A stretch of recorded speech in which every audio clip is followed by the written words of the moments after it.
we have a nice fiery red spool of 24 wires to break off into 2 channels of 12 wires each for our Fireball Rodin coil. It's gonna be great. What's going on, everybody? I'm the Benefactor, and this is the second part to our Rodin Coil workshop, where I will be showing you how to properly wind your coil after you've successfully twisted the multifilar. So what we did is we took 24 gauge wire, magnetic enameled, and we twisted 24 of those wires together, producing a multifilar.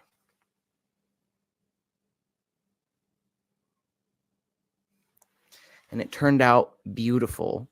And it fits through the tore, so we can put our spool through the tore and not have to damage or twist or tangle the wires, which was a big problem for winding my Mark I. So what we will be doing right now is the long but meditative process of winding this coil.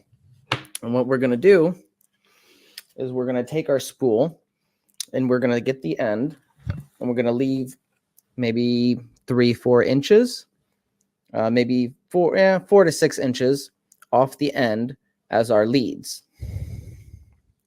And anywhere you want, or any disc you want, we're going to start at the middle. So see the one that aligns, see how that aligns with this middle disc here? We're going to start there. And what we're going to do is we're going to twist to start around here to give it some support. And then we're going to go one over and then one up. So that's the next one right here. We're going to put it in, and I'll show you in a second. Let me disable this stupid blurry background because it's actually not working like I wanted it to. We're going to start in the middle. See right there? And then we're going to go over and up one every time we put it through one of these rings. So over to the next one, but up one. Over to the next one, but up one. And we're going to do that and follow that same pattern as we wind it. And we're going to start the wind with a counterclockwise wind. And then once we're done with the counterclockwise wind, we're going to bend it. And I'll show you the bend. It's very simple. We'll bend it on top of the middle wire. And then we're going to start it in the opposite direction, clockwise. So if you flip it over, it'll be clockwise. And that will be the interference pattern. It does take a couple hours, 2 to 3 hours or more, depending on how experienced you are and how fast you are with winding these. So be prepared to sit down and get comfortable because it is going to take a while, especially if you're new with this. And I do recommend taking your time because you don't want to scratch the enamel. So wear gloves, take your time with it. Don't try to rush it. Just be careful with the wire. Don't scratch it. Don't tangle it. Don't get it caught on these sharp edges. Nathan and I discussed a method that he's going to be utilizing in the future to round off some of these edges so they don't get caught. Because what I've experienced with my first try at this is when winding it, the multifilar got caught a lot on these little edges. And it almost like separated the multifilar, and you don't want them to separate. You want them to stay as a tightly packed bundle of wire. So we're going to start that and enjoy the meditative experience that is winding these Rodin coils. And real quick, what you will need during this process is simply something to cut the wire with. I recommend something like a wire stripper that has a cutter at the end, so you can get a clean cut. And you also are going to need about 2 packs of these. I recommend more than a pack just in case you need more. But I took it to us for the original coil. It took about 1.5 packs of these zip ties.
After you come up to meet the starting point, when you finished your counterclockwise wind, simply bend the wire approximately 125 degrees back downward to produce the clockwise wind.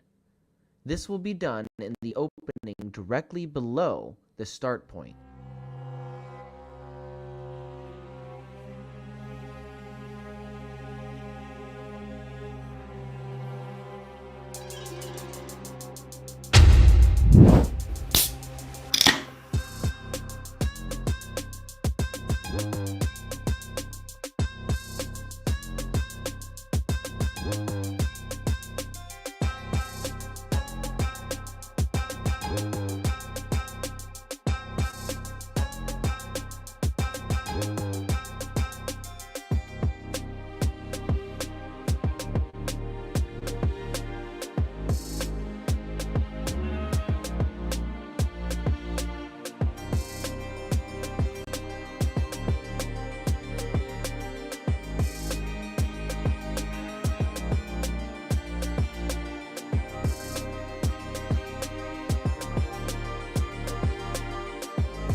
In this next step, what we will be doing is twisting the 12 wires together in series for channel A and then again for channel B.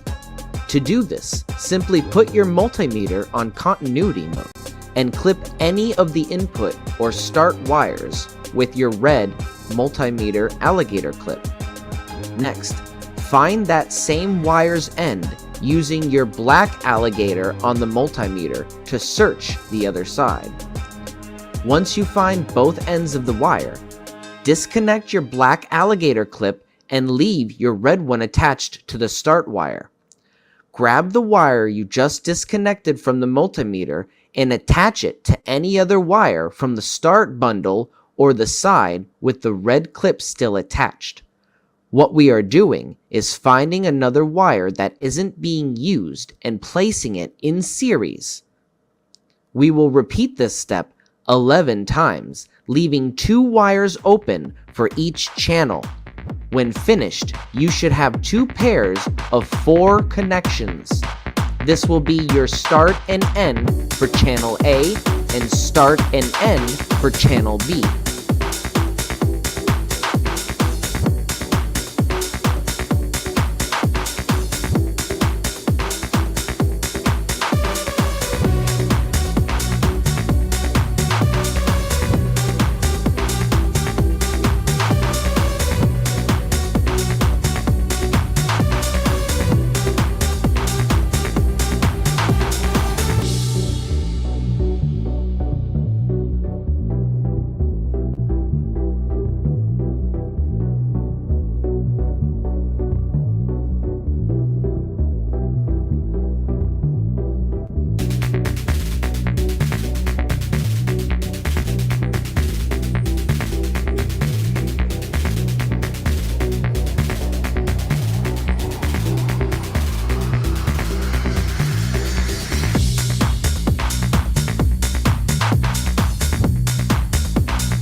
Make sure it's on low.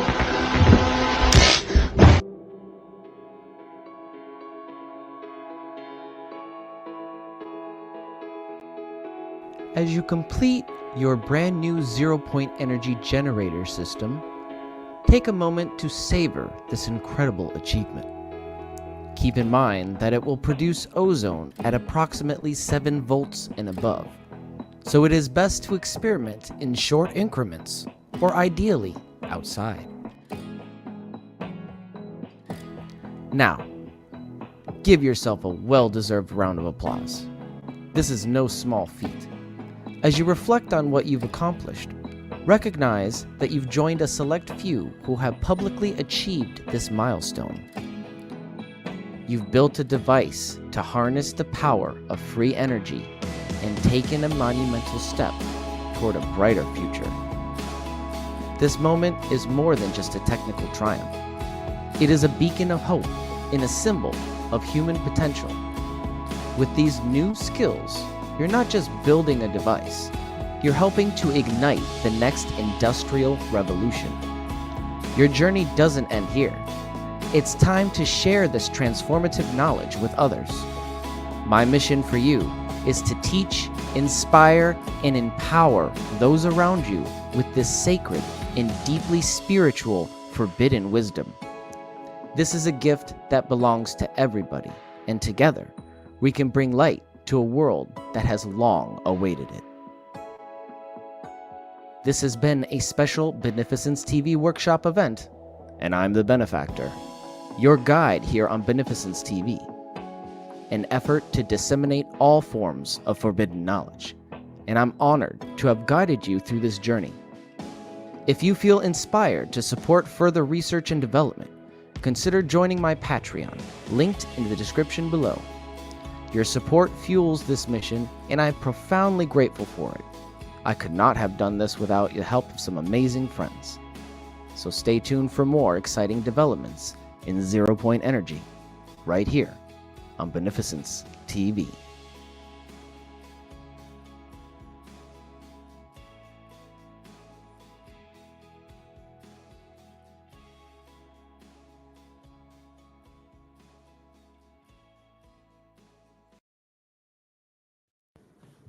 What's going on, everybody? I'm the Benefactor, an independent researcher. You all know me as the Rodin Coil expert. We are in class today, and I will be actually tuning the fireball while you guys build your coils, and I'll be answering questions and going over some of the video again. So that's not the first time we'll be watching the video. We'll be breaking down the video again at some point after I get the fireball running. And I'll explain certain parts. And for now, you guys, if you haven't started making your spool, you can go ahead and do that. That is highly recommended, because what it does is it allows you to organize your wire so it doesn't get tangled and knotted up. And that's a big problem, because if it gets knotted up, it gets bent, and you don't want it to get bent. So be very careful with your wire, especially when you're twisting it. I know I had, I actually screwed up the first wind. I was about a foot short. And because of that, I had to go back and retwist my multifilar and adjust from 50 feet to 60 feet. And I hadn't considered that, you know, when you're twisting it up, it actually reduces the distance a little bit. You know, it tightens it up a little bit. So you're going to get a little bit less footage out of it. So I had to go back and retwist it, and my the property manager came up on me when I was, you know, like stringing everything up, and you know, I'm trying to keep track of, you know, how many counts I got and keep everything straight, because it's $89 a spool, and he's coming up and he's like, "What are you doing?" And I'm like, dude, come on, man. I'm really trying to concentrate here and get this done. I'm not harming anything. I'm just spooling this stuff up. It was a big fiasco. Yeah. That's the problem with living in an apartment complex, trying to do these experiments. I don't have the square footage. I don't have 50, 60 foot inside the apartment to actually do this. So I had to go outside. Yeah. Sharing is caring. I agree, Crypto. Hey, anybody who wants to get on, that reminds me, Michael's here. We got Michael Morell here. Hi, guys. Hi, Ben. How you doing, Michael? It's good to meet you. I know you've been following our research, and you've been doing your own experiments and research with the Rodin Coil, and sharing some really amazing stuff.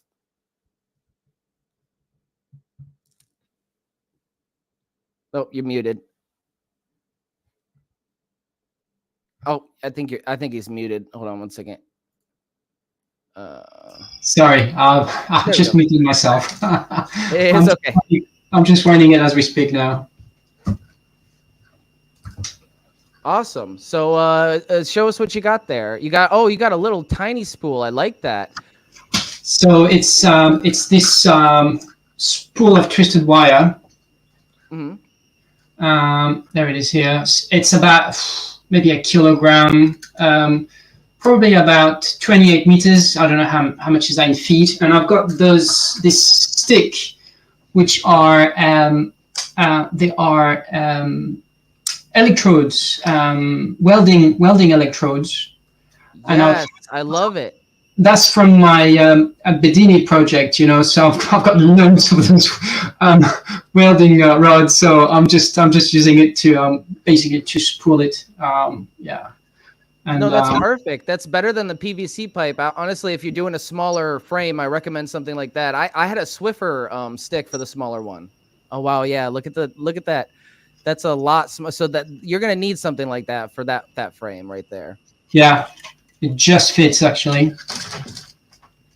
Yeah, just be careful, and you should be that should be perfect. Honestly, that should be perfect if you're really careful with the first couple, and then after you get it, light on the spool, you're golden. Yeah. So this is really cool. This is really fun. I'm actually gonna head over to my mini lab while you're working on that, and set up the fireball for some testing. I haven't actually tuned it yet. I tried to tune it a little bit. It took me actually like 2 to 3 weeks to tune the other one to find the frequency at which it produced the over unity. So and this one's bigger, so it's gonna be different. I'm assuming it might be lower. I'm not sure. But it's neater, so it might be more. I don't know. It might be harder to tune it. It might be a smaller range. You know. Are you going to use the ball, the magnet sphere? Are you going to use that to tune your coil? I don't use it to tune the coil. I mean, I guess I could. That is a good, interesting way of tuning it. Yeah, I guess I could do it that way. But the way I tune it is I hook up the multimeter and then I look for the output spike in voltage, right? So you I should like see a it. spike in voltage, and then you monitor the current. And obviously with these coils, it just maintains the current, and that it's even if it didn't maintain the current, a 1-to-1 ratio coil step up transformer is phenomenal in its own right. You know what I mean? So it's a very simple free energy generator, and I love building these coils. They're really fun to work on. Same, yeah. It's great to see some great coil enthusiasts. Oh, Merkaba's here. Hey, Merkaba.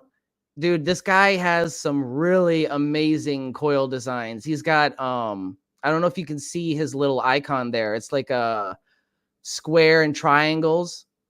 There are two triangles on top of each other. And that's the coil frame. That's really cool stuff. And he's using a stereo amp receiver as well. I believe he is. Yeah, so I did the same as well. I bought a used stereo amplifier, and yeah, really good idea. I like it.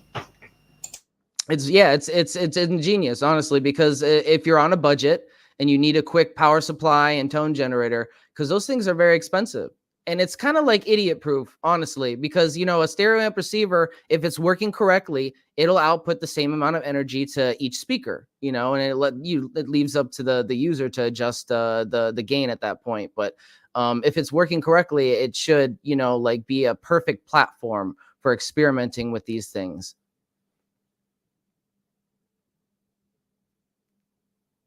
Yep, I'm going to actually mute myself as well, and we're gonna head over. We're gonna put on our safety glasses, our lab coat, and head on over to the mini lab. See you there, guys.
Hey, Ben, you got no sound, buddy.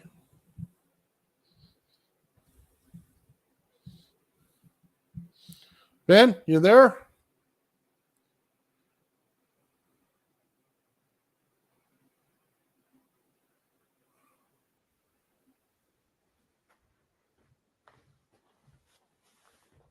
Sorry about that. I chose the wrong template. So, Nathan, how do you, because there's a way to have the microphone enabled while you have your little icon like off screen. Do you know how to do that? Yeah, hit stop camera and it'll just show your little thing and you'll be able to talk. Is that what you're talking about? No. See how I removed, Okay. but you can't hear me when I'm doing that. Yeah, hit go to the top right corner of the screen and click on it and it'll say solo layout. Click that. Oh, solo layout. Oh, that's not what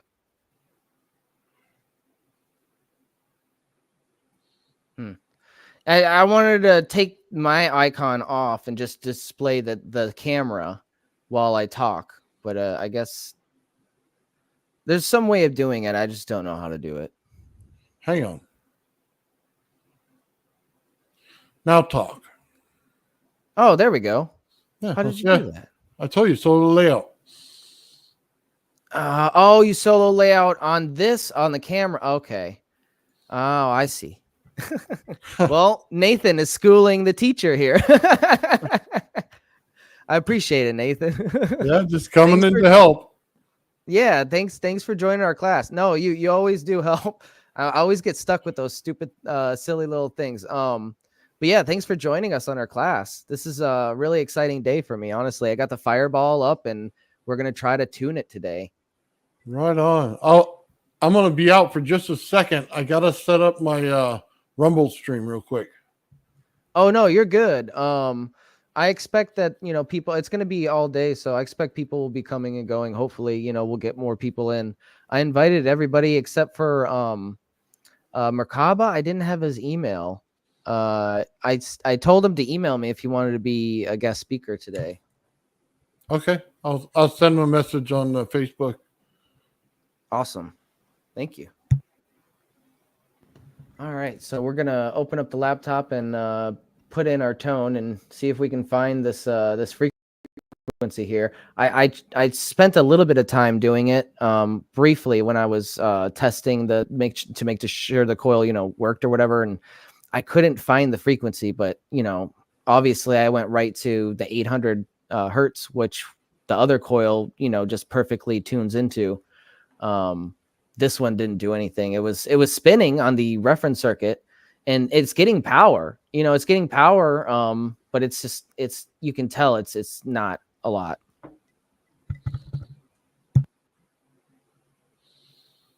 So we have yet to find that frequency. Can't seem to be able to join the room again. Here, let me take some of this stuff off. Maybe that's why. I'll send you another invite, Michael. Just make sure you tell him there's no medical if he's okay. Yes. I think I included that in the invitation as well. Okay. Yeah, no, I wanted to make sure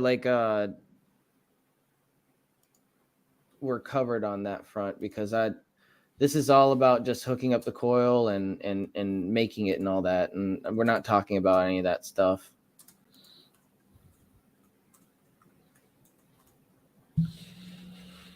All right. Let's see. I'm gonna send him another invite. Well, it's early. They're probably just waking up. Yes. Well, Michael was on earlier. He said that he can't get in anymore, so I'm gonna just send him a new invite. Maybe that. I don't know.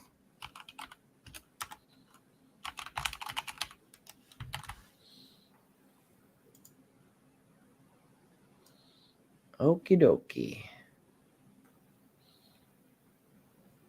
All right. Well, I am behind schedule a little bit, so I'm going to head over and see if we can tune this. Right on.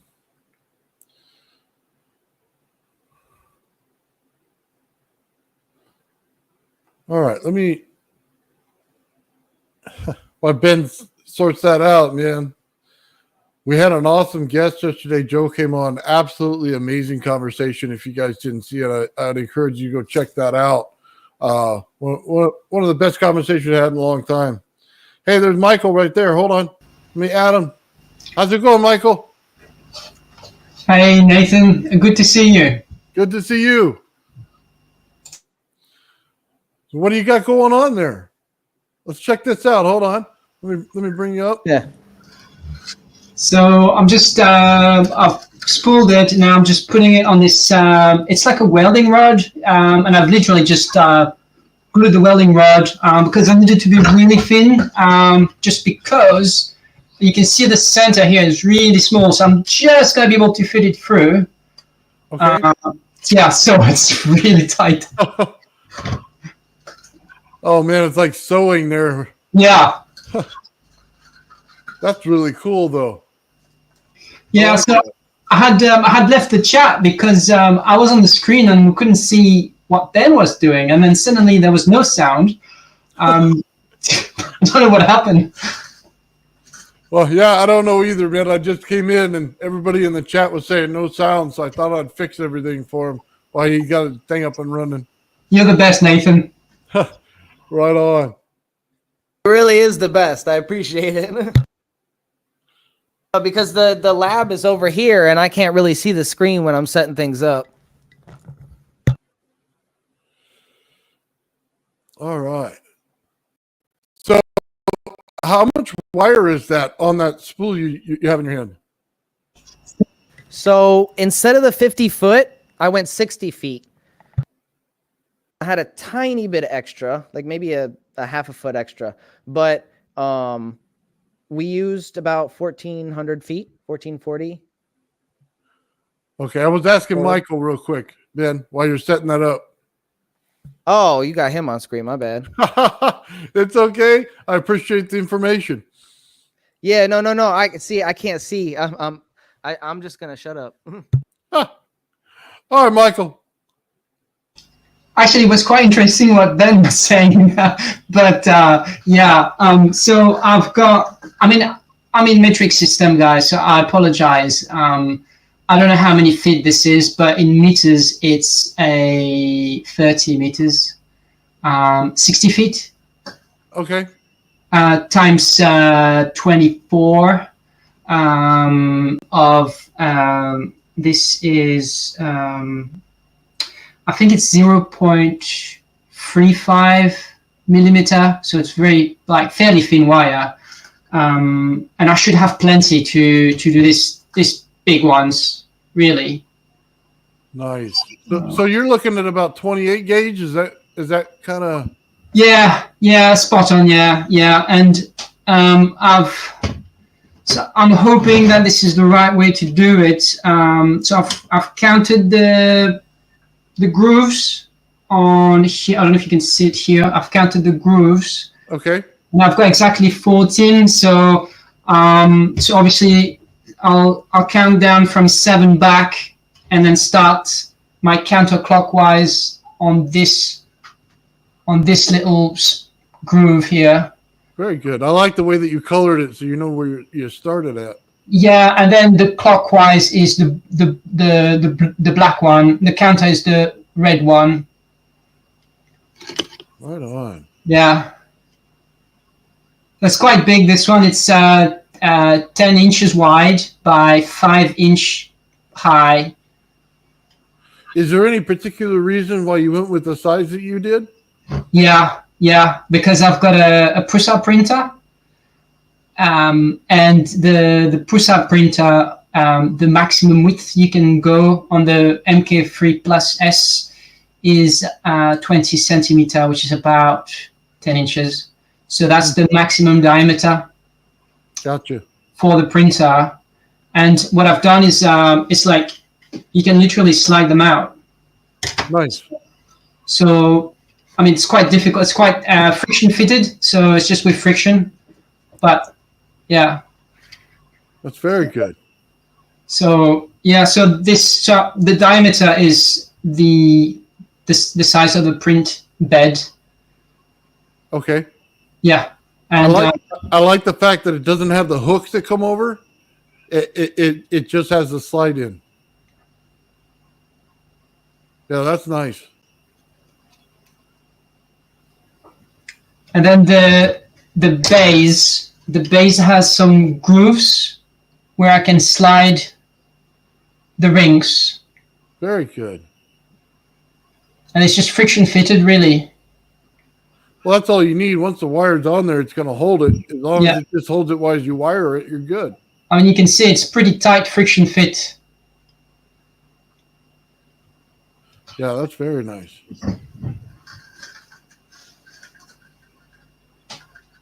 Yeah, I got one going myself. It's huge. I didn't realize how big these things can get. I put it on my CR10, so 300 millimeters by 300 millimeters is the bed size. So, yeah, you can. Hold on. It's right over my shoulder here. I'll bring it up for you.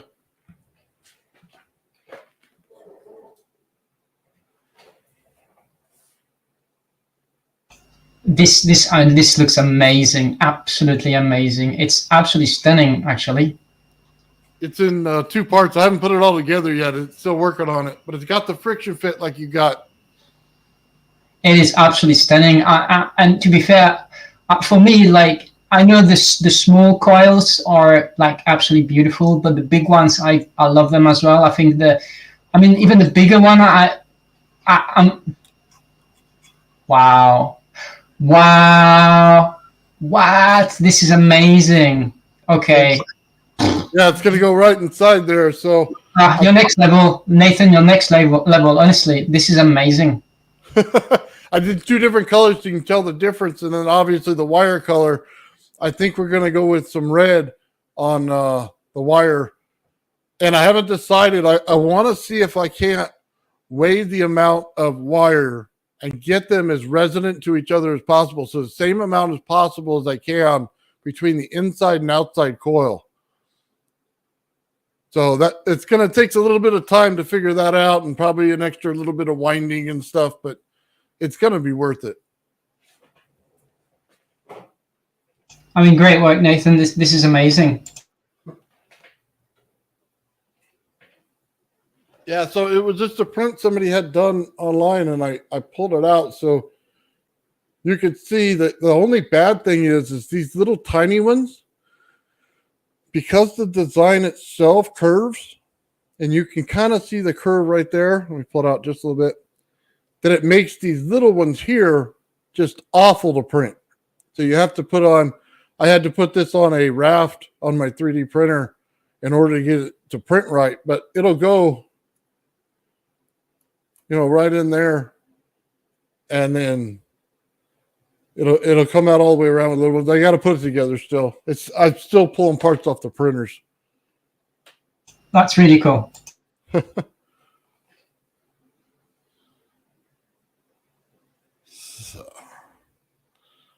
All right, Ben, you get that thing hooked up?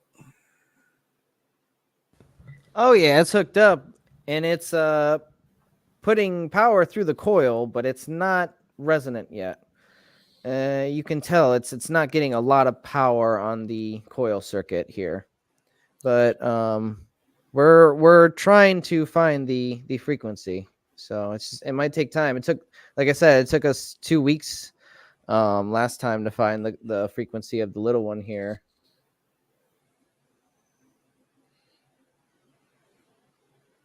So Merkaba's in the chat. I'm going to go ahead and send him an invite in case he wants to join on, or maybe he just wants to be in the chat. But yeah, sounds good. And what time is it? It's almost 10. We're gonna try sweeping a few more frequency ranges, and then I'm gonna check up on and see how you guys are doing. So Ben, I got a question real quick. Is it just the amp? It just doesn't push enough power? Yeah, Yeah, see, it's getting, the lights are very, very dim, but it's not even pushing in enough amperage to spin the, or it could be the voltage. I don't have the multimeter hooked up yet, so I'll hook the multimeter in a second and see what's going on really, but I haven't really fine-tuned it yet. It's outputting power, but it's not a lot. But you know, again, it's, you know, when it's in resonance, it should. But if the resonant range is for some whatever reason a lot higher, then we might have to crank up the gain on the stereo amp receiver a lot more. You know, it'll be a little bit less output on there, but we should still see the output multiplication. Gotcha. We got to get to a thrift shop.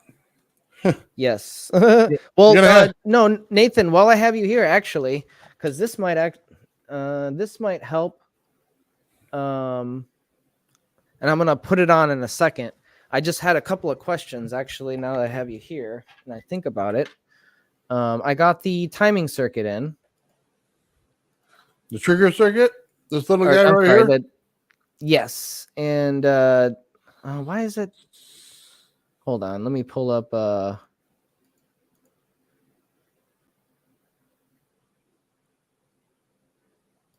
Settings. Camera. Oh, Gary. Camera. There we go. Okay, so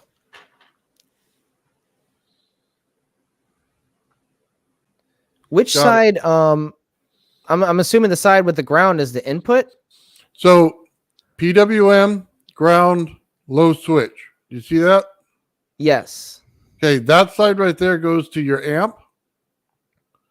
The other side that says out and VIN plus and minus. Okay. Yes. The plus is the inside of it. So where it comes from your power source, it goes in there. The negative side is the outside. It should be flowing out to the unit. So if you just hook up your power supply, it's in one, out the other on the one side of it. The other side just goes to your amplifier. But is it the low or the high? If there's the high and ground, or do I just ignore the ground and use the high and the low? I generally use the ground and the PWM. And the PWM, that's the high one. Okay. Yeah. That's why I instinctually was like, I should probably use the high and the ground, but I wanted to check with you before I did that. Oh yeah, no problem. Sorry, my camera, I keep getting my face out of the screenshot. And these, you just unscrew that, and then you put the wire in and you screw it, and it'll tighten. Yeah, that's it. It's as simple as it could be, Ben. It's making just interrupting your power, and then it's adding a frequency to your power.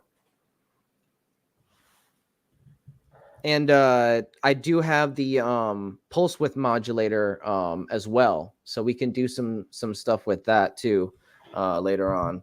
Well, on the low side, if I'm not mistaken on this one, it's got a 5-volt trigger. So anything that comes off your laptop as the generator, as the frequency thing, or you have a frequency generator, or you actually use your amp, it's just taking that signal that's going through it and it's putting it in there. Now there is a voltage rating on it on that one side, on the low side, but I think it's like 30 volts on this one. But on the high side, you go to 60 volts. So you can really put some power in one of these to get it through your system if you wanted. But the main thing is that it stops feedback from going into your receiver. Right. No, that's the important. So I'm not going to blow it up. Yeah, we didn't want that again. Last time you blew it up on air, Michael. I know, and it sparked too. Like I fried something. A little bit of smoke, a little bit of spark, a little bit of fun. Yeah. All right, so let's hook up this bad boy. Good morning, Joe. Man, we got everybody here.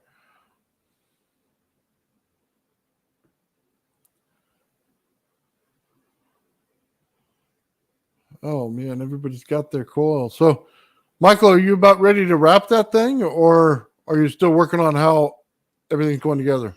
So actually, Nathan, I've got a question.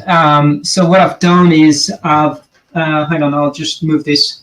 So I've put a little zip tie. I don't know if you can see it, but I've put a little zip tie in there. Okay.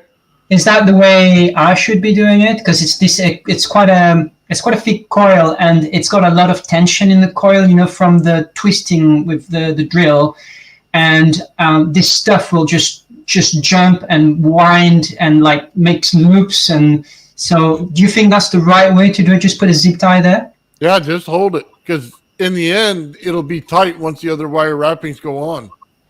Yes. No, I did the same thing. I put a couple of zip ties just to make sure, because you're right. You'll find yourself in the second wind, and in the first one has jumped, and it's like, it's in the wrong loop or whatever. So check this out. Merkaba's got some stuff going on. He's in the middle of baking ceramic lining, infusing with bismuth powder. So he's listening on Bluetooth. He's got a really cool thing going on with his generator. I'll pull it up for you guys in a minute so you understand what's going on there. But he's making the inside where the round neodymium magnet goes. He's making the lining for it. So it's kind of hard because it digs into regular plastic, ABS, things like that. So you can't really use those things. So he's got to put something hard in there in order for it to hit against. So we looked at air to be the thing that was going on in there. A little bit of powder maybe would have done it, but it'll clog after time. So something like a hardening stone, or like what he's doing with the bismuth. Bismuth is absolutely amazing, by the way. I'd love to see when he does that. But anyway, that's what's going on there. I will pull up his device here for you, and we'll take a look at it. Give me just a minute, because he just did a bunch of work to it. I want to make sure I show it right.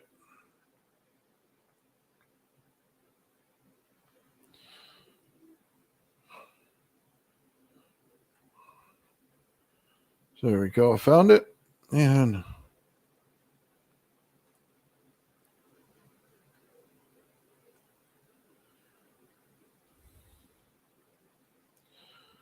so this right here is the machine right here I'm talking about. And it's absolutely beautiful. You can see in the center is where everything goes. But just so you guys know, for the outside of this, he's got his coils run all the way around it in looks like a diamond pattern. So you'll see it where the wires are, and then it's covered with black tape. And it goes around in like a square pattern. And then again, on the vertical, he's got the same thing going on. So he's got a pattern going there. The blue spot right there you see in the center is where his neodymium magnet goes in. So I'll pull another shot for you over here. He was looking at the same thing for his amplifier. We're all looking at the same circuit here. Here's the inside, a closer look at it on the outside of it. And that's where the neodymium magnet was going in. And right here is, you could see where he printed things off, and you could see on the very right side where it was tearing into the actual plastic material there. So every time it spins, it tears in a little bit. So we also looked at doing a little bit of magnetics on it to just keep the ball in the center. So I'll show the scarring. There you go. That's deep groove scarring that's going on in this thing. So, and there's another shot of the centerpiece right there so that you can see it. We actually have, that's where the neodymium goes, right in the center. As you can see, it's just a setup. And those are plastic, by the way, that are coming in. The rest of the outside frame is aluminum. These inside pieces are plastic. So let's see. Oh, that's the wrong one. Sorry, I got a lot of stuff going on. We looked at air, and he looked at putting air in there to hold the neodymium like that. So it would basically just hold it off of the plastic. So I don't think that these things worked out, but I love the fact that he tries everything. So just like one of us, try it and try it and try it again. Yes, And then that's honestly, that's what I do. I just try different things until something works. that's right. You got to. So let me see if I can't pull up. Sorry, there's a lot in this file for everybody. I just want to pull up his main machine.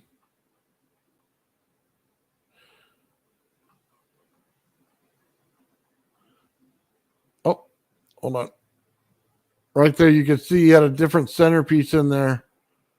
And this is before he redid it. I'm going to have to pull that one up. I didn't see that right there.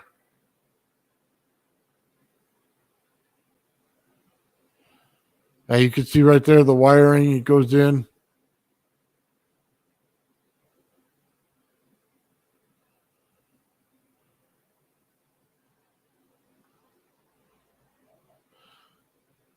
Absolutely amazing. All right, I'm going to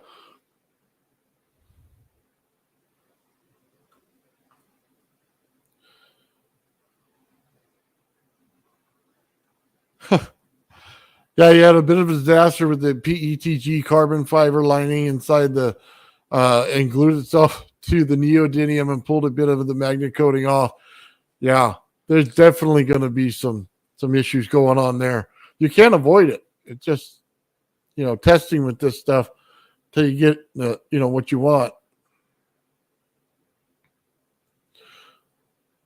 So while that's going on, I'm going to pull up his machine here so we could see it.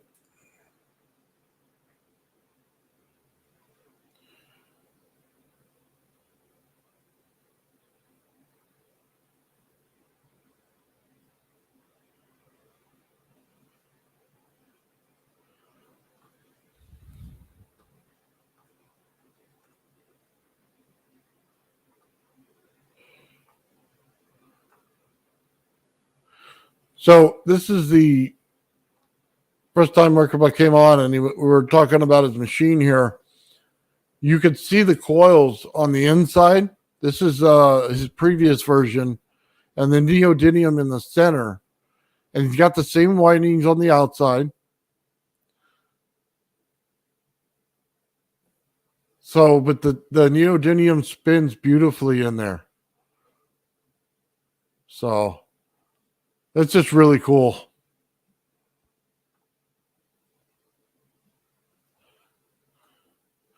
What's up, Gerald? Missed you on Friday, man. Yeah. Oh, hold on. Just got back from cooking from a women's retreat all weekend. Yeah. Well, hopefully it all worked out for you there, Gerald. Right on. Yeah, we're looking at Merkaba's device here, Mia. Oh, hold on. We're going to... So, Nathan, I got a quick question for you. Yeah, go ahead. The terminals for that circuit are a little tiny for the speaker wire. Is it okay if I break off the speaker wire, because it's little tiny fine, it's just a group of fine wires. Is it okay to break that off into a smaller and just trim it? You can, but you'll lose a little bit.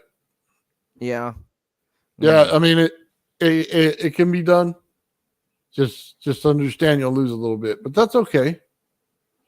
So, I think you're looking at low power frequency anyway. I don't think you really need to put much power into it, so I think you're going to be all right. Yeah. Would you recommend I trim it on the ground side and the actually I'll trim it because I got the other terminal in. So the ground terminal was a little stuck. I don't know. They stripped the screw just a tiny bit, so it's hard to get it open all the way. Oh, and that was the problem with the ground. So what I do, Ben, is I take this little thing right here, right? You can see them in there. I take my little screwdriver and I open them up. Okay? I take my screwdriver. You shove it in there? Yeah, and I open it up. Okay. Because it just shoves that little plate down in there. That's all it does. Yeah. So you need a little more, open that sucker up. Okay, that makes sense. I could do that. Give it a little wiggle room. All right. Where's that screwdriver? Workman's machine twists everybody's brain, Gerald. Dude, Merkama's machine is insane. I hope he comes on here. He's awesome, dude. He's working on something right now, but maybe we'll catch up with him and do a live with him at some point, and he can show off all of his new stuff. But he's constantly working every day on this thing, man, and it's amazing. Yeah, I was really impressed with his it's what is it considered, a triangle, or what shape is that? It's a Merkaba. So a Merkaba? It's two tetrahedrons or two tetragrammatons, I believe. Oh, there you go. Hey, we got Crypto in the house. What's up, Crypto? Just lurking in the back. You just got Bert and Bernie. Bernie's cartoon homunculus today. Oh, your right friendly on. neighborhood alchemist. You say cartoons? What are you doing there? No, Bert and Ernie equal my cartoon homunculus. Gotcha. So you don't get full Bernie, you just get the cartoon homunculus lurking version today. Right on. That's funny. I thought you were doing some kind of cartoon thing. I like cartoons. So right on. Yeah. So let's check in and see what Michael's got going on. He's winding this thing. Oh, what you got, Bernie? You show us something? Just the cartoons, that's all. But I guess you can see the floating suspended monoatomics in the left jar there, right by like Bert's head. But yeah, just making some monoatomic zinc silver there. Right on. That's about all. Not a whole lot. Fun with alchemy. I'm learning y'all coils today. Yeah.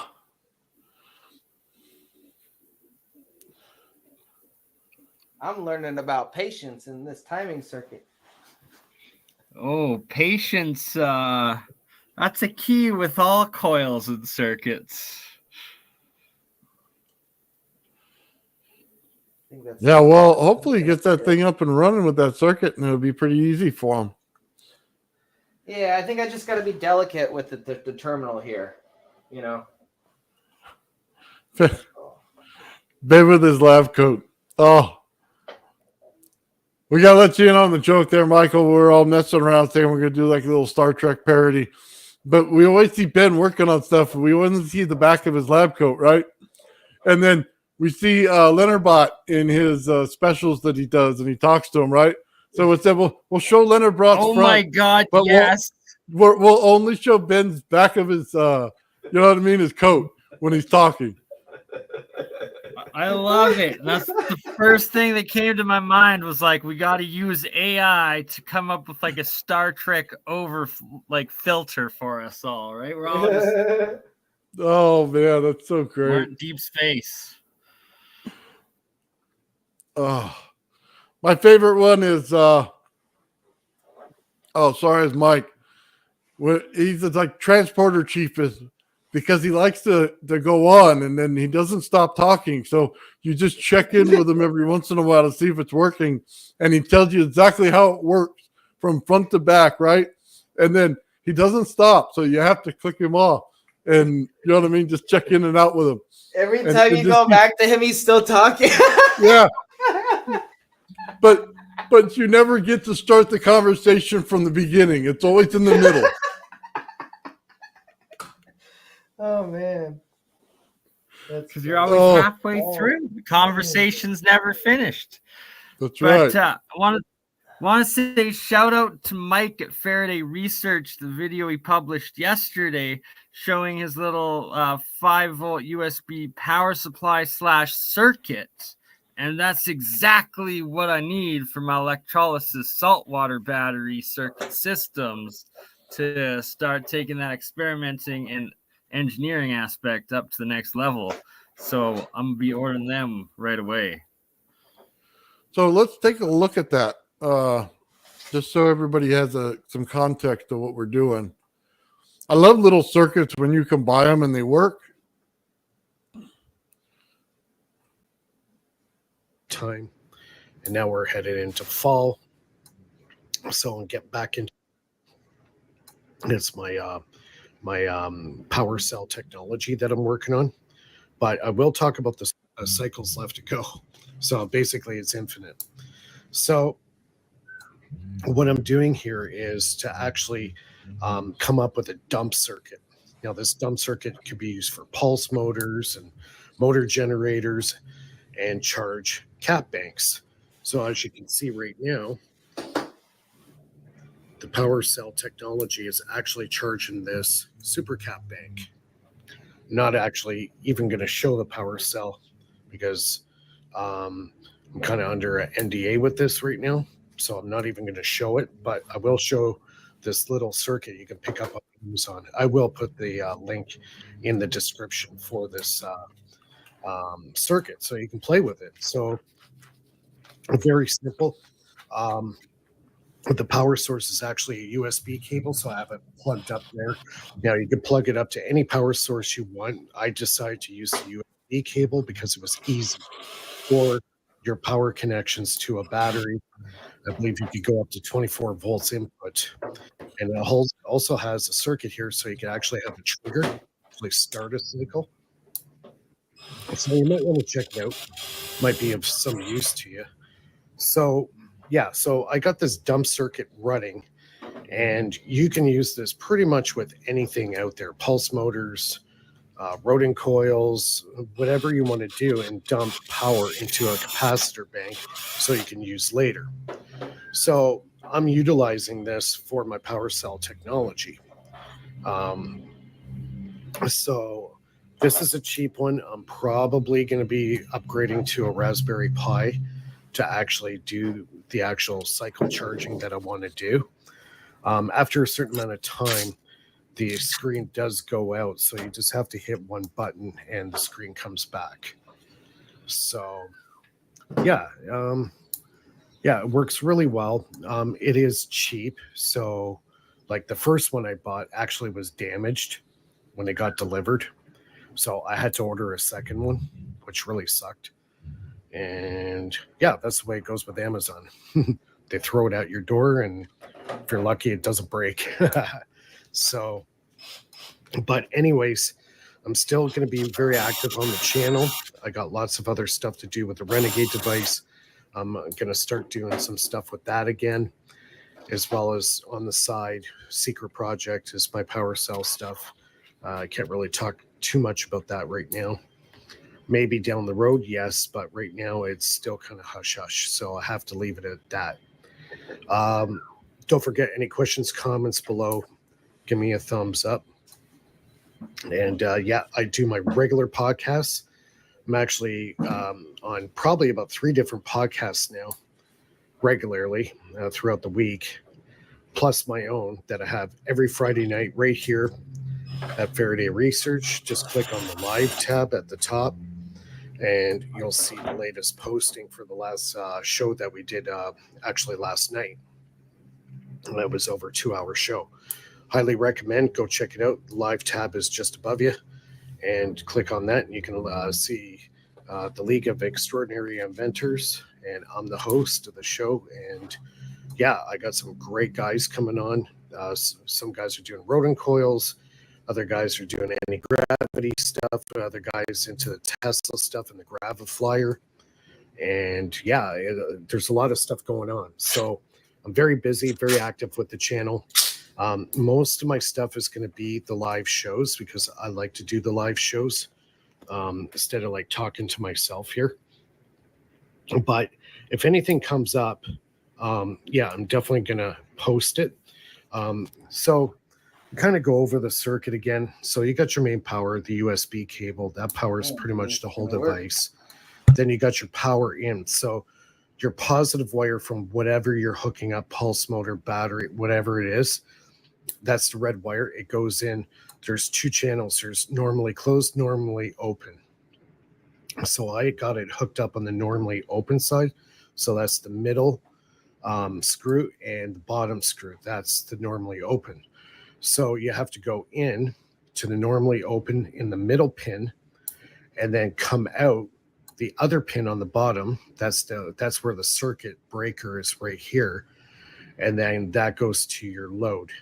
And then your ground is just bypassed completely through it. Doesn't even go into the circuit and goes directly to your battery, capacitor bank, whatever. So everything's done in this relay. Now this can handle AC and DC power, 240 at, I believe, 10 amps. And this could also handle 120 volt, or sorry, 240, 120. And then I believe it is, if I'm not mistaken, yeah, you can go up to 10 amps. So this can handle quite a bit of current. I wouldn't really trust it because, you know, it's kind of a cheap Amazon product, but irregardless, yeah, it can handle, yeah, up to 10 amps. I wouldn't actually try to push that, but yeah. So I'm just testing it. I literally just hooked it up a couple hours ago. I'm trying to charge up a super cap bank. As you can see, it is lit up right now, and it was completely dead. So my power cell is actually charging this thing up as we speak, but I'm not going to show it. Unfortunately, I can't. So anyways, that's what I'm up to. I got a lot of stuff coming up in the near future. Give me a thumbs up. Don't forget questions, comments below, and we'll see everybody soon.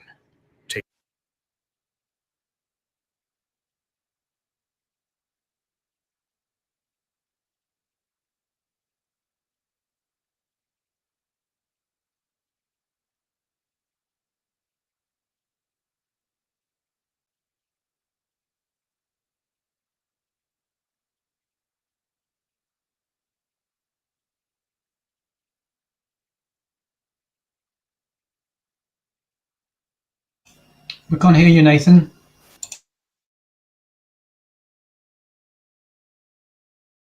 Oh, sorry. That was my fault.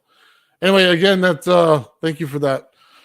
That's League of Extraordinary Inventors that goes on every Friday.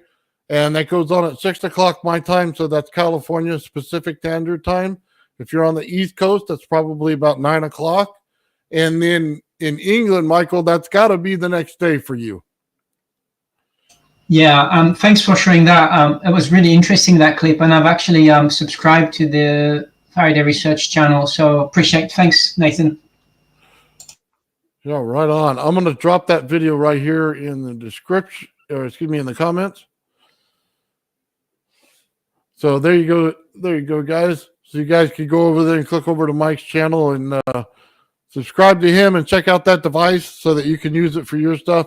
I love it when people do demos on this stuff because they're simple little devices, but they help out so much so that you don't have to solder nothing. You just plug and play and you're good. So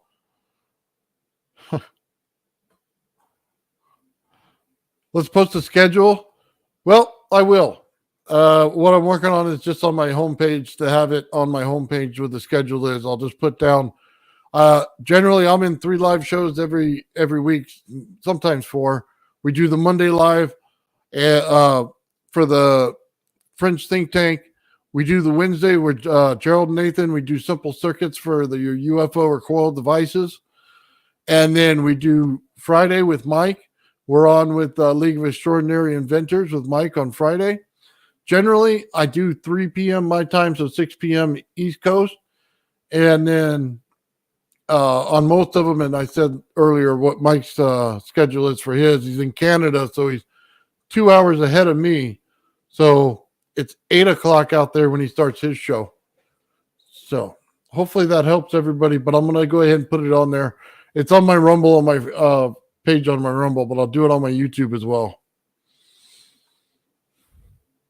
So, yeah, and then on Saturday, we just started yesterday.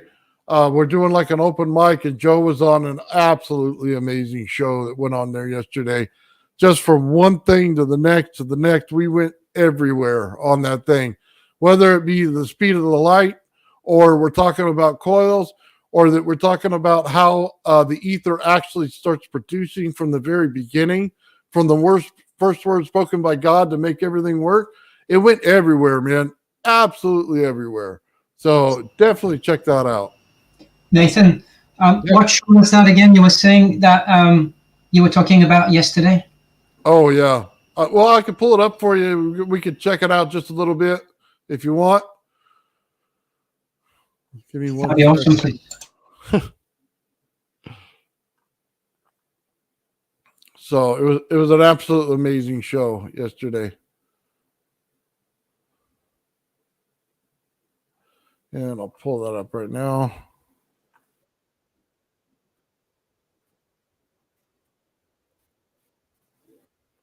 Some different physics and stuff like that. So, Joe, let's go ahead and bring up what we were looking at just a few minutes ago, and let's kind of walk through it, and then we'll stop and discuss as we go. Yeah, I'm very excited to share this. So a little disclaimer up front, I would say. First of all, I don't claim that anything that I'm sharing is absolute fact.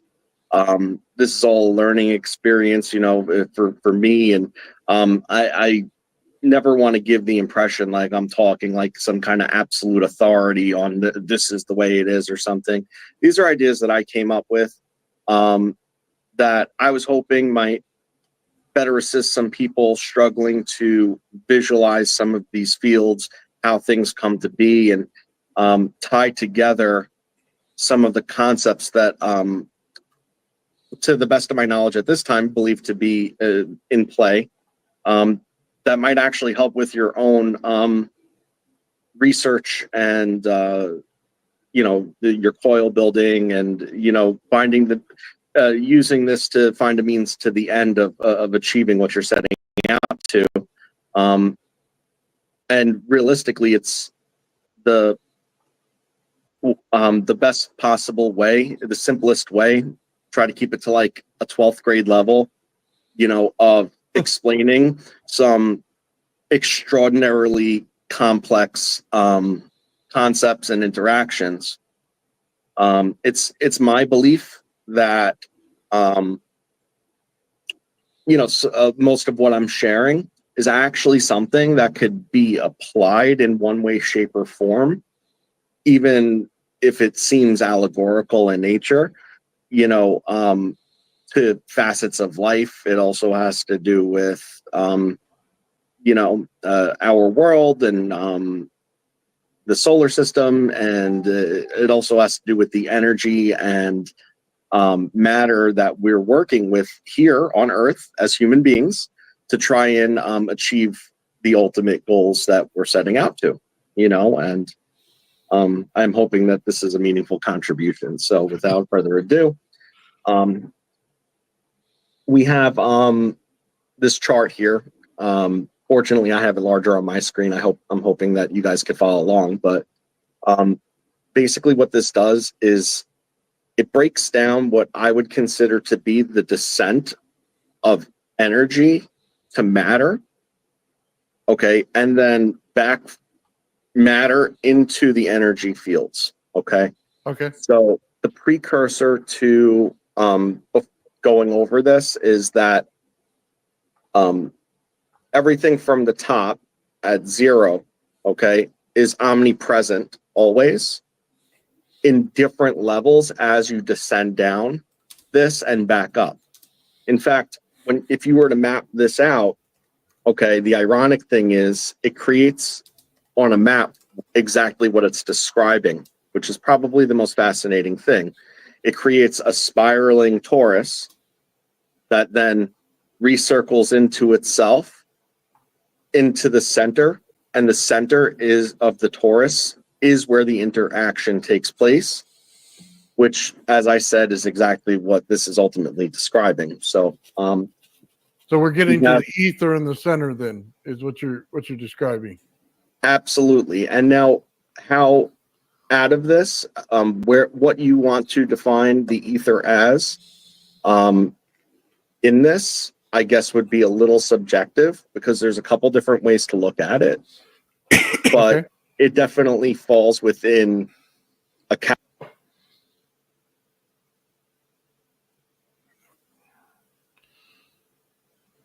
Nope. Looks like the internet's slow. category of this. And as I've already kind of said, everything in these upper levels here, that's going to be omnipresent all the way down. It's always there. So the ether, no matter what it is per se, is always there and available. It just needs to be harnessed and exploited for the cause in which you're choosing. So the most complicated part of it is probably the first part, because this is the part that if you try to figure out why, you're probably the only person that figured it out. It's that everlasting question of well, okay, so what's beyond that? How did this all come to be? And that's not the point of this conversation. So Right. We'll just start it off by saying that this is going to be based on locality. Okay. And everything in the locality and what that locality is a part of, okay, has all of these same attributes within it. Okay. So a good example is I have this can of markers, right? And in this can of markers, I could take it and I could throw it right now, and it is local, and this whole can and the markers within it will go, but within it is all these markers. So I could throw this marker, and this is a local item. I could throw the marker and it would go, but it's made up of a cap, and I could separately throw these. These are all localities. And in this context, all these localities are together. Okay. So, before anything is created anywhere, okay, you have what I'm calling, for simplicity purposes, okay, a plane of potential locality. Okay. And it's a plane of potential locality because it's just a probability of inertial force. It exists, and it is both all and none at the same exact time.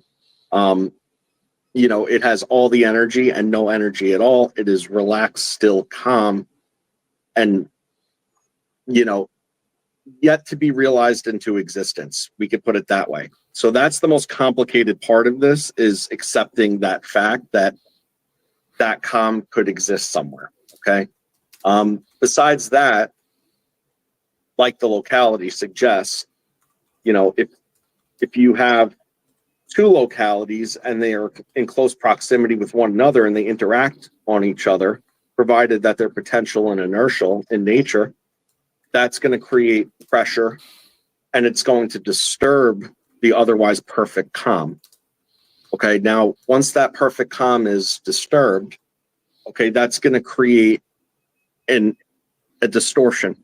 Okay, in my opinion, it would create a distortion, which is just a form of incoherence, whether it be local on the local point or whether it be more widespread. It is still an incoherence on that otherwise perfectly still calm plane. If you descend down further than that, where you have the ordering of that distortion, because everything in this system would want to be able to find the calm, no different than dropping a pebble in water, where yes, it will create waves in that circumstance, okay, but those waves will dissipate and the calm will remain.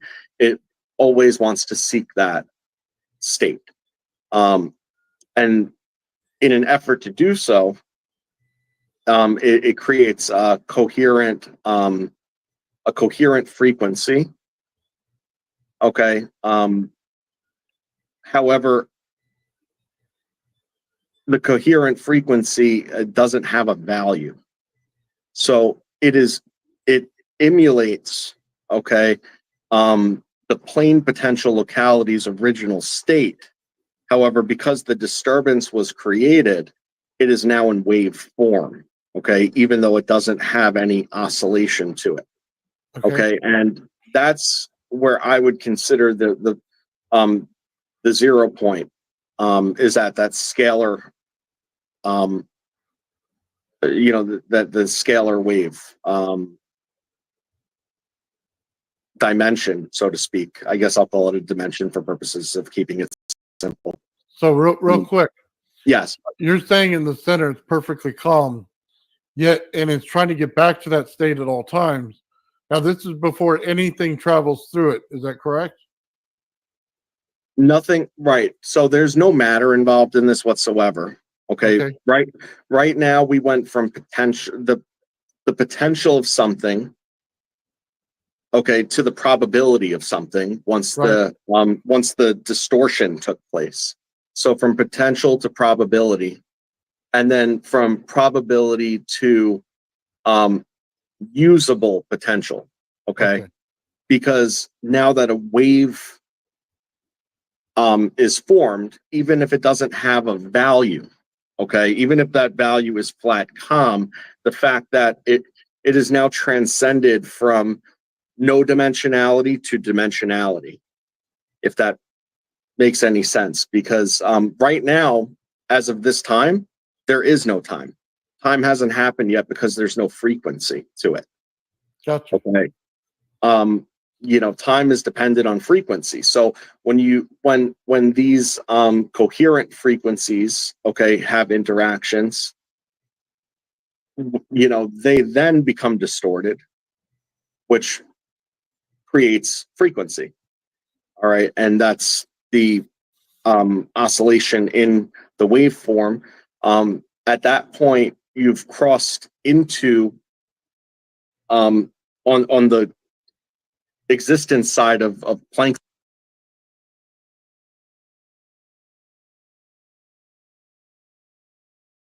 distance. Okay. And now you have oscillation and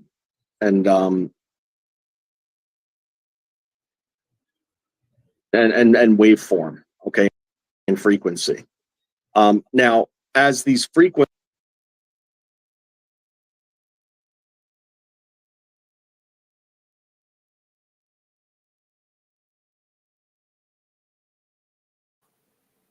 what is going on with you then compound and interact amongst the different frequencies that now exist on this other plane, different interference patterns and so on are going to emerge from that. Okay. Now, as this occurs, there's going to be an offset bias. Okay. And that offset bias is going to be what I'm considering here the creation of a charge. So if you think about a frequency, a wave frequency, it's got a high point and a low point.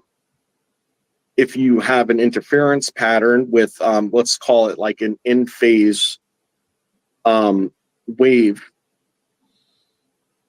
conjugating from another location, within the locality, that maybe has a higher amperage, okay, there's going to be leftovers. So you're going to have an offset, a positive and a negative offset based on those interference patterns. The plus and the minus in this would become the charge for the purposes of descending further down this. So now you have the probability of positive and negative charges, with the offset ultimately becoming more scalar. It returns, at that point, after the interference bias, okay, now you have what I'm calling, for simplicity again, polar coherence and incoherence condensation. Okay, so you're going to have now all of these leftover bits and pieces of the interference pattern interactions that now are charged, and because they are charged energy, they want to combine with one another. Okay, they're going to combine with one another, to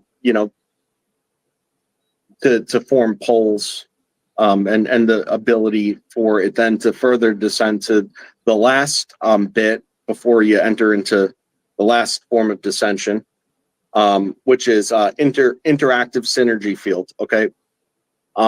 I call it the interactive synergy field again for simplicity.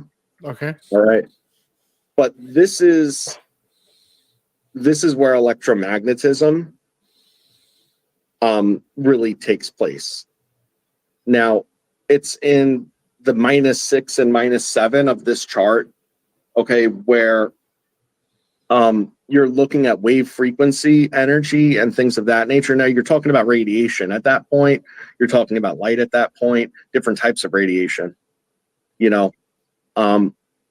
But that's where then that transfer takes place between just waveform energy and other types of electromagnetism, and how they all become interchangeable with one another in the lowest realm of the energy dimensions. Okay. Now, if you follow the logic to this point, where the opposites are attracting and organizing, and then you're taking into context the fact that this is happening, it's creating greater pressure of the accumulation. So the more that comes from the top down, okay, it's feeding it, and more is combining, creating pressure for formation to occur. Now, there's a certain point in this where this accumulation becomes so great that rather than it just be energy organizing, now it's reached a state of condensation where it could form a particle, okay, which, as we know from physics at this point, a fundamental particle, a part of an atom, whatever you want to name them, it doesn't matter. They spin this way, that way, up, down, left, right, positive, negative. Doesn't matter what you call it. It's still a charged particle, okay? These charged particles condense with one another, okay, at that point, and then it forms an atom. Now, these atoms, and now we're working into the matter scale at this point, because now we have charged particles forming an atom. All right. Once you form an atom, that now the atoms are combining together under the same premise, under the same conditions, further to form a molecule. Okay. Now, once you're on the molecular level, now you have what I would consider, for again, simplicity and just understanding, 3D substance matter. Okay. It's a molecule of something. It is an element. Okay. Now, again, because it's omnipresent within all of these other fields above it, okay, it becomes. Okay, Ben, did you want to do a check-in real quick?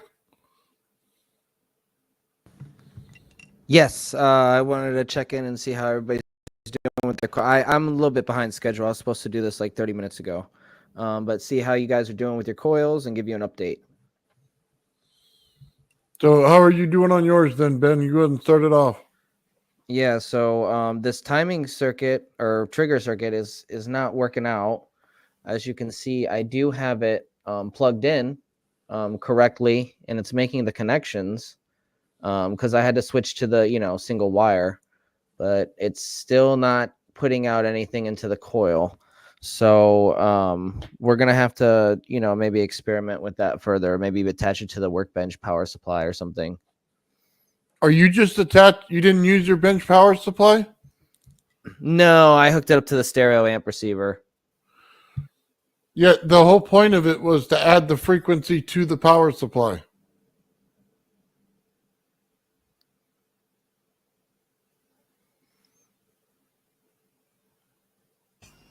Yeah, I think. Oh my God.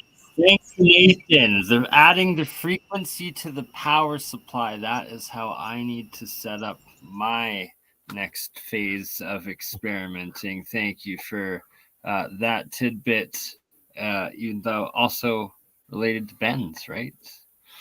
So I thought these were supposed to also prevent the stereo amp from blowing up.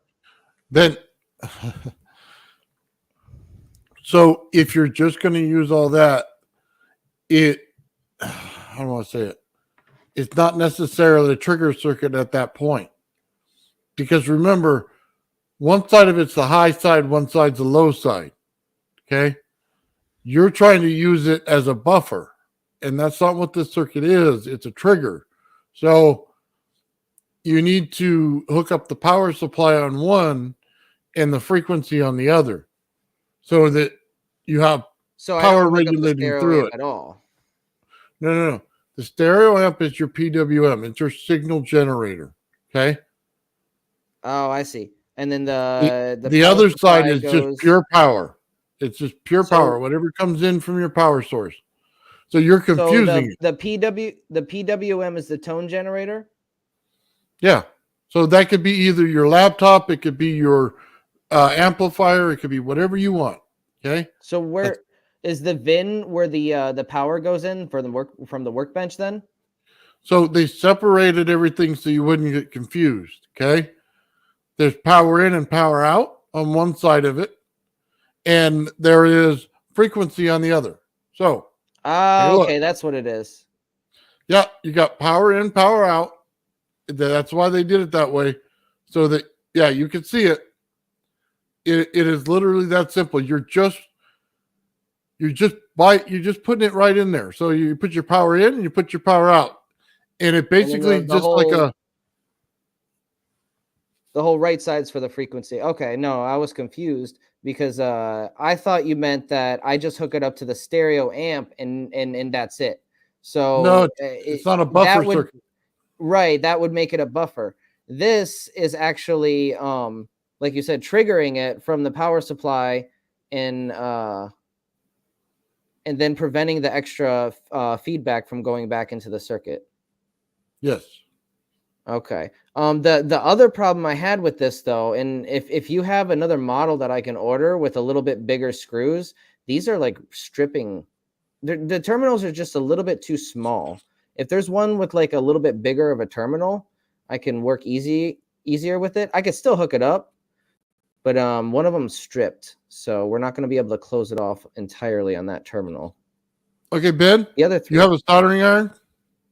yeah. Okay, so check it out. On the bottom side, there's the little pieces coming out.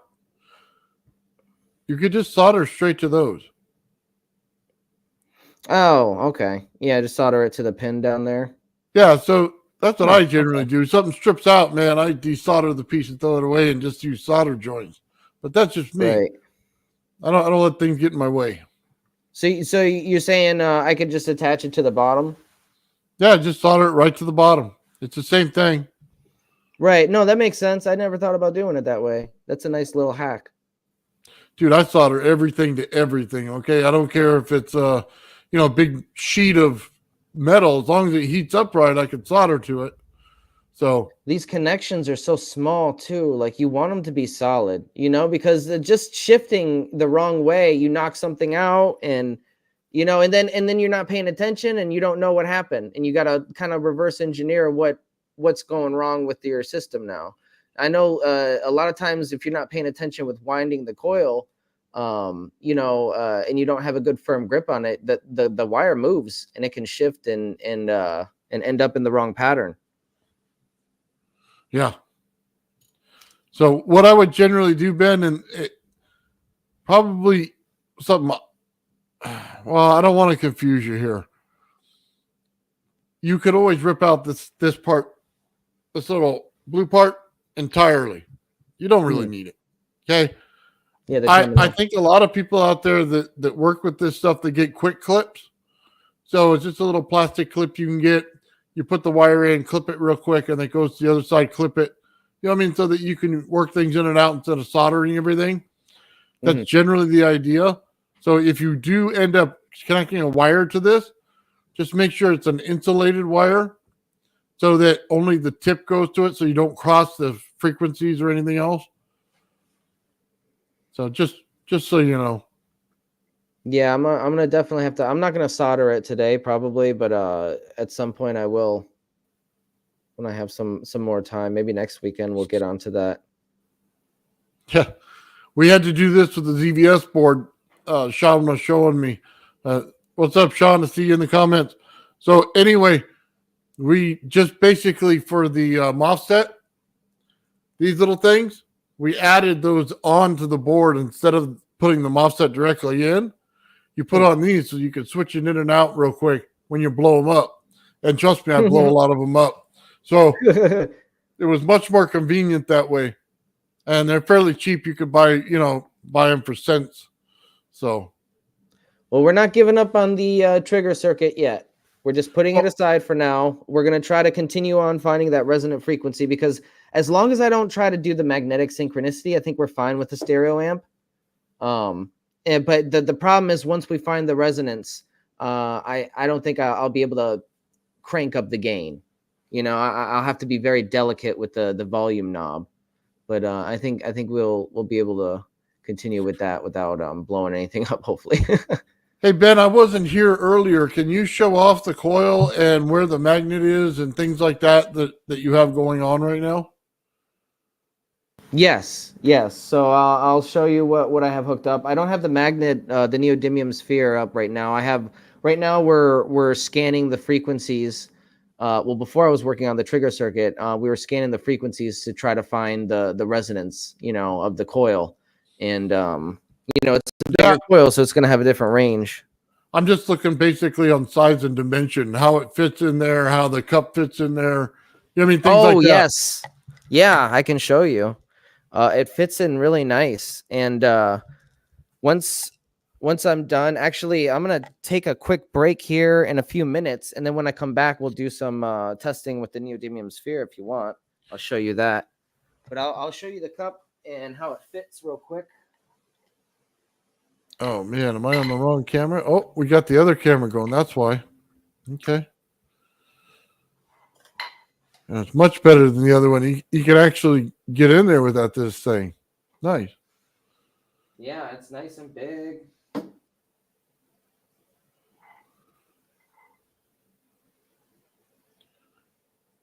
Oh, look at that. You're going to be able to get some full spin out of that one. That should cut down on the cross field, shouldn't it? Yes, it should. And you know what? You can see the symmetry of the coil is a lot more precise. So once we get the magnetic field generated, I think it's going to be a little bit stronger, or at least a little bit more stable. You know how we kind of like saw a leakage of the North Pole, something that the Nunez didn't see. They only saw South Pole with these coils. I think that's the imperfections and something leaking out, because I have a bend there, a bend here. This is a little bit more even. So I think we're going to have a little bit easier time spinning it. That's my theory. Nice. Yeah, I like that coil. It turned out good for you, Ben. Yeah, I appreciate the frame, Nathan.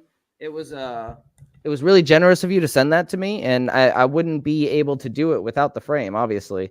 So shout out to Nathan from Old Man Builds. Right on. You're welcome, man. I just like to see things work. You know what I mean? Mm-hmm. I always want to make sure everybody gets their stuff up and running. And I think I like the orange, because originally you sent me a orange with a white center, and I like the all orange now that I'm seeing it. Looks a lot better. Yeah, it looks better than that creamsicle you were going to put together. Mm-hmm. Yeah, the creamsicle. Little Neapolitan color. It's like retro coil. Yeah. Put a disco ball in the center. Hey, with two coils now, we can test for the pickup effect. The test. So these coils act as, like you said, they're Tesla coils, right? They're compact Tesla coils. So I should be able to take this coil and set it on top or right near, the other one, and it should just pick it up without this one being hooked up to anything except a load. It should just, power it wirelessly. Yeah. You should be able to pick it up. Yeah, that's kind of the point with these things, isn't it? Yes, that's one of the main features of these. Yes, exactly. So if you have it working properly, you should just be able to have a pickup coil. And I don't know if it needs to be a Rodin coil. It might just be, we could test other pickup coils too. I haven't tested other types of pickup coils. I got these Tesla coils from projects lying around that I never did anything with, and we can make them into some kind of pickup coil. Maybe put a core in them and test that. I'd love for you to build a bifilar coil and set this Rodin coil right on top of it. Okay. It's really not that hard to do. It just takes a little bit Like of the paper, flat a little one? bit of glue, and you're good to go with the 2 speaker wires. Yeah. So That's that'd the be theory. awesome. Okay, so there's a theory, and this is something that it's on my list to test. But there's a theory that you can put this on a configuration like a flat wire configuration. Maybe another coil, perhaps. But you can put it on a flat wire configuration of some kind. Somebody did it one presentation, and they got like energy just with no input at all. Like something to do with the coil pattern it sat on, or the wire pattern it sat on, just acted as a pickup. Ben, what do you mean about flat wire? Where do you put them in the groove, or do you put the flat wire inside the torus? So I believe the Rodin coil sat on top of it, like a mat. And I don't know. I haven't seen any pictures. All I know is what I've heard in descriptions about these experiments, that the coil just will pick up energy without any input with this, configuration it's sitting on. And I think Nathan might be onto something. It might be a different type of coil, like a flat coil, like another Rodin coil or something. I don't know, like a bifilar. So what I'm thinking to do, because we don't really know how the Daniel Nunes and Erica Nunes coil work. We're all testing our coils. So what I'm going to do is, can you see this flat coil here? Yes. Okay. So what I'm going to do is before winding this, right? Can you see the side here? There's a little square. Yeah, you got like a slot. And it's right in the center. It's right in the center of the torus. So what I'm going to do is I'm going to put that flat coil inside in a figure 8.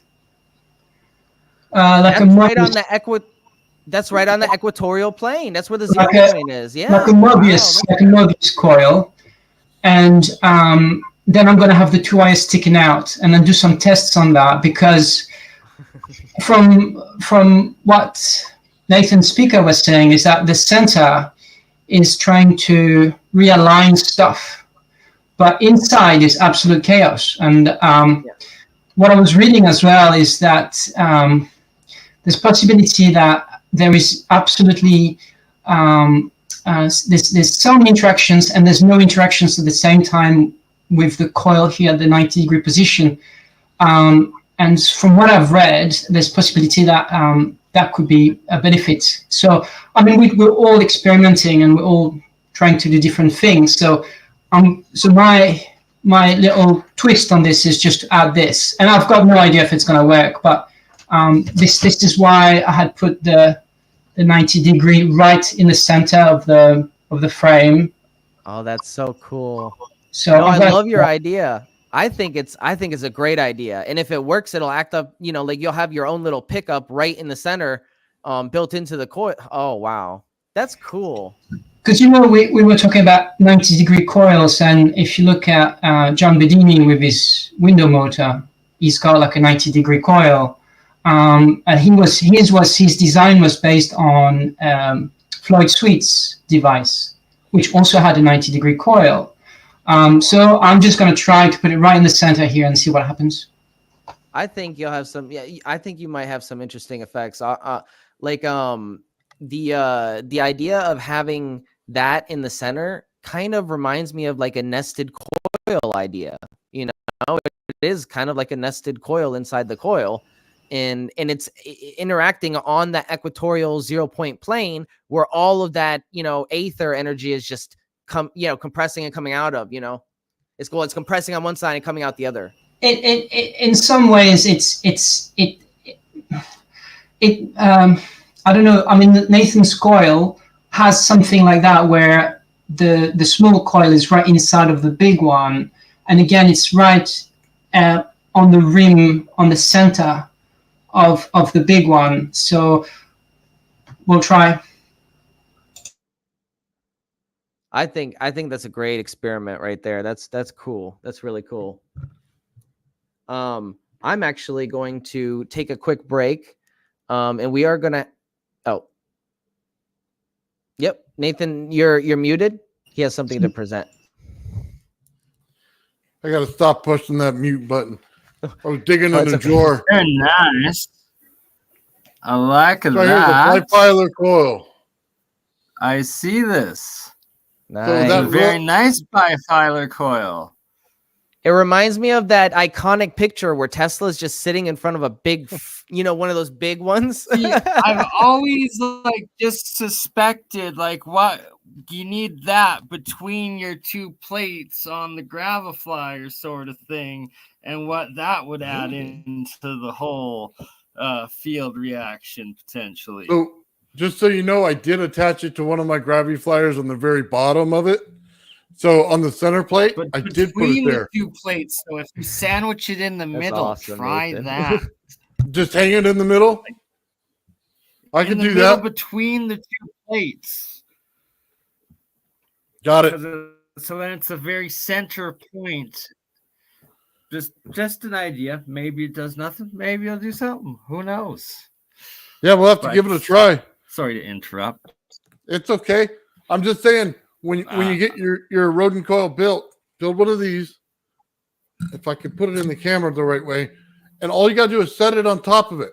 It's already got the insulation shielding on the wire because it's it's basically just speaker wire. So it's already got the shielding on. You just have to connect it correctly. So you just set it right on top. Essentially, Tesla coils, the base usually is a bifilar coil, right? Below the larger solenoid. So it's like you're just turning your other coil now into a Tesla coil type circuit, no? Yeah?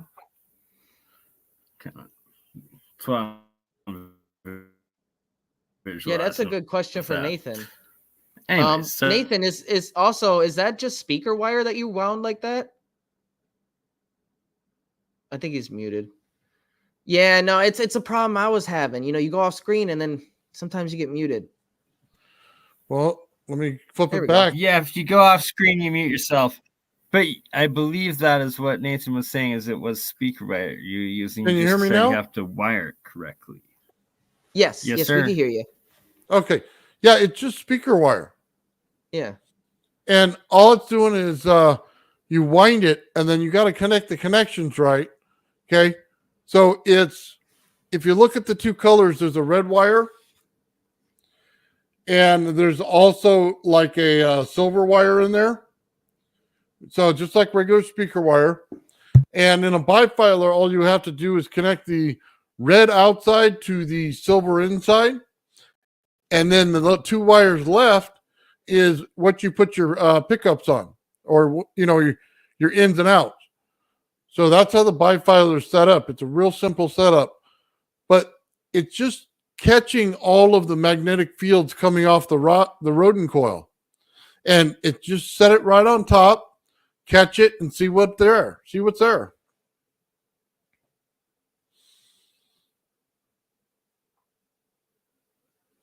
I think Ben took off already. Very good. Yeah, that's a very good, simple experiment. I'm gonna have to do that when I get some more speaker wire for sure. That's a good one. Thank you. But I'm gonna be right back. You guys feel free to take a break. If you want to present anything, you have anything to present or any updates in your coil, or if you want to take a lunch, Actually, maybe if you don't mind, bringing up to play a little video on nano coating by the Keshi Foundation style, just so give the audience a little idea of it and inform the process a bit, and see if you want to apply it to any of your coils. If you have a video that we can present, sure. Just be careful with the music, and obviously just search on YouTube. I guess I'll try to find it here without crashing my My own Oh, browser. oh, okay. If you're, yeah, no, it's okay. If your computer's temperamental, I'll do it. I'm taking a quick break, but when I come back, I'm gonna put that here. I'll put that on the list of things to cover. If my keyboard would work, there we go. And you said what was that? I'm typing in the search.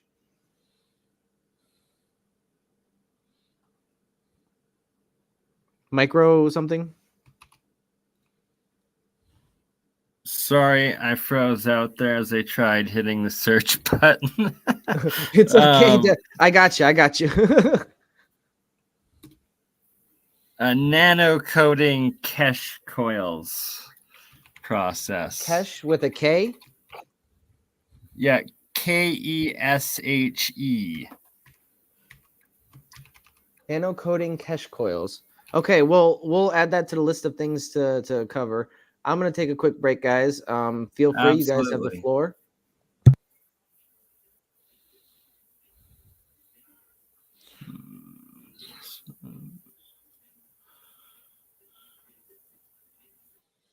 So, okay. Hopefully I'm not muted again. I'll share this. No, This we is can hear ya. there we go. That's my bifather coil right there. I just set it up, and all I'm doing is showing the difference between a straight DC power supply and a pulsed one. And there's a big difference in it. This actually goes to the bottom of one of my gravity flyers. Bifilar coil that Tesla made. And I just want to show you, I have it hooked up right now to 19 volts and 2.5 amps.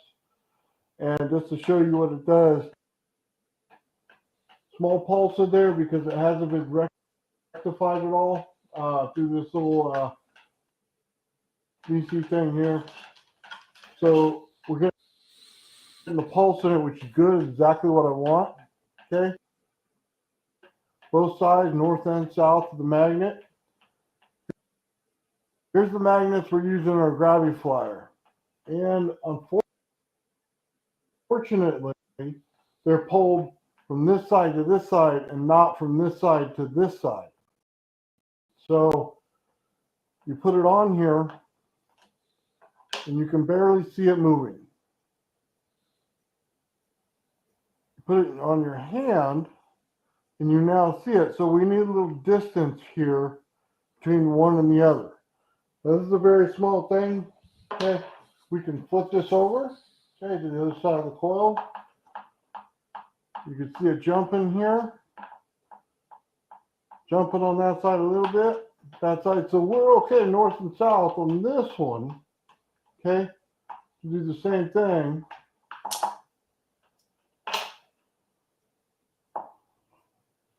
It doesn't fall off my finger as it jumps. Now, that's just with the pulsed one. Now, non-pulse, let's go ahead and unhook this. We'll hook up a higher power source. Okay, make sure it's on zero. Immediately jump to the other side. Immediately jump to the other side. This side just hangs up. This side immediately jumps back to the other. So let's look at this one.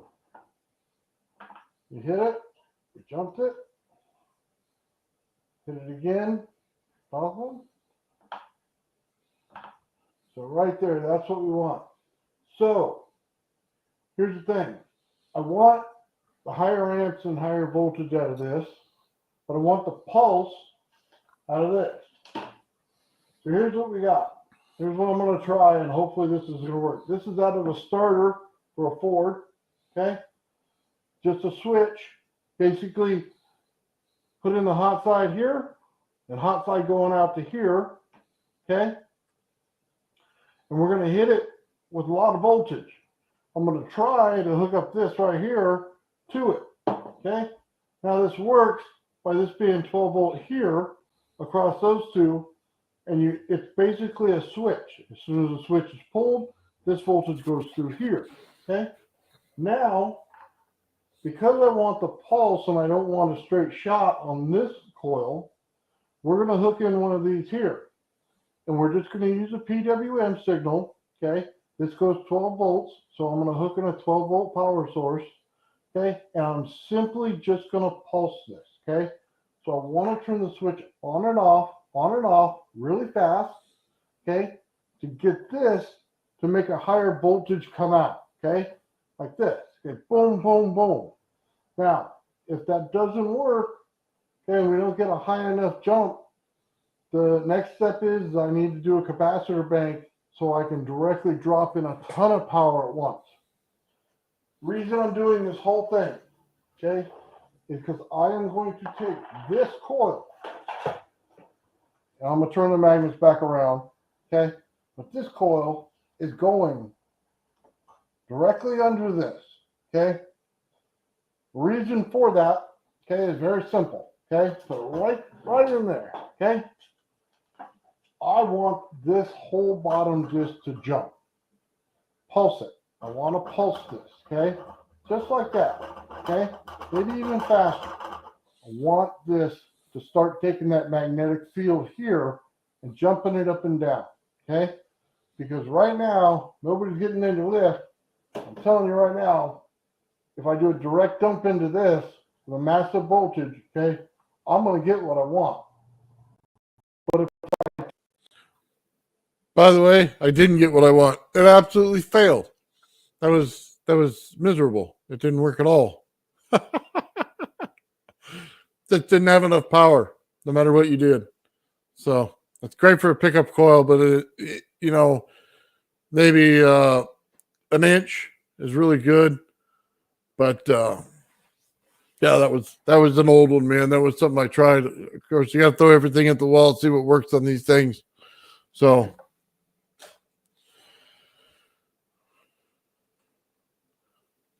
Complete flying. Well, it's almost there. I can tell you in testing right now, it doesn't stay on all 3 feet. So it's almost there. Getting ready to show the next round of testing here in the next week, and you'll start to see how I got to that point, and then I'll show that point as well. But that's what's coming up next on that gravity flyer. Just so you guys know, I've been taking my time a little bit because it's given some weird results. And that's one of them. So I have to figure out why, because I want to complete this before anybody else does. And I don't want somebody taking what I did and then making theirs fly before mine. So I'm being a little selfish there. I understand that, but I wanted to do it that way so I can just show it and then let it fly. So we're about there, man. It's real close. I just wanted to say I really understand that sentiment. You know, you put a lot of hard work into this, and you don't want somebody coming in and just not giving you any credit for what you've done to add to the table. You know, and you've seen that a lot of these smaller channels get ripped off by larger channels. You know, like somebody will come in and just steal an idea, and then all of a sudden everybody's coming to you like, why did you steal this guy's? No, we had it first, man. Open source is open source. You always got to source where you got your source and give credit where it's due, but then advance it because it's open and keep it open. Exactly. No, it's more about like preventing somebody from, you know, exploiting it. You know, we don't want to exploit this. We want it to be freely open. You know, but give credit to somebody who's advanced the field. We want to exploit it to the most positive benefits of all humanity. Exactly. Yeah. But no, I give Nathan enormous credit, you know, and when he gets this thing flying, it's gonna be the greatest day of the year. Honestly, it's going to be the greatest day. I'm sure it's going to be the greatest day of your life, you know, because you've been working on this like so long. It's going to be one step of acceleration closer to, oh my God, what's it called? The singularity, right? Right. But the greatest moment in terms of like scientific advancement, you know, like we work a lot on these things and a lot of times nothing happens, you know? Like 99% of the time, nothing happens. But that 1% of the time, you know, it's something to really celebrate. And we have to we have to prepare for that because that's coming. Well, the cool thing was, and I'll just say this about it. If you can pull off the Hutchinson effect, you can make this thing fly, because that's basically what I'm doing. And I had to remake all of my circuits to do it because they just were not working the way that Alexi put them out originally. So all that's out the window, man. It is completely unique circuits. I have changed everything. So it doesn't matter what the power comes in. I am manipulating that power however I want. So if I just want a little more amps, if I want a little more voltage, whatever it is I want, what phase I want it in, everything has changed. It's not normal. So I've completely tore this thing down and rebuilt it from the ground up with original circuits. And it doesn't act like anything else you've ever seen in your life. So anyway, that's it. It's just, I look forward to it like flying like we've never seen anything in our lives, right? Yeah. It's the custom circuits that are built for it. It's what makes it fly. The rest is just, it's aluminum. And the fact that aluminum does not hold in the field, it leaves it on the outside. It's absolute genius on Alexi's part of why he did it. And that's why I never change it, because you don't get that with anything else. So here's an idea. Like between the two aluminum plates, have those bifilar coils, but then spin them at extreme high RPM, and then see what happens with the bifilar spinning in the center that fast. Might get some anomalous effects right there. It's gonna act as an open air. Yeah, it's gonna act as an open air capacitor with the center draw. That's what it is. It's gonna be a center pickup coil to an open air capacitor, and you're gonna pick up energy in it. Or you can encase it in a Merkaba coil. Yeah. Ooh, have the Merkaba coil around it. Yeah, I don't know. Just a wacky idea. I don't know. That Merkaba idea is so unique and special. It'll well, you see them always stacking the different platonic solids, and then like the bagel donut torus in the middle, like in the center of them. So it kind of makes sense to have like your torus and encased by a tetragrammaton or tetrahedron around it. Like that's some fascinating ideas right there. Yeah. Well, I like that lady that maps out the coil. And if we got that Merkaba machine to do the map out on the coil, that field would be wild. That'd be something truly special. You know, I got Toy Maker here. It says to change the bottom into a saucer shape. It's not what you think it is. Let's just put it that way. The bottom plate is not what you think it is, so changing the shape would not matter. You're not moving air. Your magnets aren't even doing what your magnets you think they are. So the magnets are direct straight up because of the shell he puts around them. So the only thing that they're doing is creating the eddy current in the center. And once you put in too much eddy current, you ruin the center plate. Now, when you get to the capacitor form of that, it's like putting it in a, I forget what they call it, the spinning thing, whatever it's called. Anyway, it's not working like you think it is because of the high voltage on it, because of the static electricity on it. It will not be the same. Now, if you skin the whole outside with metal and made it in a saucer shape, absolutely, you'll get exactly what you're looking for. But that bottom plate, it's not doing what you think it is. This thing is a field generator in the configuration with the metal and the center plate. It is a lifting device when you make a open air capacitor in the center. And then when you solid stated it, you can remove 90% of the weight, actual physical weight on it by force. Then you can take the last 10% and lift it however you want. So 3 different ways to look at it. and they all act differently. The saucer shape is when you get to the step of covering this thing. That's when you got to have it. Not, they won't make a difference on the bottom plate. Trust me, I've tried a lot of stuff, and I should probably show some of the videos, on a later day where I printed it out, modeled, UFO shapes, put the air in them, put the fog machine on it, and you could see the actual directions everything goes. So, yeah, there's some differences in how they go. Yeah. Maybe it's not what you think it is. You have to sit here and do the experiments. I honestly wish, Toy Maker, you could sit right here in my garage and watch it, because it would change your whole mind on what I'm doing. So it's not a lift like you think it is. It's not about the air. It's about the field. That's why he built basically a field generator. So, yeah, Gerald's got the next experiment as a show. Yes.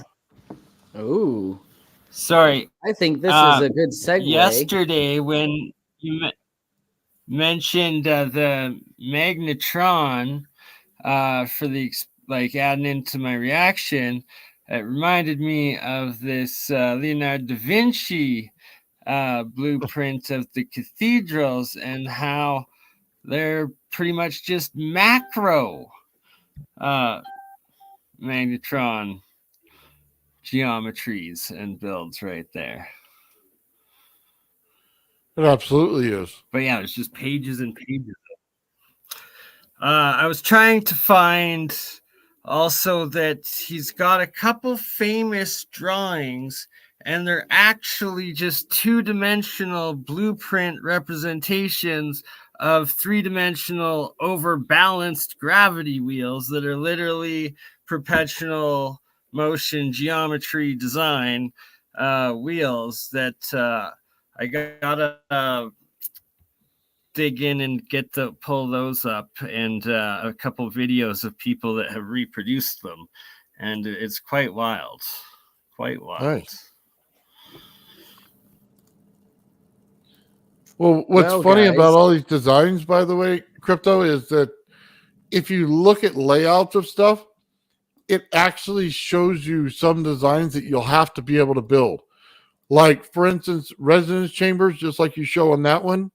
Anchor Watt shows that if you put a Tesla coil in the center and make each one of the towers pickup coils, you can create energy. If you make them saltwater batteries in the water, Right, well, and that's the thing. These are all giant domes, and they had copper solenoids inside of the dome. So it's like they were exactly that.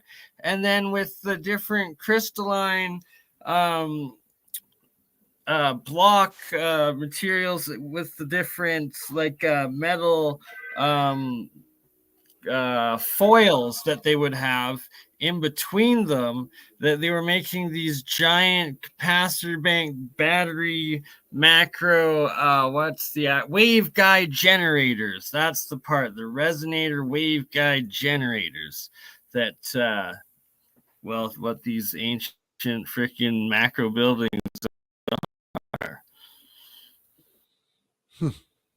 Right on. Yeah, I think there's a lot more to all these things than what most people know. Well, that's why when you go into these holy buildings, you actually have these religious experiences. You're having out of body, higher conscious, who knows where it's taking you sort of thing, but you're connected to something, and it's amplifying your energy to the other energy grids, I guess. Why they're all built on the ley lines, possibly.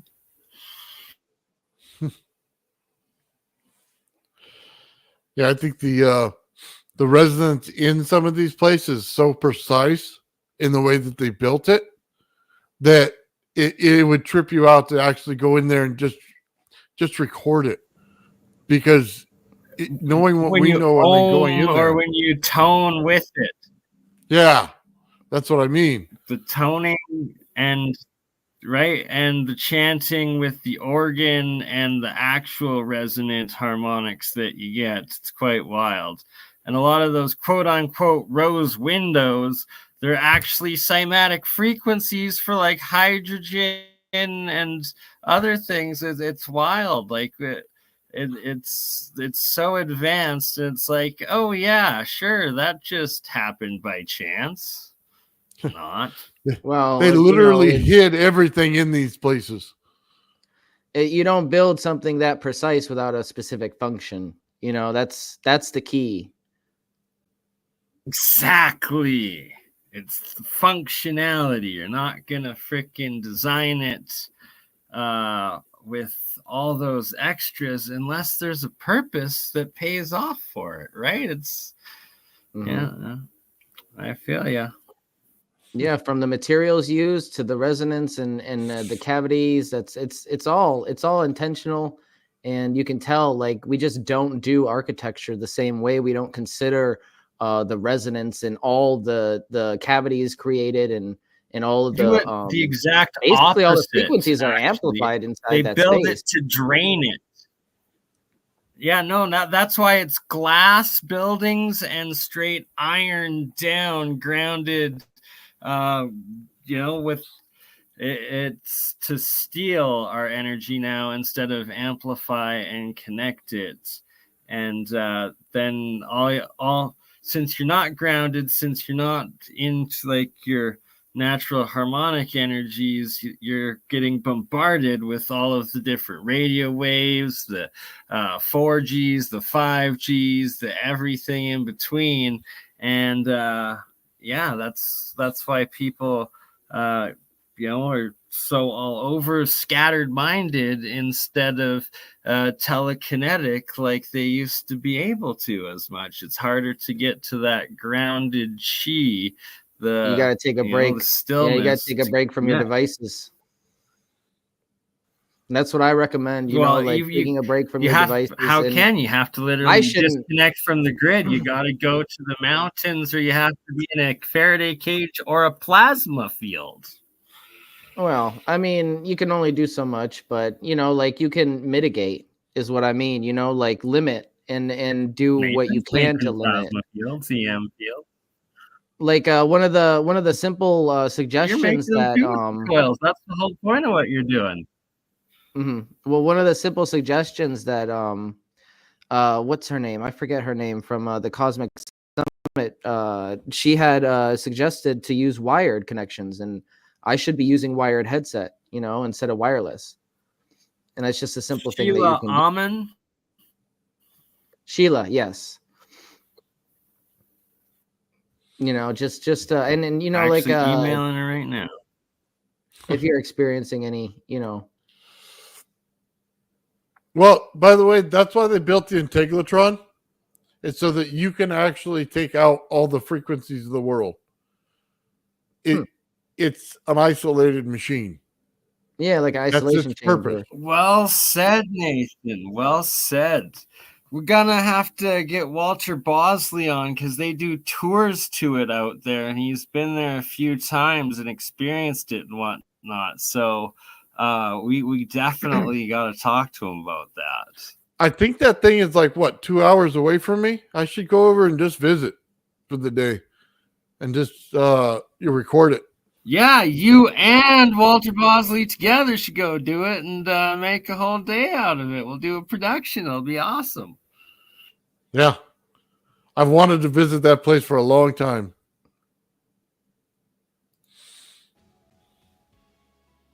There's a tour of it. Sorry, back to the Rodin Coil workshop. What do we got going here? Somebody else building something? Oh, is that Ben? No, Michael's working on his coil. I'm going to be going back to the mini lab in a minute to continue on mine, but I wanted to go over a couple of points with the spool that I didn't touch on in the video. Okay. When I finished the spool, I actually put electric tape just as an extra barrier right here around the edge.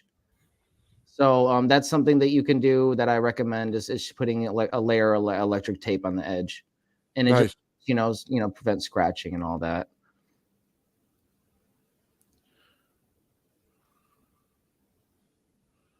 And right here, So when you're twisting your multifilar, you want to try to keep while you're running your coil. Obviously, you want to try to keep it as tight as possible. Not like pulling it so it's going to stretch it, but pull it so it's tight and as close together as it can be. And then you grab it, and when you put it on your electric drill, you want to make sure that you tighten it then as tight as possible, and then wait for it because it's going to sway a little bit. You want to wait for it to stop swaying. And that's key, because if it's swaying and you're twisting it, it's going to twist it all crazy, you know? So you wait for it to stop swaying, and you get it as straight as possible, as tight as possible. And then you just start slowly twisting, you know? And one of the mistakes I made was I wasn't careful with it, and I just started, spinning it like crazy. And, if you're not completely even with your wires here, they will get a little mismanaged. It's not too big of an issue though if that happens, because that happened with my Mark 1 and it still works. But you want to avoid that situation entirely if possible, because sometimes the wires become unpredictable, and like you'll end up with like a big loop, like they're all tightly packed and one wire is just like big loop on the end, and it's not together with the others, and there's really nothing you could do about that but clip it off. Yeah, that's all I wanted to touch on for now. Michael, if you had anything you wanted to update us on, how are you doing with your coil? Yeah, sorry, I was looking for the mute button.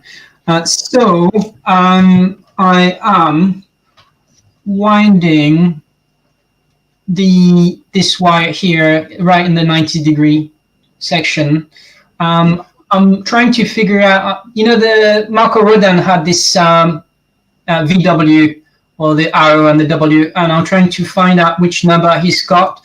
So I don't know if I want to wind 8 counterclock and 8 clock, or 3, 6, 9. So maybe I could do 6 counterclock wise turn, and then 6 clockwise, get the 4 wires out, and then try to do a figure 8. So like a Mobius type. So that would be instead of having the same wire connected, I'd have the opposite wire connected. So it's a Mobius 8, and then and try to put the multimeter on it. And when I put the frequency on the channel A, for example, I want to see if there's any interaction with this inner coil here, which is right on the rim, right in the 90-degree, right in the middle of here. So, and it sits perfectly in the groove, actually. Like the thickness of the wire is a perfect fit. It's like nice and tight. So nice. Yeah. So I'll just do probably. Because there's numbers 3, 6, 9, so I might try the 6, maybe 6 counterclock and then 6 clock, and then once I've done that, then I'll just finish this. It should maybe a couple of hours. So yeah, so that's the progress. Very nice work. Yes. This is awesome, right? Like, we are building and we are doing real science, and the more coils, the more making these fields, the more breakthroughs we got coming. Vibes we be putting out, literally and physically. So I just want to segue into my sponsor segment. And who's my sponsor? I don't have any sponsors. You guys are my sponsor. As you know, I don't accept sponsors because I don't want anybody to limit my voice here on the channel. So I do have an awesome merch shop with a bunch of amazing merchandise for you to show off your support. This is the Benefactor Beverage Containment Unit. It keeps it hot, keeps it cold, but ice not included.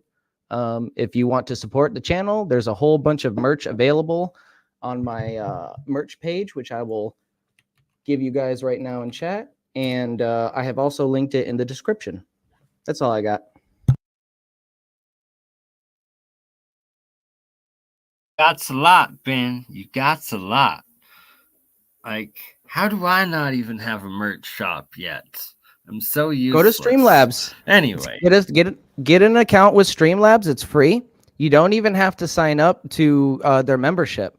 But they do offer multi-streaming if you're on Stream, if you use their app. But yeah, you just sign up for a free account, and you can open a shop with them, and it's all free. Like they only take a cut of somebody who buys something, so you could just have a shop up there, and it doesn't cost you anything. It's a good way to fund your research, honestly. I'm gonna have to put time into that.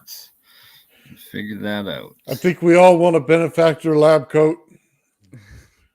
I definitely need to get some custom lab coats. That's for sure. the big logo right on the back. It's gonna write Benefactor, and it's gonna be stitched over top of the DeVry.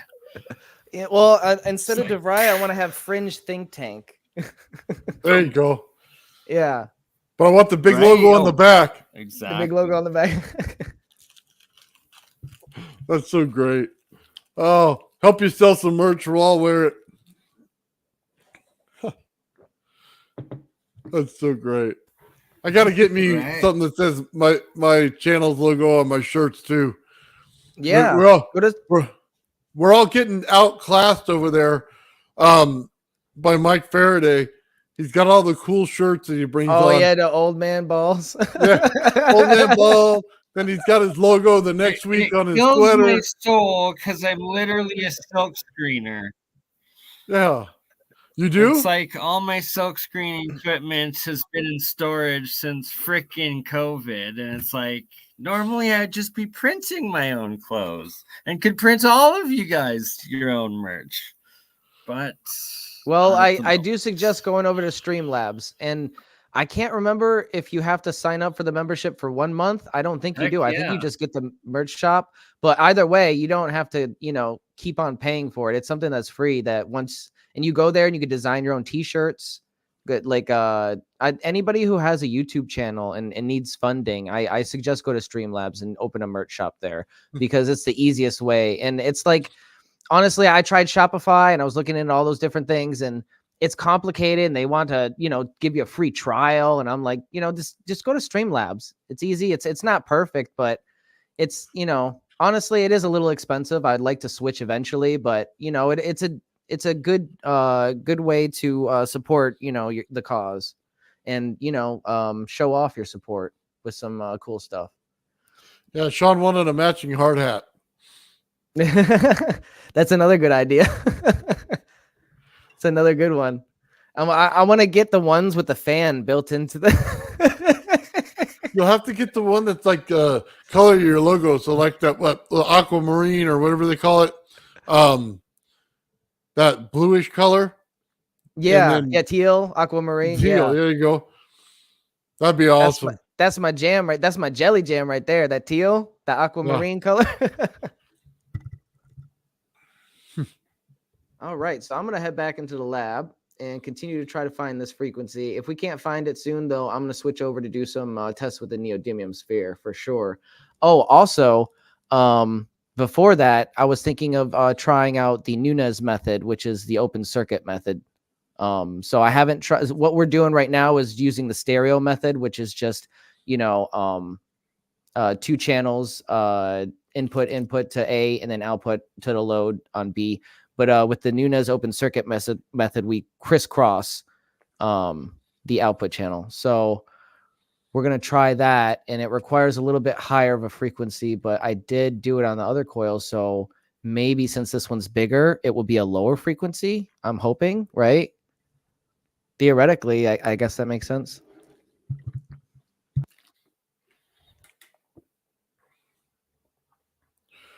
Yeah, that'd be cool. We'll have to find out, huh? Right on, man. Oh, let's see.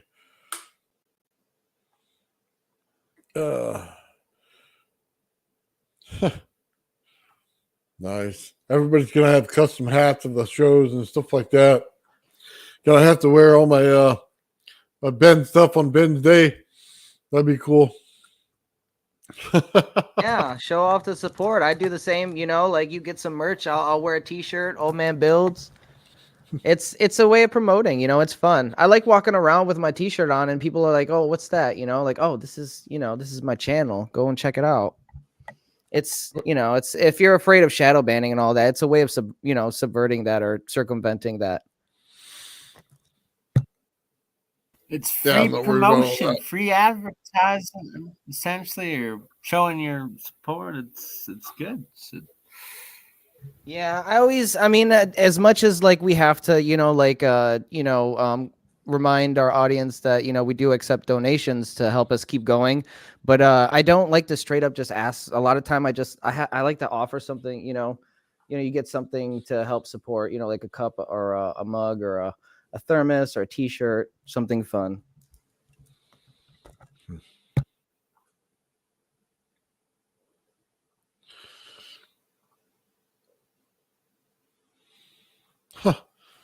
Right on, man. I want to check in and see. Michael, how many wines are you going to put on that thing? Okay, so I think I'm just gonna do three wind counterclockwise in here, and then 3 clockwise. So I've got 6 to play with, and then I'll just finish the coil. The coil. Yeah. So a little while to go. Very nice. I just want to make sure I see what you're doing because that's a lot of different windings inside there. Yeah.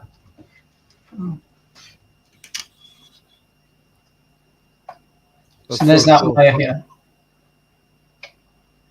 Very good. Is that what I think I'm seeing? All right.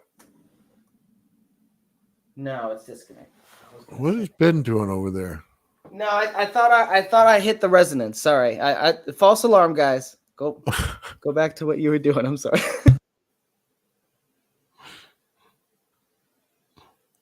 You gotta love it when Ben starts working on stuff. All right, man. Let's find something to do while they're over here doing that. What do we want to watch now? Let's see if we got some cool stuff.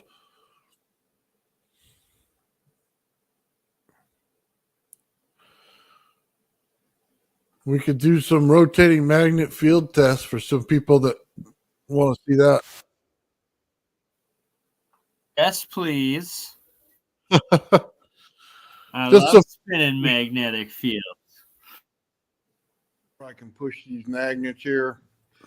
I don't have any iron core or anything in this. It's all plastic. 2 plastic couplers on the outside.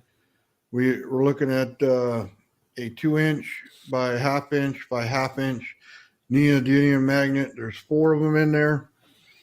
Okay, and they're just run on these little RC motors. I went ahead and hooked it to the wall, hacked that thing in there so I don't have to use a battery anymore. And let's see how fast we can get this thing going. And all we're going to do is set this thing. We're going 2 inches apart each time. We're going to start at 2 inches and see how far we can get down and see how much of a magnetic field that we can get on each one and how much it drops each time. So right now we're going to see the RPMs on this and see how fast we can get this thing going so we can judge the speed versus how far we can push this thing. All right, let's get this thing cranked up, going.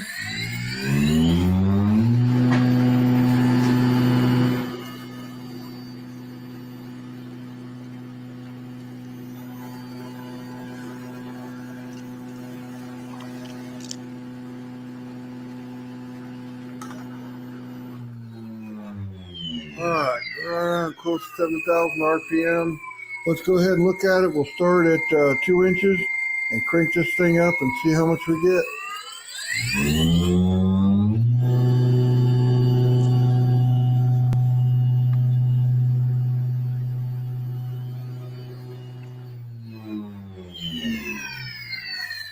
So we got 3.22. Turn this thing off and then let's go ahead and reset.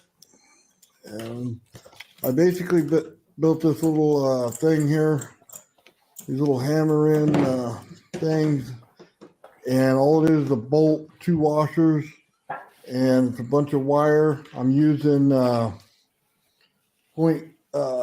or 20 gauge wire on this right now. So basically just trying to see what the field is and how far we can push it. Not so much that we're going to get a lot of stuff off of it since we're putting it so far away, but that's kind of the point here.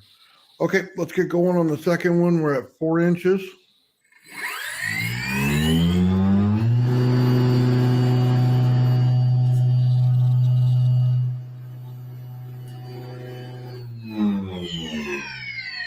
Okay, 2.72 on that one.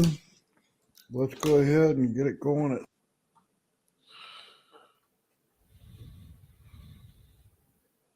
so just so you guys know, hopefully you guys can hear me on this, but we dropped off dramatically. We went from 3 point something to a point something. So with massive drop off in power. 6 now.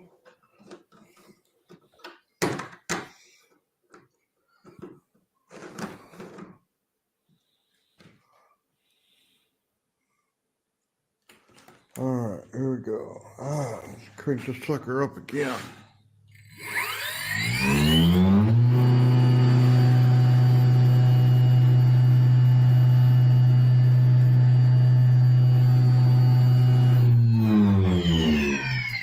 Okay, 0.065. Okay, well, we're getting lower, but we still got something pushing. So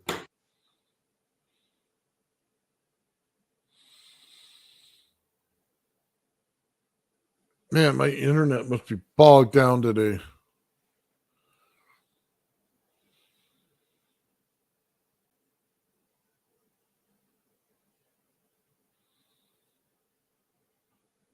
Let's go ahead and put it at 8 inches now, and let's see where we're at. Hopefully we can still get some feel out of this.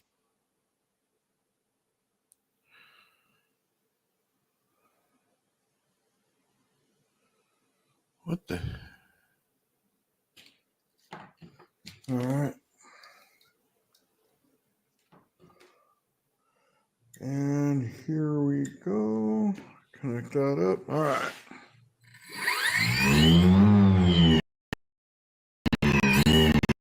Oh, misfire. All right.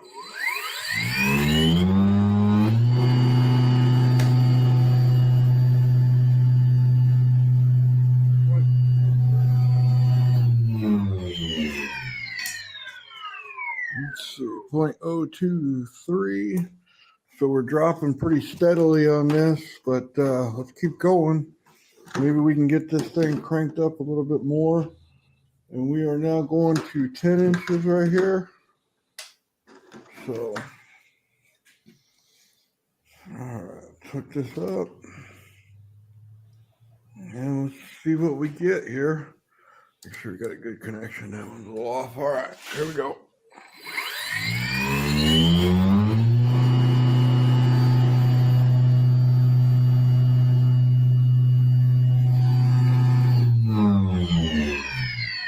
Okay, 0.009. It's getting down pretty fast now. It's almost done. Let's see.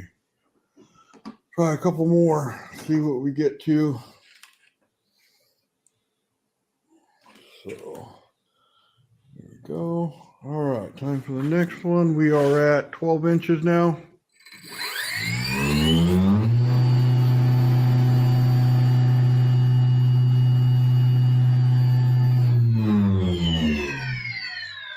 Okay, 0.004. All right, let's see if we can push 14 inches here and get this thing going pretty good. All right, here we go.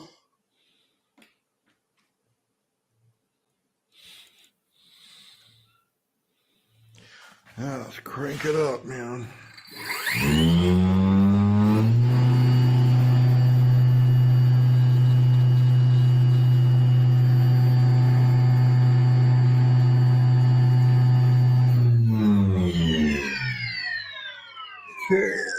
0.001 at 14 inches. Now, I don't expect to get anything here at 16 inches, but, let's give it a shot, man. So that's probably it. It's the 14 at low reading. So, but we'll try it.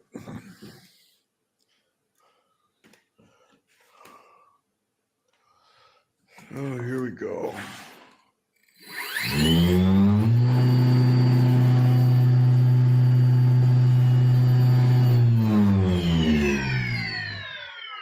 All right, guys, that's it.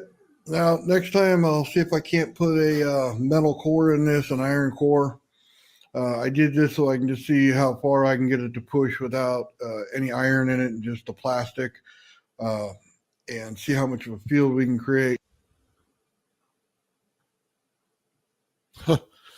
Well, that's pretty much it, man. That thing, it just teaches you how far the magnet goes and where the strength is to it. And the neodymium magnets, they like to be close to whatever they're at. So if you got a coil that you want to put next to it, just make sure you put it right next to it. Don't put it far away because it won't pick up hardly anything. It'll be basically useless with those things. Regular magnets, you have a little more distance in them, so this probably works better. But a lot of people don't see that on the internet, and they don't show it on YouTube. But it was just good to see for everybody who's not seen it before what the magnet's actually doing. The one cool feature I did not show in that video is if you take aluminum, you can literally just almost lay it right there on the spinning part, and it'll hover right over top. Because of the eddy currents it creates in the aluminum, it keeps it right off those neodymiums without a problem. So it just kind of floats on the top of it. It's really cool. But you feel a lot of pressure with it as well. So you know that you're getting a force that's created in there. Anyway, that was pretty cool.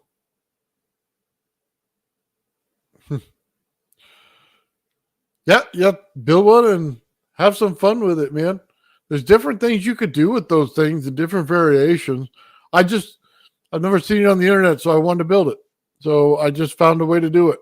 And at that RPM, man, that's a lot, So it'll really give you a good idea. Now, putting a wrapped coil around it would be a really good experiment to see what it does.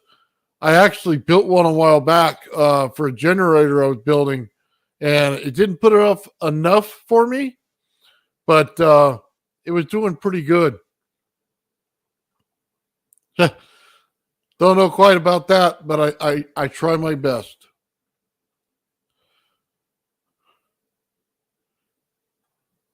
Has anyone tried building a ferro cell? I have not. That's not one of the things I've tried. Any of you guys out there? No?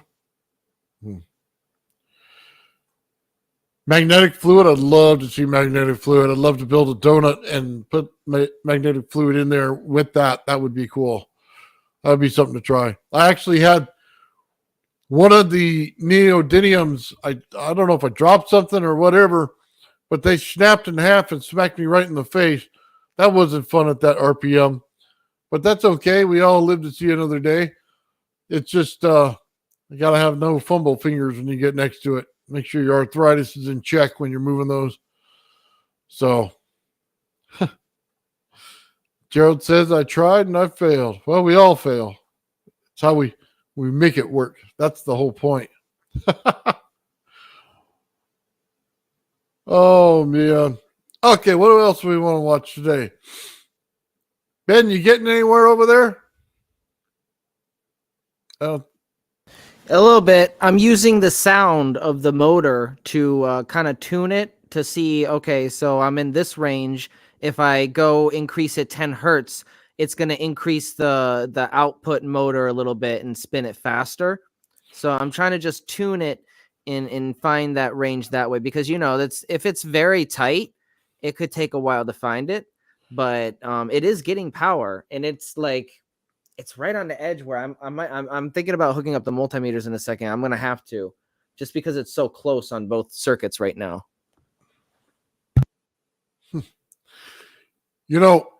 one thing I did do, guys, is I have one of those ball jars, about a little mason jar like that. I drilled a hole directly in the bottom of it. And the whole idea is I bought a vacuum pump. And what I wanted to do was spark it off with high voltage on the center of it while I put it under vacuum. So I think this week I'm going to pull that out and get it finished. But I think it'll be a really cool thing because from what I've seen on the internet, it makes some really cool looking features in the plasma. So I think that's one of the projects I'm going to take on this week and finish it out. Since I already did the hard work and drilled the hole in the bottom of the jar, it's just sealing up with some silicone, giving it a couple days to harden up and be good, and then lighten it up, and hopefully that stuff doesn't burn off with the heat. But I think that'll be really cool to try. Yeah, I agree.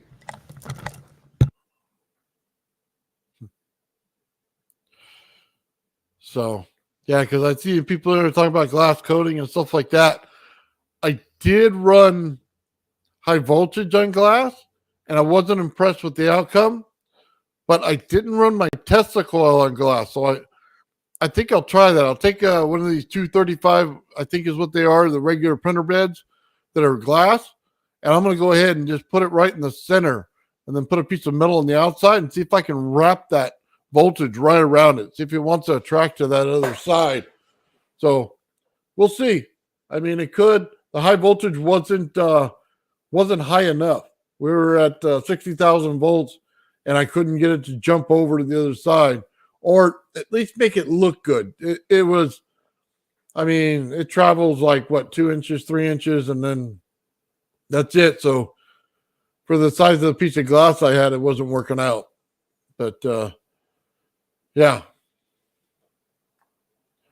Let's see what we got here. I just assembled tongue-tied. LG washing machine BLDC motor last night. I wanted to run it. It puts out 3-phase HV at low RPM. You know what? We were just looking at one of those today. Ben sent us one, or excuse me, not Ben. Benny sent us one of those crypto. He sent us one of these to look at, and basically like Gerard Morin did in his drum motor. I built one as well a long time ago, and I got rid of it. But that's really cool. Use one phase of it to run it, and the other 2 phases as pickups. And yeah, I'd love to see that. So that'd be really cool.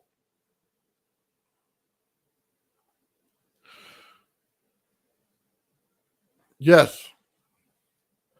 Yeah, you just have to watch out for those things. Sometimes I think you need like a little pickup there. I forget what they call them, but a little sensor to be able to tell you where it's actually at. Some of the BLDC things need that.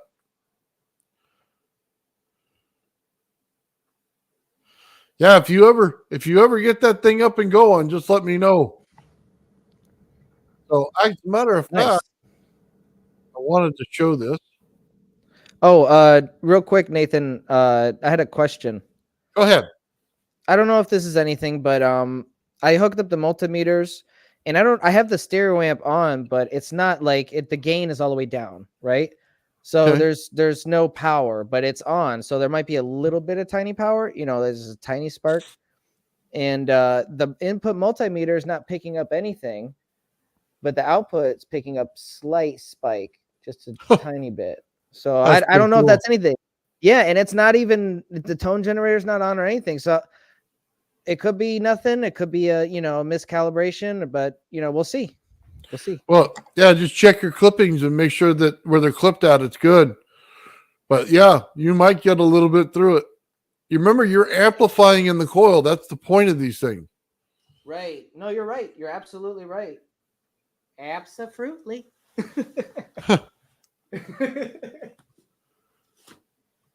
Oh, I got so much tape around. I got tape on my foot. All right, here we go.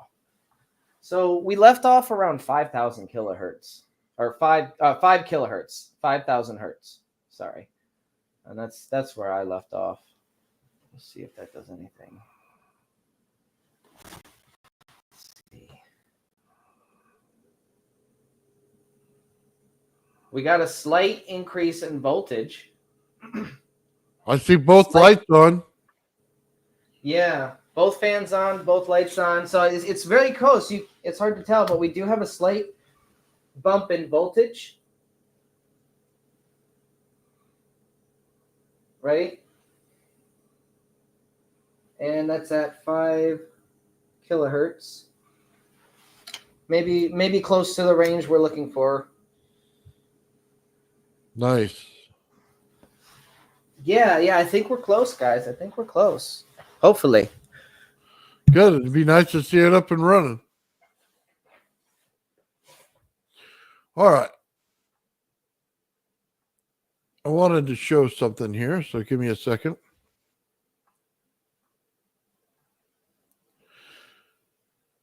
All right, I'm going to show this right here. This is okay. Bentonite 643 from the YouTube. Okay. Here's what I have been playing with so far. The plate and the magnetically levitated, trying to see if it could get some from the Rodin coil. So far, I've only been able to get it to bounce. It is very center and tiny Tesla coil. Interesting. That is interesting. So here, I'll go to the next one. Hopefully it'll let me. No. There it is. That's the setup right there he's got going on, guys. That's pretty cool. Hey, Ben, you see that coil he's working with? Give me 1 second. Let me shut this off real quick, and I'm going to go over there and check it out.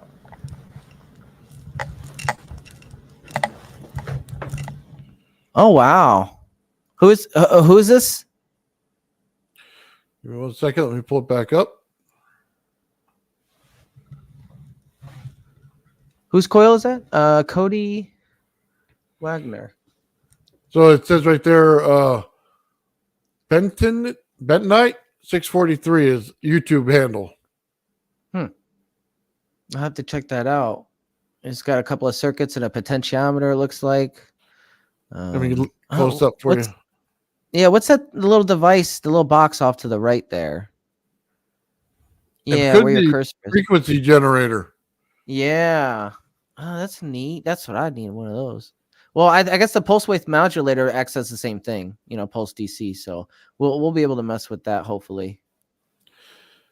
Yeah, this is what the people use if they don't have the stereo equipment. They just use PWM signal generators or any kind of signal generator, and they put it into the circuit that way. Yeah, and you want like a square or a pulse DC for these Rodin coils, at least from what I've noticed with the sine. It works, but it really kicks in with the square. Yeah, he's got everything over there, man. He's got some aluminum in there. He's got look at his coil. I like the way that coil is one of those round ones that's just wrapped on the outside there. Yeah, he's got a neat it's like a light interference or a light pattern. The spacing is a little bit increased, but it's kind of how like my small little donut is. Like you wrap it and it's take a look. It looks like he had some kind of a wire going that's in black that counters that as a third. Yeah. Oh yeah, like a strip, like Mike's got. Look at that. Yeah, Mike. Wow. That's crazy. You know what? This I wonder what effects he's getting, if any, with that black pickup, because this could add more evidence to what Michael's theory is. Oh, I was just looking nice. This is cool. Good find, Nathan. Good find. Oh, they find me. Everybody finds me. It's just the law of attraction and the gaining of inertia as this community develops and comes together, right? Yeah. What sucked into that vortex coil field. So what do you think, Michael? I was going to say it's really, really interesting because I have seen a guy. He's got a YouTube channel. I I forgot what's his YouTube channel again, but he was talking.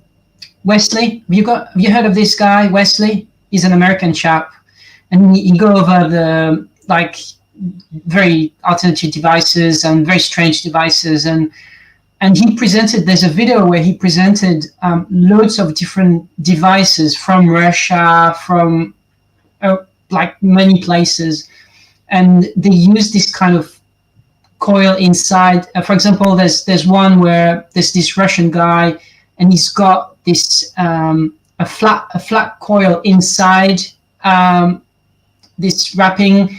There's another guy who's got this Tesla coil, just air core Tesla coil, but before winding the winds, he's got a mesh going on the outside of the tube, and then the mesh goes back inside of the tube.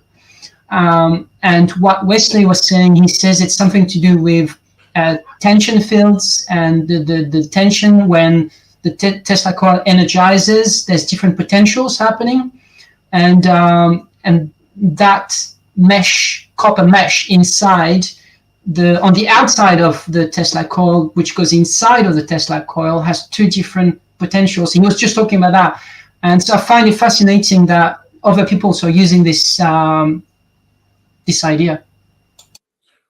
Take a look to the right of the main coil, right to the right of that Tesla coil. He's got two different levels that he's going to wind on that. So, yeah, there's a whole lot more going on in this guy's lab than probably what he's saying. It looks awesome. Yeah, looks awesome. Actually, Nathan, I'll just give you a quick update on what I'm doing, because I'm going to go for tea. It's dinner time now in the UK, so I'm just going to go off for maybe like an hour or something. If you guys still on, I'll come back later. But I'll just give you a quick update on what I'm doing here. So I've done just the wire inside, the sort of 90-degree wire, if you like. And I've done free counterclock and free clock, and I'm just going to show you here what it looks like, and then I'll go for dinner.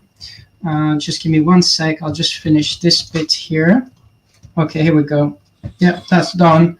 So so there it is. So I've got the I've got the free counterclock and the free clockwise, and I've got 4 wires coming out of it. 1, 2, 3, 4, and I'm going to cut this in half and then do a Mobius wind on the center of this torus, this PoE coil, and then after dinner, if you guys are still on, I'll come back and I'll carry on winding this on the outside. So hopefully it'll be quick. Yeah, Ben said we're going all day, so take your time, have your dinner, and then come back, and we'll be here. All right, see you guys. Thanks. All right. Yeah, thanks, Michael, for joining us. Really appreciate it. And yeah, we're gonna try to go all day, or as long as I can. Great work, so. Mike. Thanks, guys. Great work. Speak soon. Bye. So I wasn't able to get Thank you. I wasn't able to tune it into the resonance like I wanted it to. It did appear to have a slight bump in voltage at a specific frequency range, but that could just be an anomaly. At this point, I'm not seeing it visually with the fans. So I'm gonna, have to tune into the frequency more, and I'll keep you guys updated on that. But for now, I'm gonna switch to some magnetic testing, some neodymium testing and stuff. Very cool. Mm-hmm. Yeah, we got to get you a pickup coil, Ben, because I think that's going to help you out and really seeing things. Yes, we do. Yeah. So, and hopefully we can get this. I don't know if it's powerful enough, this little stereo amp to. Oh, my camera, my bad. I don't know if this little stereo amp is powerful enough to get this thing levitating inside the core, but we'll see. We'll see. Yeah, you know what, Ben? Honestly, best advice I can give you: find the nearest thrift store, pawn shop, whatever you got to do, right?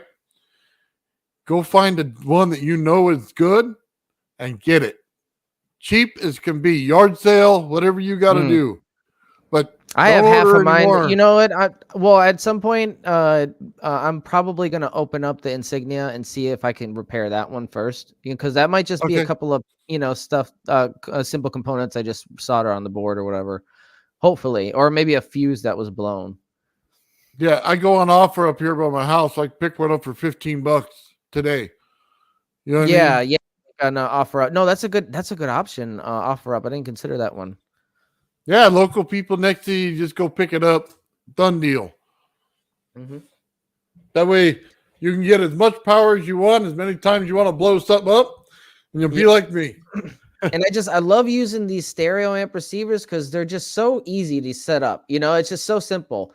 Whereas the power supply, you have to have that little circuit in between, and it's a little bit more involved. But for someone like me who just wants to set it up real fast, this is a really good option. So I appreciate that advice. I will probably go and offer up at some point and see what they offer up. Right on, man. Yeah, I know Sean goes to thrift stores. He picks up all kinds of stuff just for the coil inside. They have a beautiful pickup coil in there. It's toy wrap. Yeah, I think I got one. As a matter of fact, give me 1 second. Let me take a look. I think. Okay. Just let me turn off my thing quick.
All right.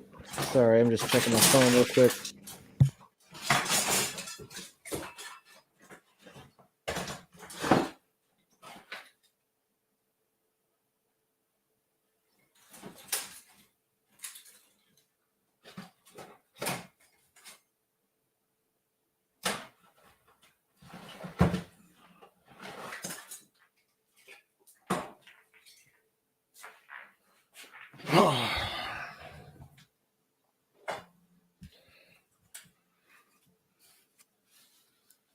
I'm seeing double.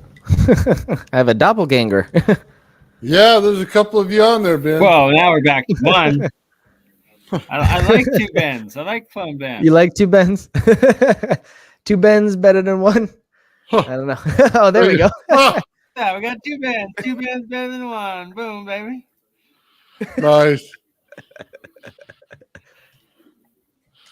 Uh-oh. Oh, man. Oh, I see that coil frame you got in the background, Nathan. We're you getting okay? back. Yeah, I dropped something. Oh, boy.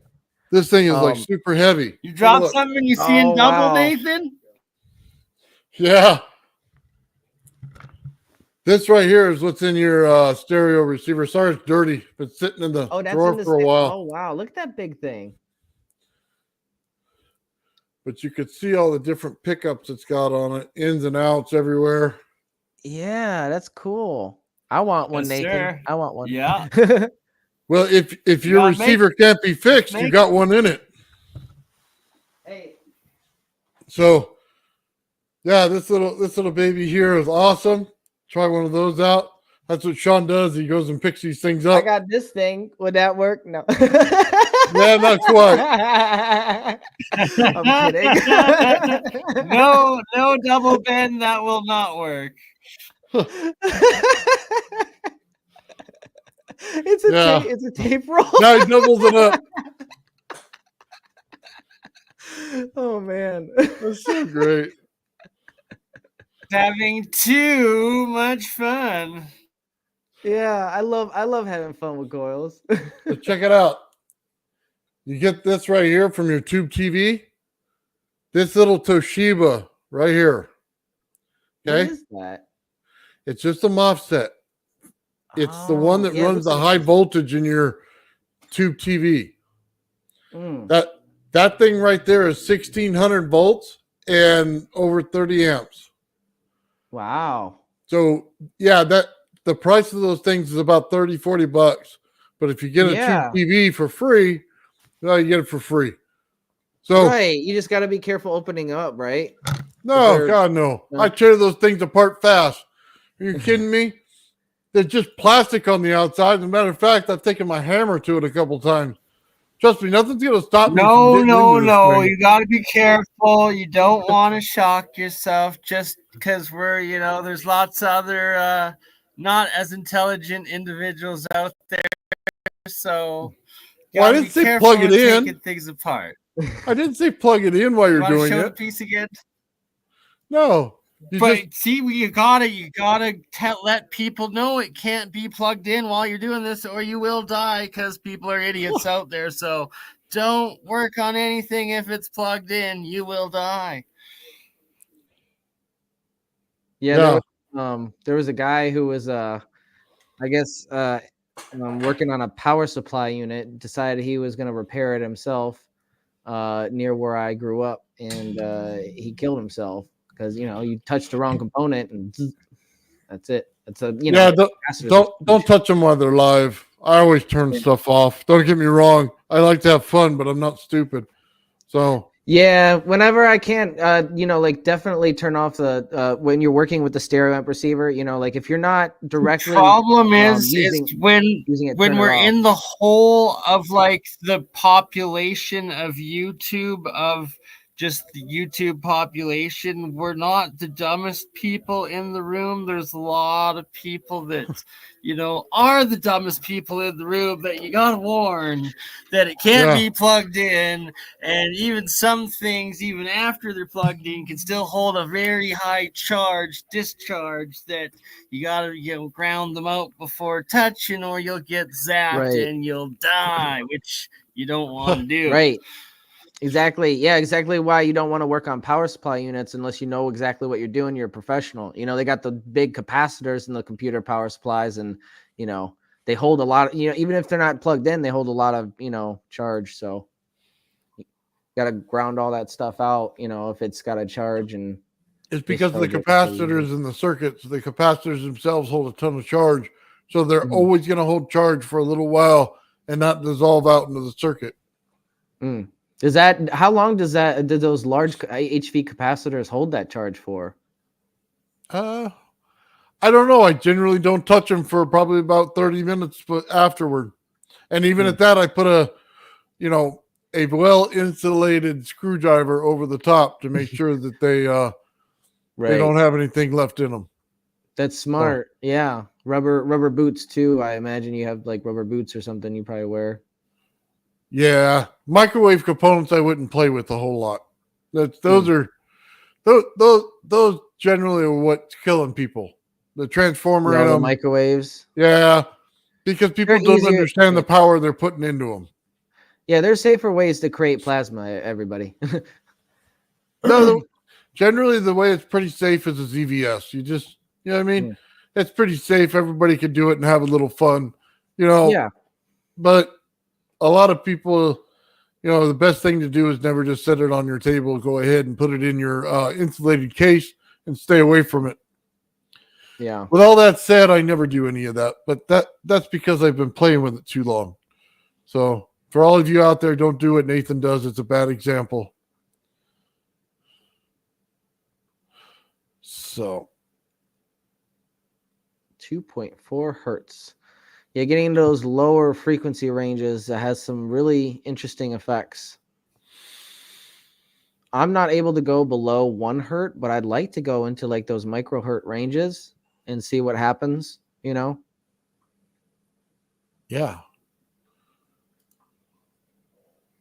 I hear that I think that's what I heard was the range for the Rodin coils anti-gravitic or levitation effects, because supposedly every Rodin coil has that ability. It's just, it's still a mystery. And that's why your research is very important regarding mine in that aspect, because I have no idea where to start with that. And you've got like a background on research in anti-gravitics, so that'll prove invaluable, honestly, if we want to get these Rodin coils lifted. Well, that's why I'm building one, Ben. Yeah. No, it's really cool. I see the coil frame in the background. It's really cool. I like the clear one, the clear plastic. Oh, hold on. I wanted to show this, but I'll go ahead and show that real quick. Let me show you. It's a silver. Oh, is it silver? Oh, that's neat. I like that. It's a monster. That's a big one. Yeah, it's got a lot of spokes too. The inner part is supposed to be smaller. I printed off the wrong one, so I'll have to reprint that. But it has these inside, Ben. It was the exact one you were looking at last week that you were checking out. So these. Yeah. It goes inside. inside. Oh my God. That is dude, Nathan just brought this Rodin coil frame to the next level, ladies and gentlemen. So, and then that the other is side, so cool. It goes right on top. So you're going to have a coil inside of a coil. Yeah. That's so cool. I can't wait. I can't wait for that one, dude. I can't wait. Well, if I'm going to jump in, I'm going to jump into the deep end, I guess. Apparently that's the way it works. Hey, next on part 2 of our workshop for Rodin coils, it's going to be Pimp My Coil. And you're at the top of the list right there for winner. Oh, I'm dropping stuff again. All right. But yeah, we'll do a Pimp My Coil. We'll do a workshop where we kind of like pimp our coil, spray paint our frames and, make them look cool, get different colored wires. Yeah, well, I just used the different PLA on that. So it worked out pretty cool. I like it. Good work, man. Good work. Yeah, I wanted to, we had some time to show this. We're just going to show some eddy current. Oh, okay. So, yeah. Show all that. And I'm going to get set up for some magnetic experiments, but that's going to take a couple minutes. So, okay.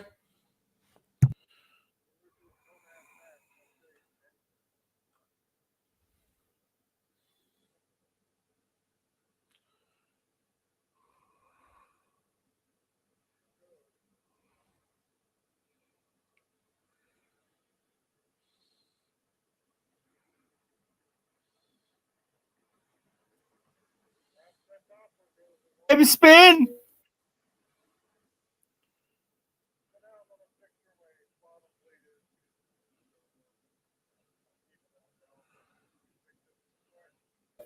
It's rather mesmerizing. So it's so cool, man, because it's strictly just a top plate. It's making the whole bottom plate go. There's no power in the bottom.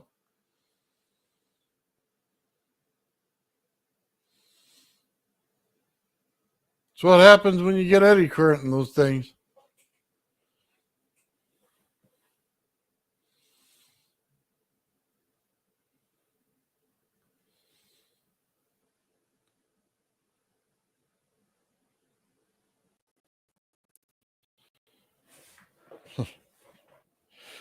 Yeah, it's not so much the balancer. It's just that I had built these for the first time, and this is a while back.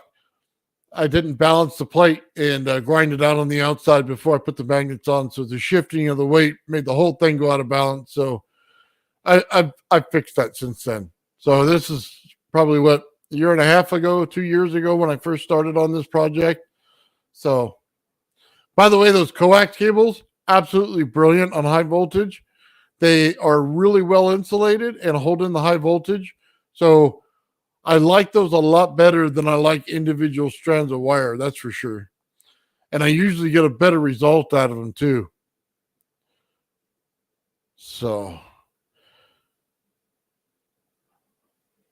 All right, give me 1 second. I'll pull up something else. In terms of the coaxial, I just wanted to touch on that real quick. Go for it.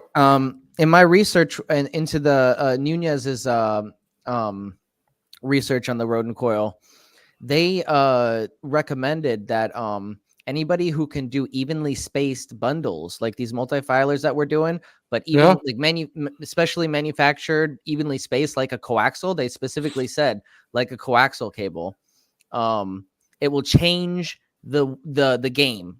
It will change everything entirely. Meaning, we're only left to assume what that means, but I think it implies that we'll get a lot more energy production out of these things. Well, the distances will be better. Yeah, it'll be like finely tuned. Yeah, well, you gotta remember Rodin coil is cross fields. Mhm. So yeah, I don't know that you build it like that, but putting in the power that way, you want everything to stay inside the in that wire area. But yeah, much better. Yeah, better. just considering having it evenly spaced and manufactured to spec, I guess, like to whatever you're doing. Yeah. Well, have you ever taken one apart, Ben? No, I have not. I've stripped them before, but I haven't taken them apart. Okay, so in a coax cable, you have the outside wire, or excuse me, the inside wire. Then it's covered with a shielding. Then you have wire mesh that's on after that. The exact same pattern that you would have on your Rodin coil. Oh, that's right. Oh, So yeah, with the interference pattern. Yeah, wow. Yeah, it basically has the same thing. And yeah, I don't know if you want to strip off the outside insulation or not, but you do that and then put it on your frame and see how it does. It'd be a cool experiment, that's for sure. Yeah, that would be cool.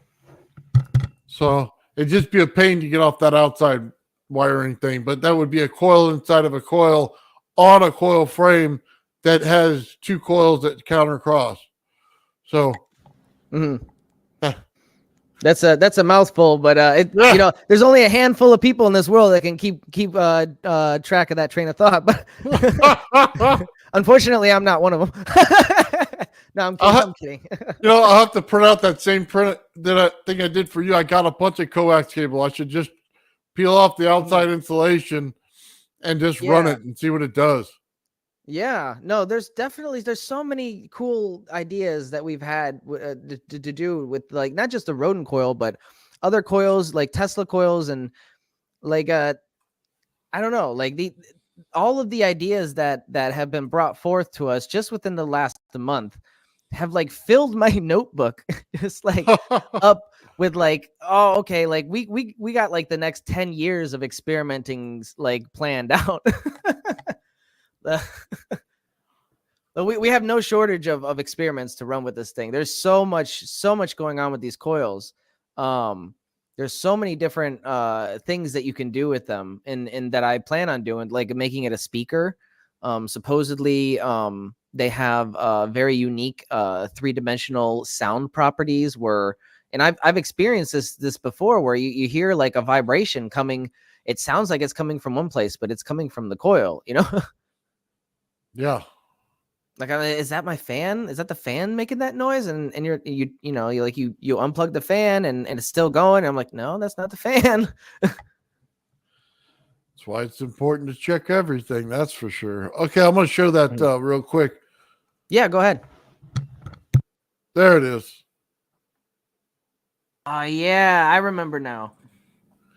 So as you can see, you just got the solid wire mostly in the center of these when you buy them. And on the outside, they got the interference pattern.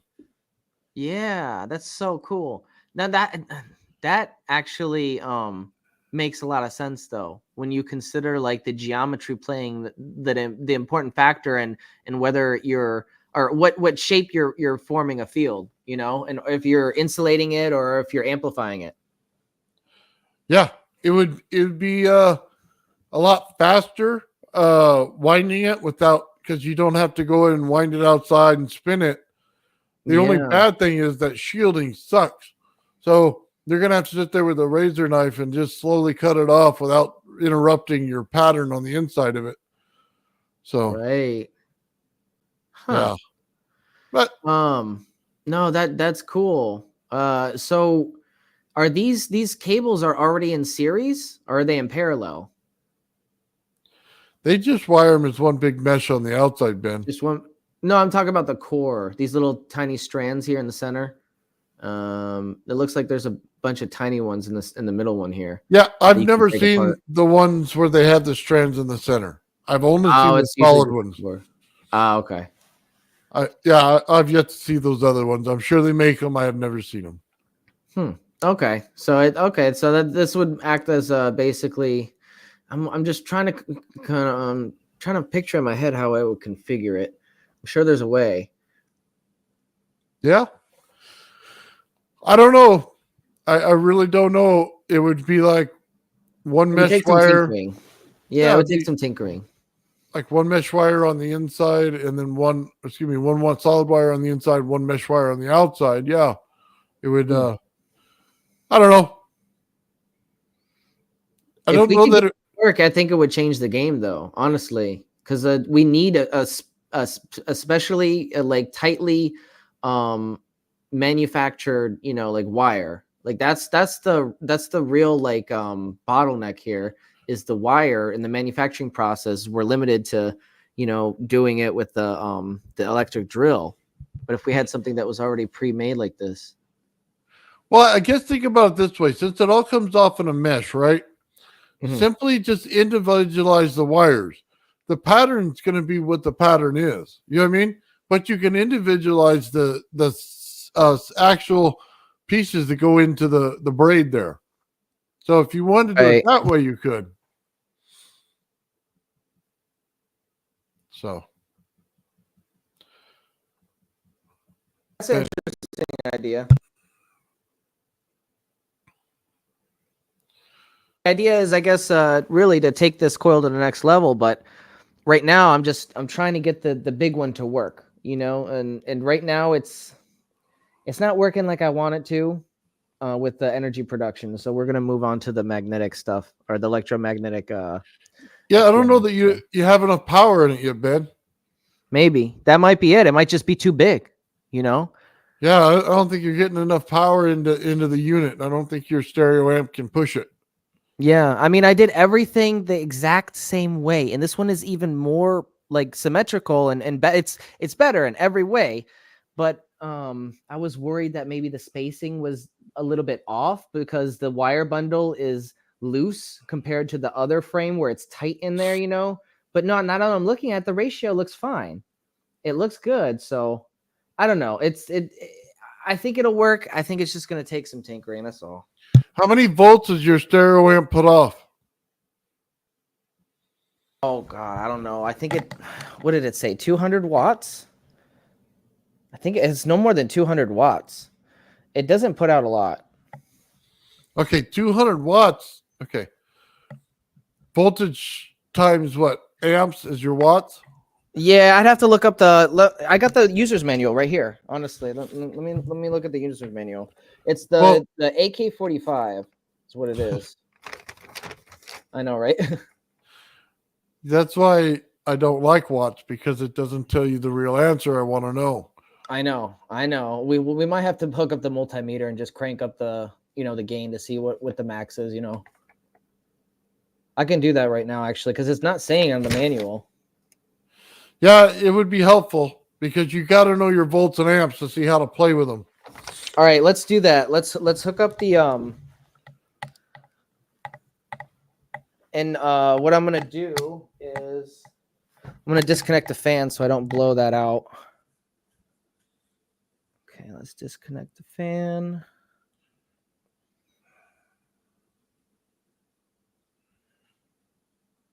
Okay.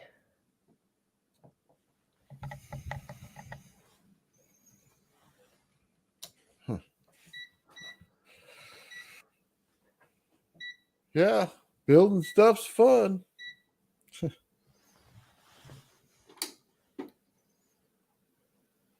Get into all kinds of wild stuff here.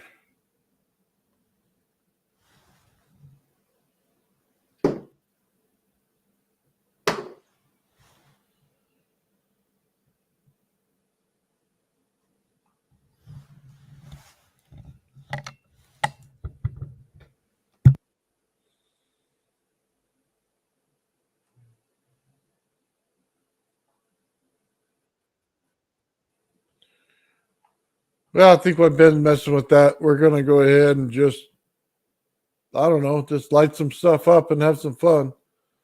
So here we go. I thought you guys would enjoy it. Here you go. Here's how to do it. And it's pretty simple. Have fun. I just want to show you guys how to make a ring of fire, a ring of plasma with a couple simple tools. All you need to do is get your ZVS set up here with your flyback. Okay, and all you're going to do is you're going to put, this is an aluminum ring. You can use steel. Okay, it won't matter. Or copper. And then you're going to take a hole saw. 12 volts. Okay. And all you're going to do is you'll end up centering up the drill. Make sure you. Hold on, Ben. You just say 12 volts? Yes, that's the max that I could output. So you're giving me 200 watts, right? I think that's what it is. It might be lower than that. I don't think that you're. Yeah, it's a lot lower than that. I don't think you're quite reading it right.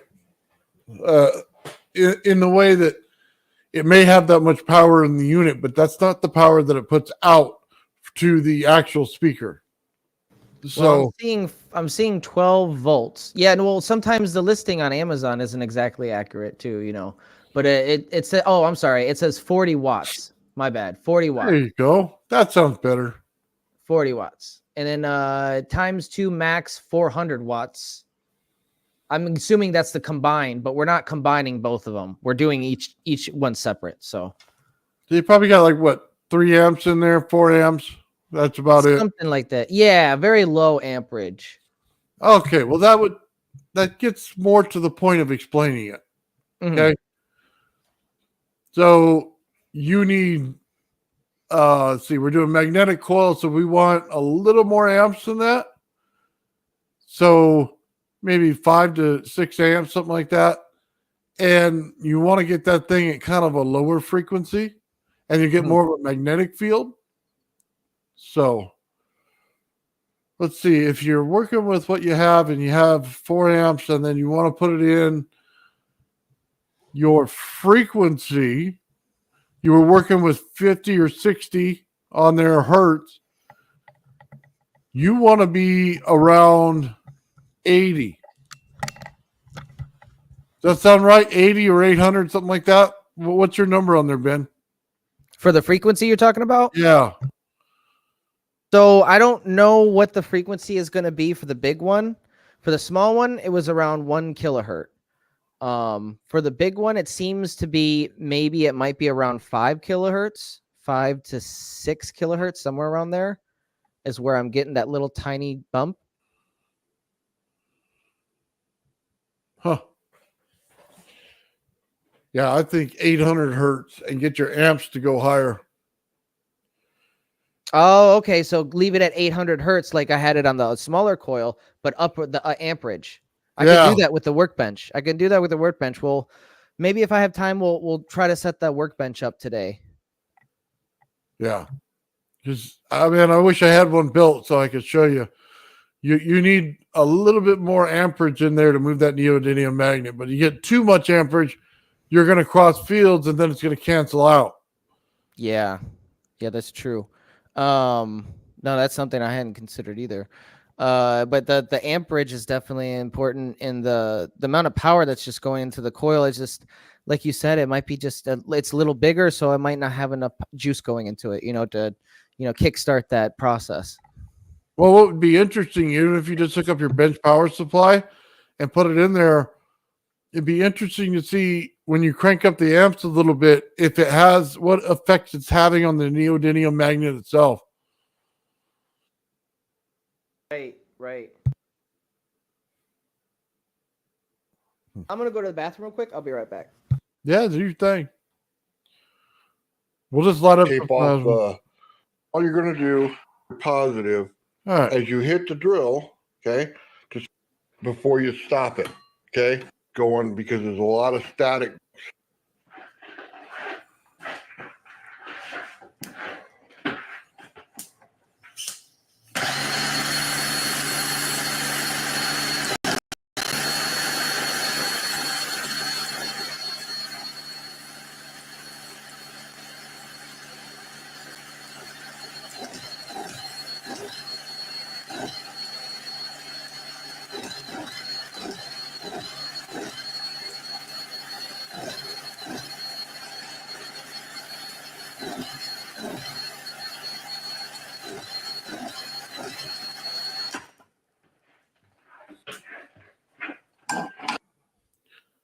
just so you guys know, on doing this, there is a ton of static electricity all over that drill. Okay, it is producing a bunch of it. If you do not pull the drill out of that ring before you stop it, you are getting shocked. An absolute fact. It's going to happen. It did it to me a bunch, right? So you're just seeing the plasma going around there. The cool thing is the color of it. There's a lot of amps. So it would generally go white. This is a little more purple. So it was going down from the spectrums in light. Generally, it's a higher grade purple. And then the more amps you put in it, it gets a lower and lower grade. So it goes towards of a pink. Then it goes down to a white. It goes to yellow before it goes to white. And it just shows you what you have in your voltage. So at first look, if you've been doing this for a long time, you'll know about how many amps are going into it. And that one right there, I don't think I had more than 4 or 5 amps in it. And the voltage was 40,000 volts is what was going through that thing. So, yeah, it's pretty good on that. But it should show you something. And then the static electricity just gets you every time. So none of this stuff is grounded. So the static will continue to build up on all this stuff. Yeah, it's a shocker. You can make a highlight reel of all the times I got zapped. And just walking by, I get zapped on some of this stuff. And yeah, you have to shield everything, do everything. The circuits are better to put in a little Faraday cage. I have a little mobile Faraday cage I set over top the circuits as I run them sometimes. If I'm running really high voltages in there, and say I got my voltage multiplier circuit connected, yeah, sometimes I run a little cage around them. So, salvage parts episode. Yeah, you know what? I might do that. I might just literally take one of these TVs. I got 2 of them that I might find here real quick. They were pretty cheap, and I might just go pick them up later today. But yeah, we could definitely do some salvage parts stuff on that and show you what's in these things, because a lot of the components we reuse for everything in high voltage or in the project like Gerald does on his channel. There's a lot of circuits to be had out of there for, a couple bucks. People just try to get rid of these things. So lucky I don't do salvage part return. You know what I mean? People will be turning them to me all day. That would be hilarious. I should put a sign out in my front yard, see if they donate their TV to me so I can blow it up. So.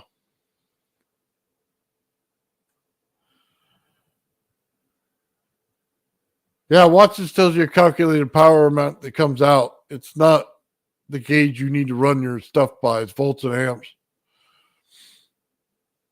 Yep, episode for the future. I absolutely agree. That'll probably be on the Wednesday show, man, when we go to do this stuff. Oh, hold on. I'm just pushing buttons here. Okay. Huh. Yeah, hey, Sean goes to the thrift store too. Don't ever underestimate that guy. He knows where to pick up the good stuff, and for cheap. So thrift store is where you get the good stuff for like the fraction of the price. It's the only affordable place. That's right. It's thrifty.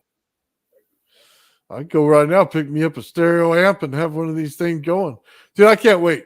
By next week sometime, I'm going to have my coil up and running. I'm going to start doing a bunch of tests on it. So that's going to be cool, man. Because then I can start talking to Ben on Ben's level, do every test he's doing. And work it out with him. Yeah, no, that's going to be awesome. We'll be able to collaborate on the coil, the collaboration of the coils.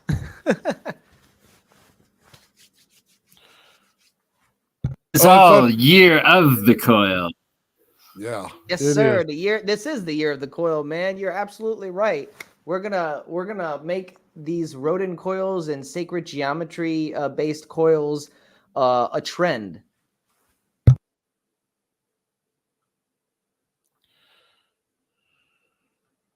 So I'm going to bring something up here for you guys. I just want you to see it because I love validation, man. So let me pull it up. No, that's not the one I want. That one is the one I want. Coils are cool, man.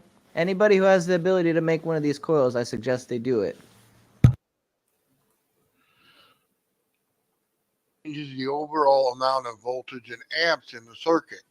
So, guys, big shout out to FlameJet51. We have an awesome validation video here for you. I'll go ahead and play it, and then I'll play the original video. If you're not already subscribed to this guy, I'll leave a link in the description so you can go ahead and subscribe to him, guys. He's got some amazing stuff coming out, and I hope you enjoyed this video of validation that he did. Hey, hope everyone's good. This is a video in response to Old Man Builds. Nathan's got a good point there. So let's take a look at what we've got going on here. So cruise over here, right? So you notice what's happening here, right? You see how the frequency is changing, right? We have response there. Now let's look over here, right? So we initially dialed it up to 12 volts, but you can see we're just under 4 amps of draw, right? So when we actually change the pulse width, check this out. See that?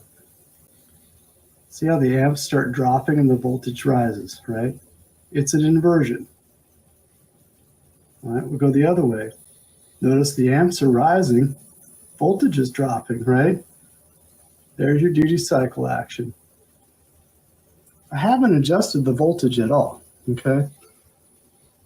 Now when we look at the frequency, what happens this time, right? As I go up in frequency, the amperage drawn goes down, right?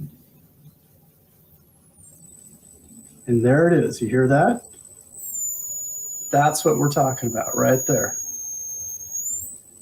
He's totally right. There's a 5-to-1, okay? As we know, everything is connected. You know, you can't just change one thing and expect to get something, you know, isolated. Everything changes and moves with it. All right, so we're also looking at the actual resonant frequency of the flyback system itself, right? So I'm changing the pulse width. You notice we've dropped the voltage, right? There's a raise in amperage. Pulse width down, right? Raise in voltage, drop in amperage. See that? Now we're increasing the frequency. Now we're decreasing the frequency. Now you hear that, right? So we're coming out of the ultrasonic range. Right, and this has a lot to do with the resonant frequency of our flyback, right? So everyone's slightly different. You got to kind of find your zone. So look where we're at right now. 8 grand. Right, let's take it all the way. Right. So you see that now we're way high on the amperage, right? So we'll change the pulse width. Yep, wrong way, right? See that? Lowering of amperage, raising of voltage. Right? You can hear it kind of slowing down.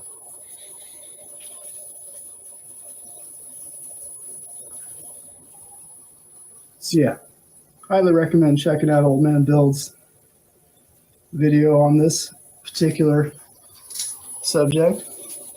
There is a lot going on, right?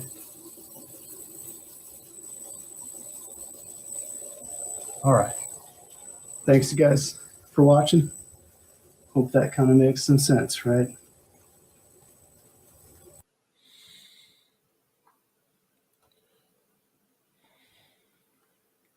So a big shout out to FlameJet51. Thank you for that. You know, a lot of times, guys, you think it's just volts and amps that you're putting in and you're going and writing it down on your paper and saying that's where it's staying. It absolutely does not stay there. It will change on you all the time. The watts won't change. That's why I tell you the watts lie to you, because you're going to tell me, you know, there's so many volts and there's so many amps, and then you're going to tell me a watt number, and then the watt number will still be correct, but my voltage and amps change, so my multipliers change. it's completely different of what you think it is. So when you adjust for these things and you find frequencies in them and resonances, you have to know that it's going to change the volts and amps drastically. I mean, you go to your meter, and if you're changing 5 amps or 4 amps or 2 amps, it's going to make a difference. And it's going to change the heat in the circuit. It's going to go from cold to hot as soon as you add more amps. That's simplistic. But this whole thing, that's why I always tell everybody, make sure you monitor this stuff because it changes. So when somebody tells me, I got to change something in phase, or I got to change, this right here. Well, if I'm changing everything in the voltage, what does it matter? I mean, I don't care if you run a generator on the back of your Chevy pickup and just wrap it to the wheel, okay? I just don't care. And whatever power it is, I'm changing it, and that's the point. So just so you guys understand something that's going on, everything matters in what you're doing. So Ben says he's got something good. Let's go check it out. Ben, what do you got? Well, Nathan, I'm glad you asked. We are getting ready to hook up the coil for testing with the neodymium sphere. I put it on the floor so it's easier to see inside the Tor there. Tell me if you guys can see that pretty clearly. So we'll have the sphere. Can you zoom in just a little bit, Ben? Yes, give me 1 second.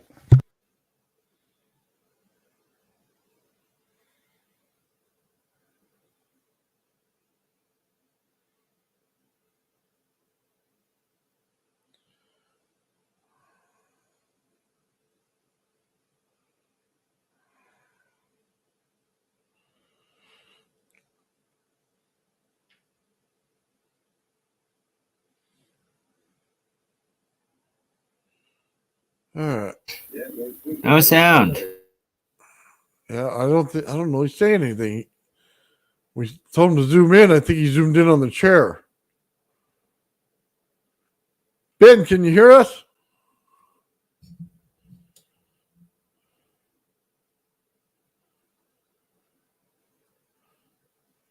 Yeah, okay, here we go. Now we got the right picture again. I'll just get the thing to pan down just a bit. Nope. Oh, just going everywhere with it. There we go. Need to get you a tripod, Ben. There you go. That's perfect.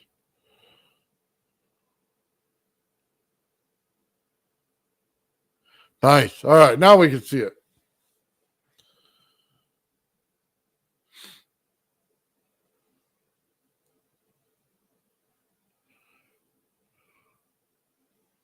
Ben, can you hear us now?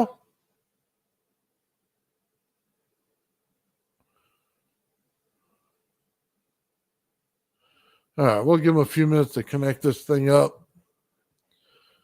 Looks like he had to disconnect it to move it.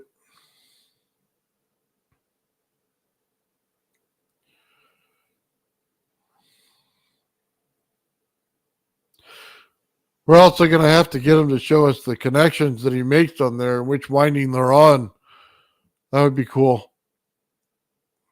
So let's see. You got definitely a lot more room in the center of this thing than you did the other one. Yeah, there you go, Ben. Show us the windings right there. Probably best to leave that camera there. We don't want to be looking at the back of the chair again.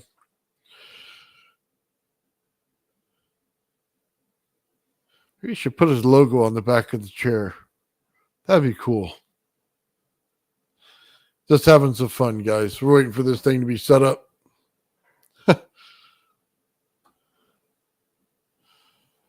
Oh, what is this guy here?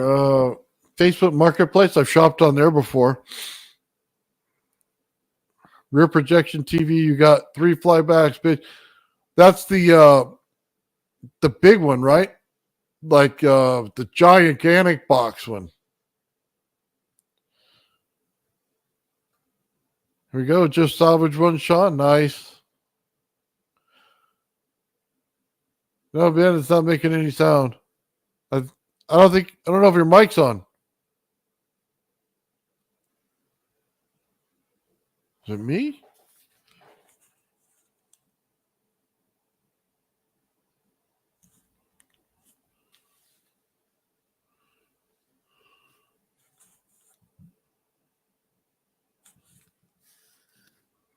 Nope, still can't hear nothing.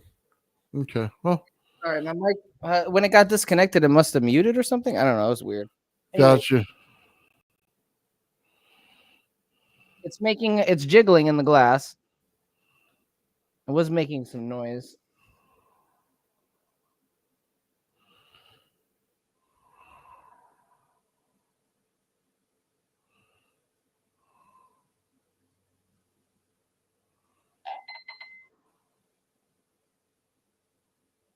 Let's turn down the treble a little bit. I have it all the way up, and I have the bass all the way up. So let's turn down the treble.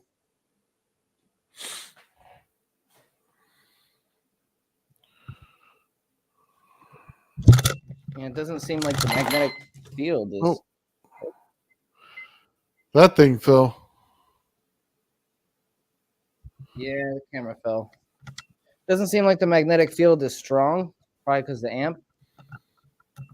I could try hooking it up to the output as well. Hey, Ben, you got a plastic cup? Yes. Try put it in plastic cup. I want to see if the actual glass is becoming impedance. Let's try it.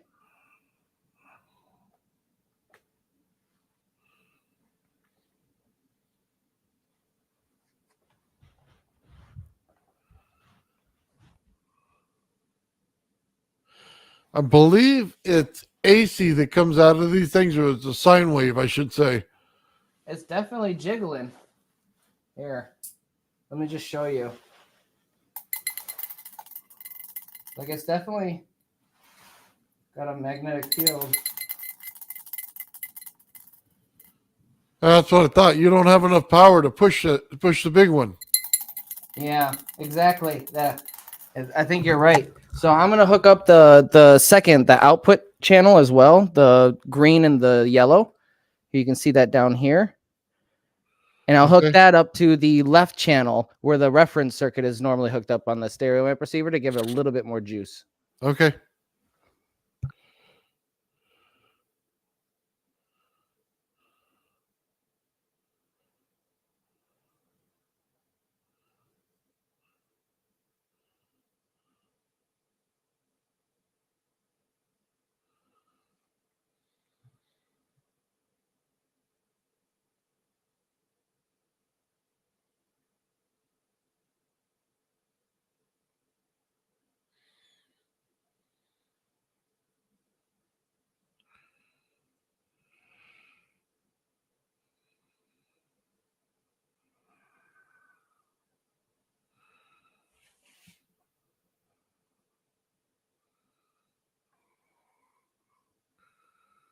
Let's see. Yes, when the comes under load, the governor kicks in and increases the RPM. Nice.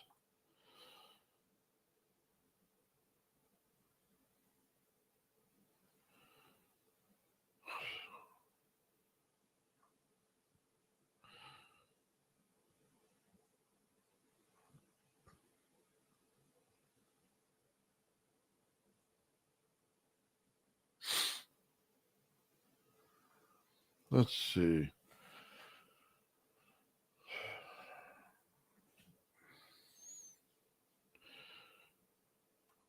Oh, he's trying to solve hello goodbyes problem. Okay. Everybody talking about different stuff in the chat. Gotcha. I understand.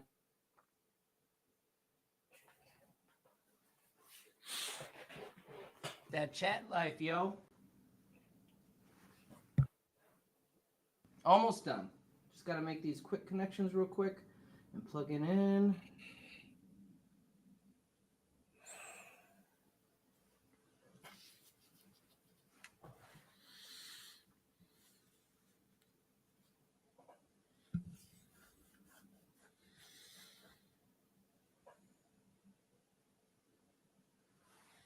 All right. Should be set up and good to go. All right. And let's get that plastic cup out as well.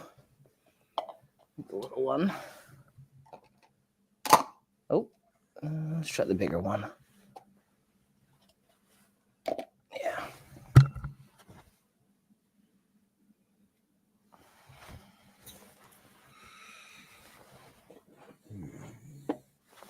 All right, we still have 7.83 hertz pumping into the system.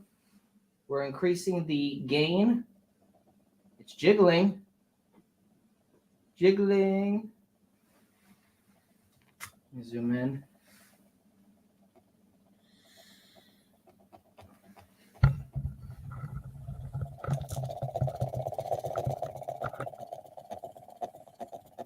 Got a little bit of movement.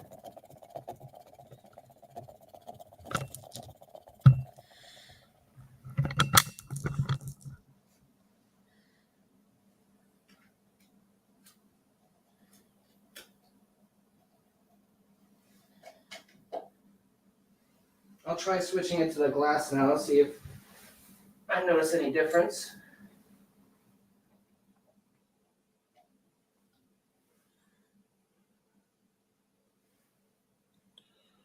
Well, it feels stronger in the glass. When I put it in there, it feels a little bit stronger. Yeah, it's definitely a little bit stronger in the glass.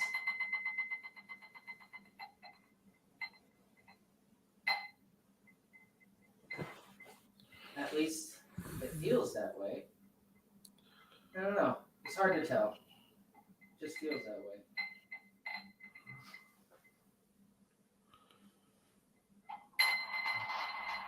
Oh.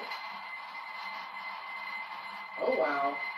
Oh, I gave it a real kick. Oh, boy.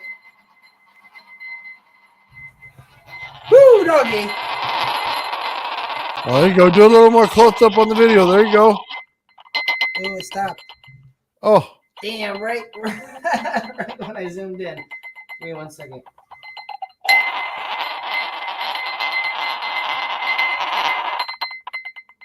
So, there we yeah, it's go. probably just got not enough power, but yeah, it's spinning. Your It's balls are spinning. just too big for the coil there, Ben. Yeah, I got my balls are too big.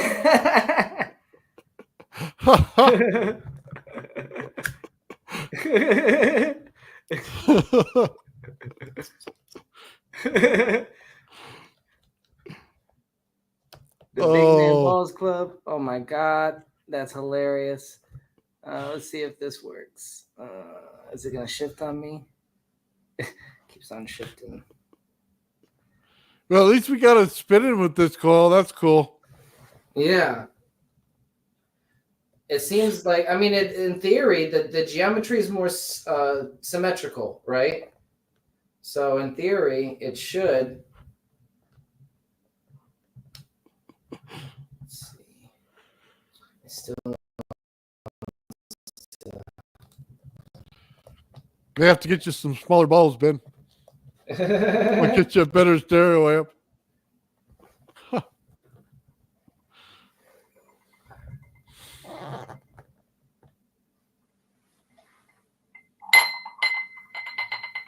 There we go. It's going.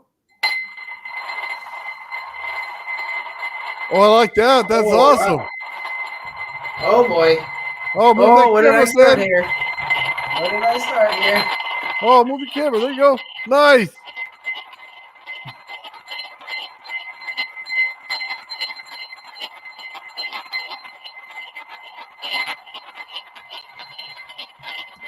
There we go.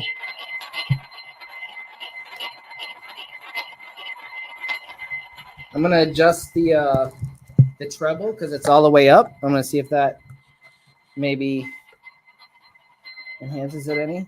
Well, actually, no, the treble's not up. It's just the bass. Okay. I don't know, Ben. When they're in a good rhythm, you kind of just let them do their work.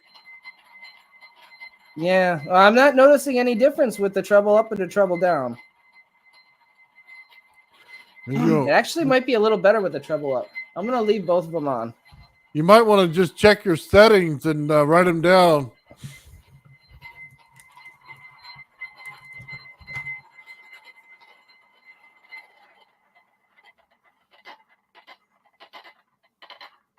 Oh, no, you.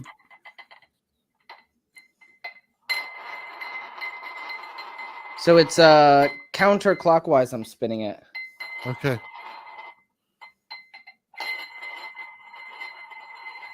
There you go.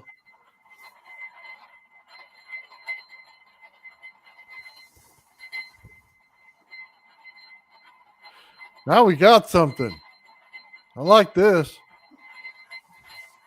This is what I call the Rodin Coil rodeo. Yeah.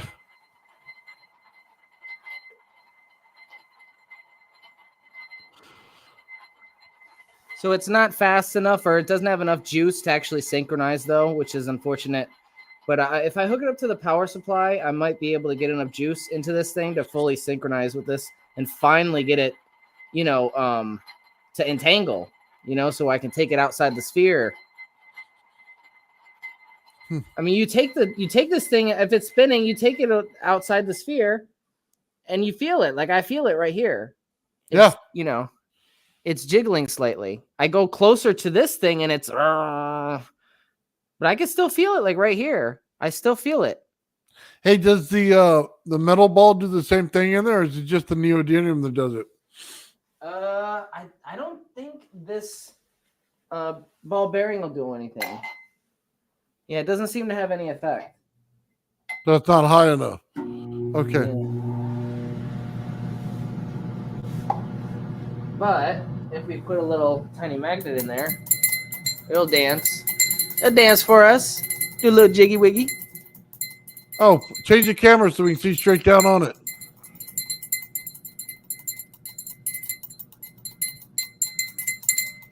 It might actually flip out of this glass.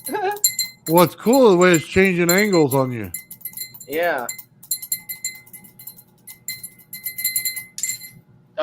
Oh, did it flip out? Yeah, it flipped out.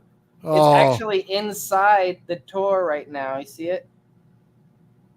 On the bottom. And just a little tip for everybody. I like to put like a little, pan cozy on the bottom of whatever I'm putting the Rodin coil on, just so it gives it a little protection and comfort, so you don't scratch anything.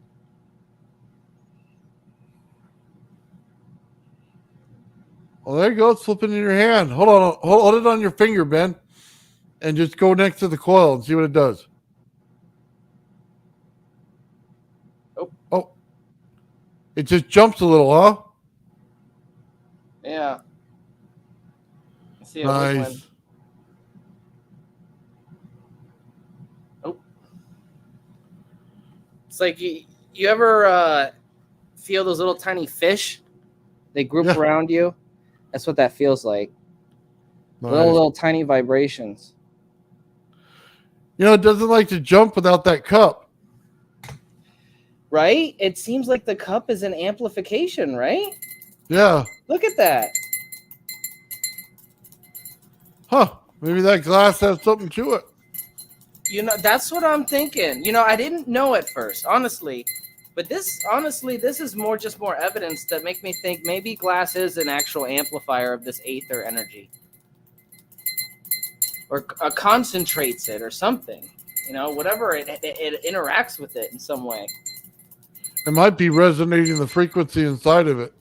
Yeah, that too. It could create a cavity. I mean, it is a cavity, but yeah. Any number of things. I have no idea. Your guess is as good as mine, I guess, at this point. We really don't know. Yeah, he says try it in the plastic cup with the same magnet. Yeah, let's try it. Let's see. That's a good one as a control. Oh, it just flipped out. I got plenty of these little things. Here's another one. All right, let's try in the plastic cup. That's unlike plastic cup.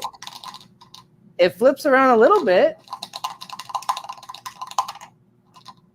but it's like it's not as powerful. It doesn't. I don't know. Is that what it seems like? Might be the angle. Yeah, it could be the angle too, because of this handle.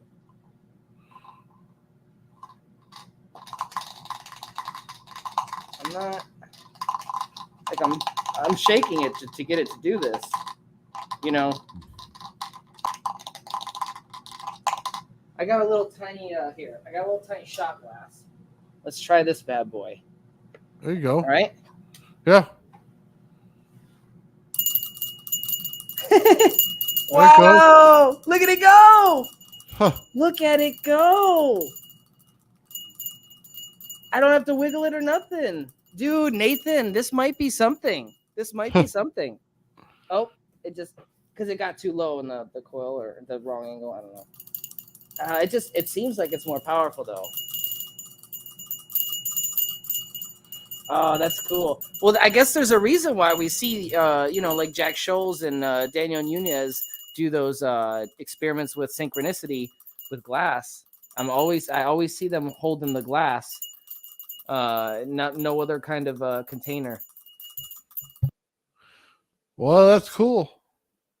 Yeah, if you guys ever do this experiment with the neodymium sphere, please wear safety glasses and at least thick gloves. Because when it starts spinning really fast, like mine isn't spinning really fast right now. But if it was spinning really fast, I put on my thick gloves just because sometimes these glass containers can chip.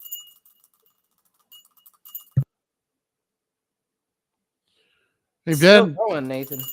do you know what the glass is made of that you're using? Oh, I got a tag on the bottom. It's all from the same. I think it's all from the dollar store.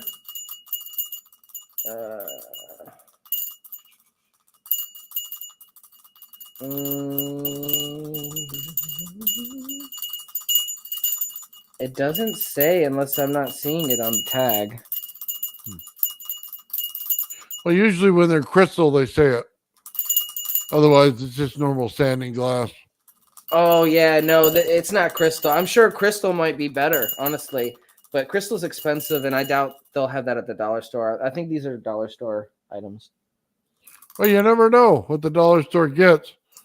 It's just That's overstocked goods. That's true, too. I didn't consider that. But, either way, it looks like it's having a greater effect on it than the plastic.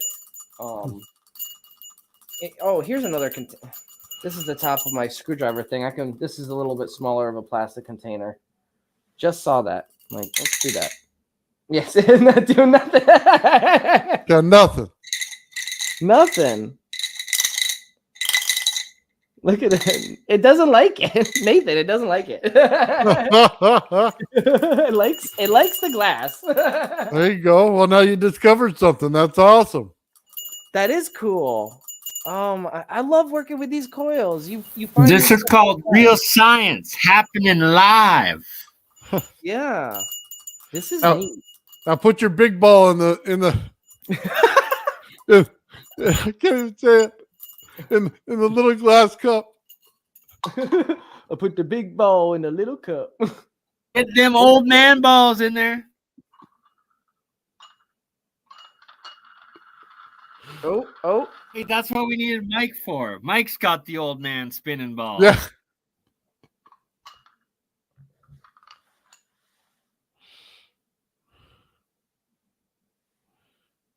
It's doing a little dance. I don't think it. Let me put it down on something because I don't think it's high enough. Like it needs to be inside the tour, not on the bottom. Okay. There it is. Let me grab. Ooh, this will work. This will be perfect. Look at that. The tape roll comes in to save the day again.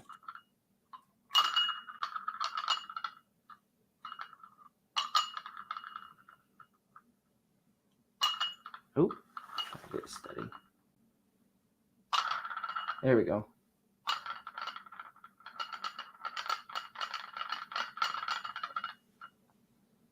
If the platform, if the tape was like not wiggling, like if it was steady like this, see, I'm holding it and it's like it's going back and forth more. But as soon as I let go and give it that freedom to move around more, it needs to have something real steady to hold it.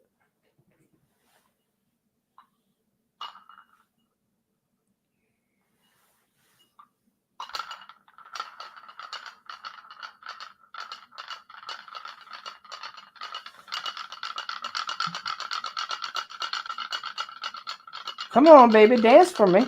That's right. Don't be shy. He's doing a little jiggy wiggy.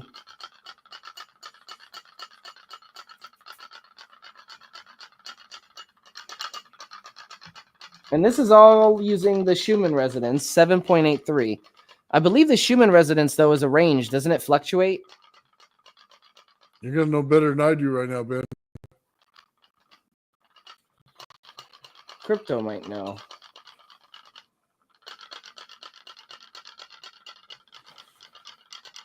You say Schumann, are you saying shaman or are you saying Schumann?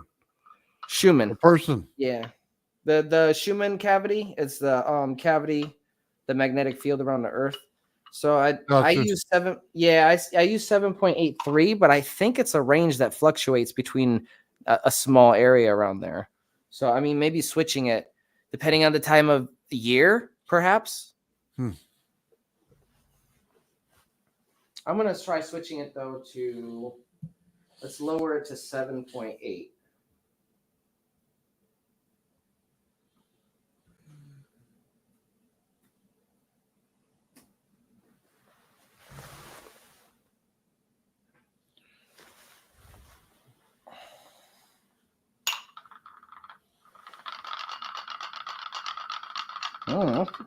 Maybe a little stronger. Oh yeah. Oh yeah, definitely stronger. Interesting. Look at that. That was really going for a minute. Let's try decreasing it slightly again. I wish I could remember that range. It's like 7 point. I can't see the chat, so if you see anybody in the chat who knows the range, let me know, Nathan. Okay. Thank you, sir. Here it is right here. Schumann can be 738 to 32 point. God, I can talk. Probably said 7.38 to 3.11, but has been seen to go up to 36 hertz. There you go. All right, couldn't get that out. So it goes all the way down to 7.38, huh? Yeah. Yeah, let's kick it down to the bottom and work our way up. That's a good start. All right.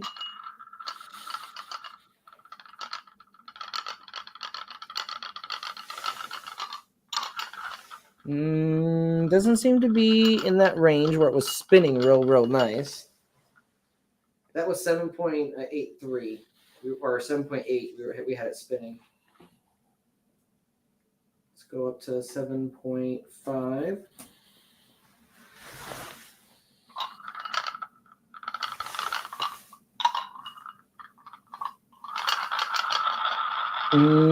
Started to spin a little bit. Okay.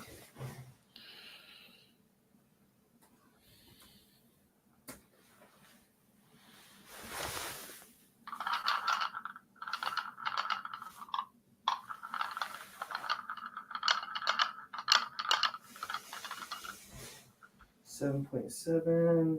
Let's go up to 8. Let's go to 8. We might have topped off at 8. Put it in the bigger cup. Yeah, let's try a bigger cup. Okie dokie. Okie dokie, artichoke. We're going to do that.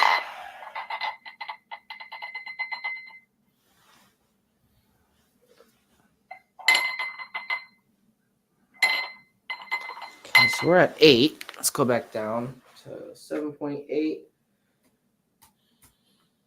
We saw it kind of go a little bit faster. Oh yeah. Oh yeah. There you go. You just needed your balls cupped properly.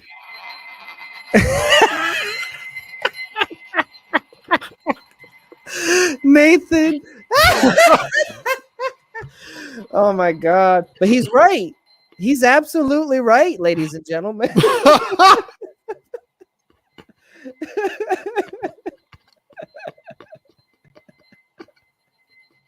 Look at that thing. It's still going. Oh, I love it. Nice. Come on. Spin for that. Oh, that's so great. Oh, wow. I love these coils. They're so fun. I can't wait till you build yours. And you got so much cool equipment that you're going to probably, dude, you're going to blow a whole bunch of stuff up with these coils. It's going to be so great. Oh, man. It's too much fun playing with this stuff. You should see if we can get a spark gap at the end of one of the Rodin coils outputs. Maybe. I'm sure there's a way, right? Oh, there's always a way. Where there's a Nathan, there's a way. Is it still cool. spinning, Ben? It's still spinning. Nice. And again, we have both channels hooked up here. I'm going to move the camera to get a closer look. Just normal stereo setup. Channel A, channel B. And then those are hooked up to the stereo output. Channel H. Oh, I like walked over it and it kind of, maybe I interfered with the field. Who knows? That's weird. Okay, so it just kicked off, but all we got to do is that. Give it a little spin. It's just sensitive, Ben. It's sensitive. It's like my feelings. Sensitive. Oh. It's so sensitive. Dude, Crypto, this is cool. I can't believe it's actually spinning real nice at a low power. Soon you're gonna have her just floating there spinning. That's what I'm hoping for. If I hook it up to this little power supply and I do it correctly. Honestly, it's not. The hard part is tuning it for frequency over Unity production, but to do this to magnetic synchronicity, I don't think is going to be that hard. Because it's just, you find that perfect resonance, which is, it appears to be, the Schumann resonance, and we just apply more power. That's all.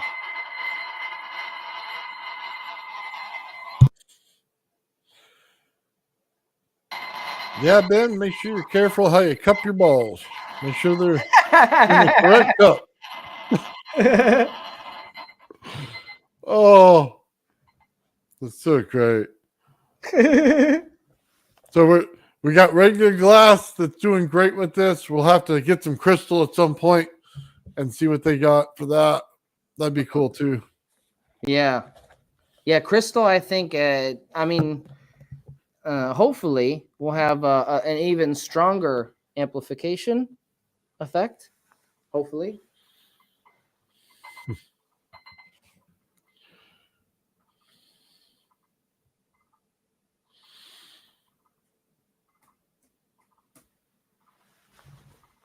Okay. Oh, did not change. Changing it back to 7.83. It was at 7.8 hertz. Changing it back to 7.83. I think that's going to be our sweet spot, to be honest. It's always been my go-to number for any of these tests.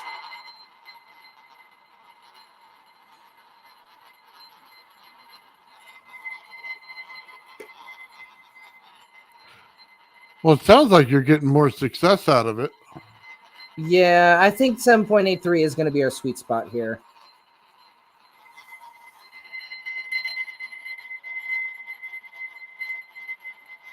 All right. Well, I'm going to move back over to the workstation and think about my next move.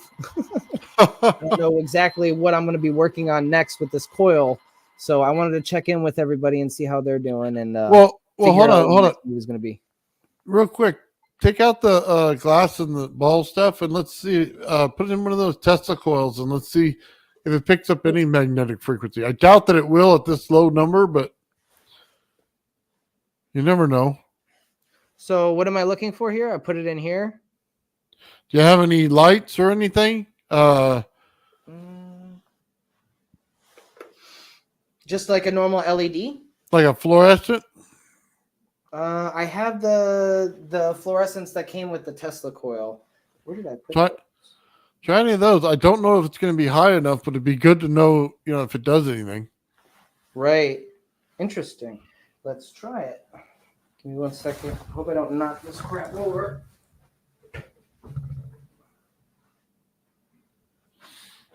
What did I do with that? I think it's in this box. Yes. Okay. I hope this bulb works. Is there any way of testing the bulb to make sure it works first?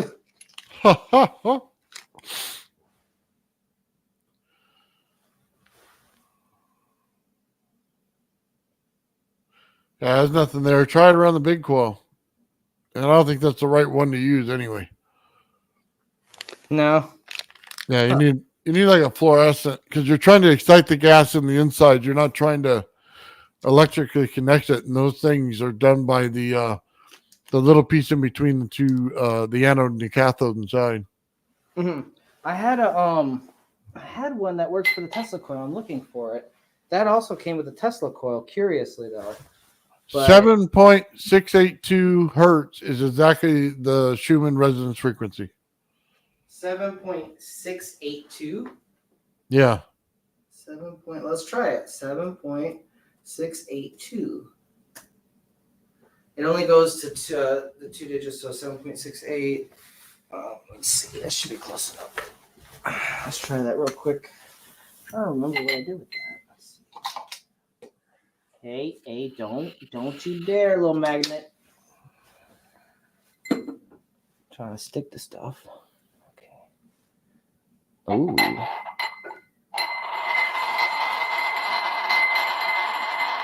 She's going. Yeah. She is going. Started up right away, too. Yeah. Let's see if I can.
Sounded like a rocket was starting off.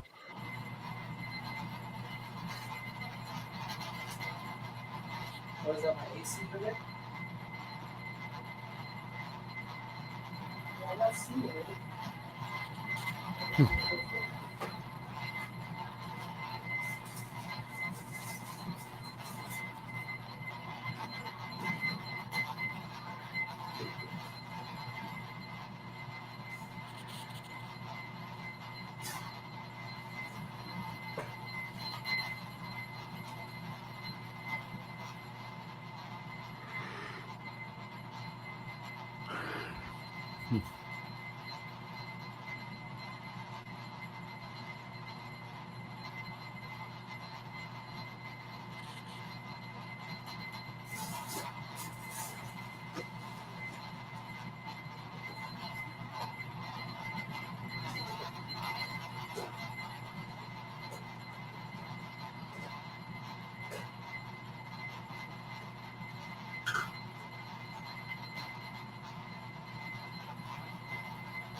It's still spinning in there. I can hear it. Yeah. I'm just letting it spin while I look at this real quick.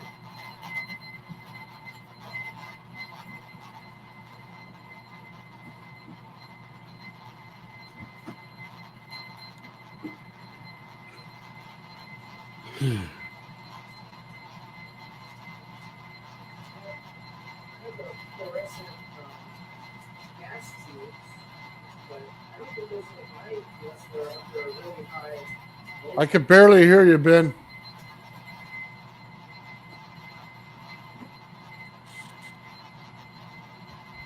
Yeah, I'm not seeing the lights that I had that came with the Tesla coil, unfortunately. I do have the Noble gas tubes, but I don't think those will light up unless they're under high voltage. Yeah. The voltage is probably not high enough for that. Yeah.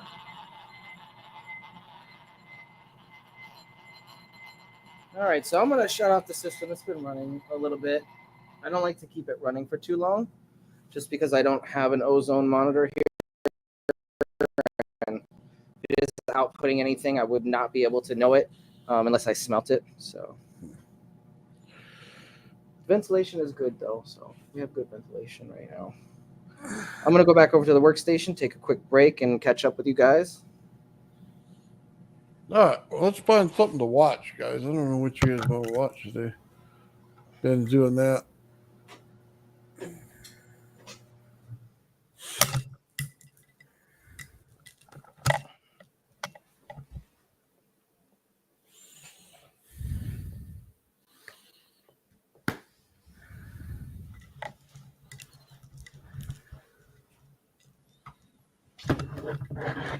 All right.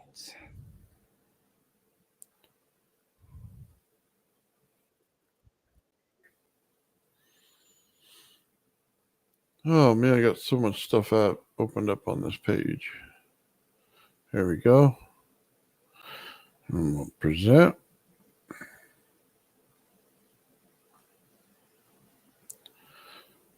To start testing on our Gravifier, I wanted to show you something. Here's connected to our Tesla coil, right? We're just going down the throat of it, just like that. We're not hooked to anything. Here's the little wire that comes off of it right here, so you can see it. Now, I want to show you this on the oscilloscope. This is kind of cool. So let's look at the circuit real quick for the ZVS.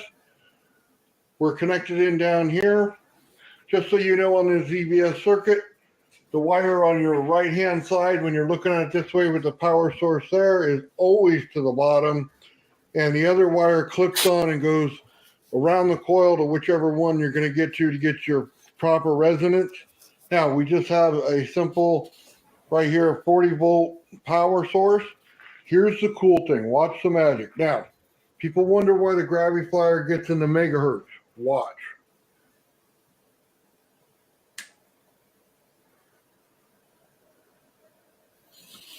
You see that right there? So I just want to explain this. You cannot get to that number on a conventional ZVS Tesla coil without the wire down the throat and connected to my Gravifier. It will not pick up that number. You will hit 300 kilohertz, 400 kilohertz, 500 at the max, but you have a range that ZVS can go in. The significance of this is that even though it's out of resonance right here, it's still in the megahertz range. And it has to do with the connection of how the Gravifier is connected into the Tesla coil, that the wire is just going into it. So there's a special relationship there. Is why this is so important. It's why people have trouble with this, because they think conventional Tesla coil, the way you hook it up to the end of the wire, as I showed there, I don't even use that. I just drop a wire down the throat of it, and it changes the frequency range of your Tesla coil. So I go ahead and play the rest. So we are just barely tipping it, and that's at the very bottom right there. Understand this. You're not going to be running that all the time. This is where feedback happens. So you can see we're already doing good. We're going to be able to hit the megahertz range. So let's click.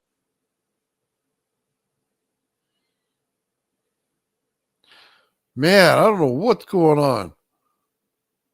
Every time I go to play something on this up right here, I could feel the heat in there. Did not like that at all. That's a good sign for this. So let's see what we get now. We're getting a better signal, not a great signal. Bring it up one. Now we got something. Okay, so let's take a look real quick. 370, 360. Now, this thing resonates with it attached to it around. Okay, I just want to explain this a little bit, guys, so you understand this. This coil is about 620 kilohertz is what it normally resonates out. That's what it tests out on the number 2 coil only. So I have to put the gravity flyer in there. It's like adding a second coil to it and how it's working. This is now lowering the amount that it's in there. So it completely changes the game on your Tesla coil. So yes, the Tesla coil is grounded. Yes, the ZVS is done exactly the same way you would a ZVS Tesla coil. The only difference I'm doing is I'm putting the gravity flyer with a wire connected down the throat of it, but not attached to any wire on the Tesla coil. This is why this is so important. It completely changes the way your Tesla coil is in operation. It means I can take an out of resonance Tesla coil, put it directly into correct resonance, but you have to know your windings up front and exactly how much your gravity flyer will put into it. Now, can I use something else? Absolutely. It doesn't have to be a gravity flyer. It could just be a chunk of metal attached to a wire. The correct thing is how much that metal is. So how much capacitance will that metal have? That's the important thing here. It's a very specific way to do this.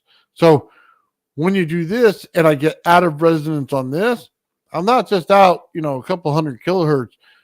I could be out in the megahertz range as soon as I go out of resonance on this. So, and then it pops back into resonance through the megahertz back down to the kilohertz.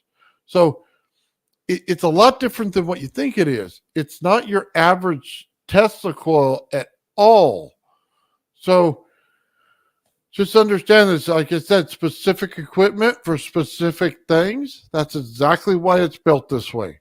I needed it to be resonant at the fact of where it was connected in instead of being out of resonance.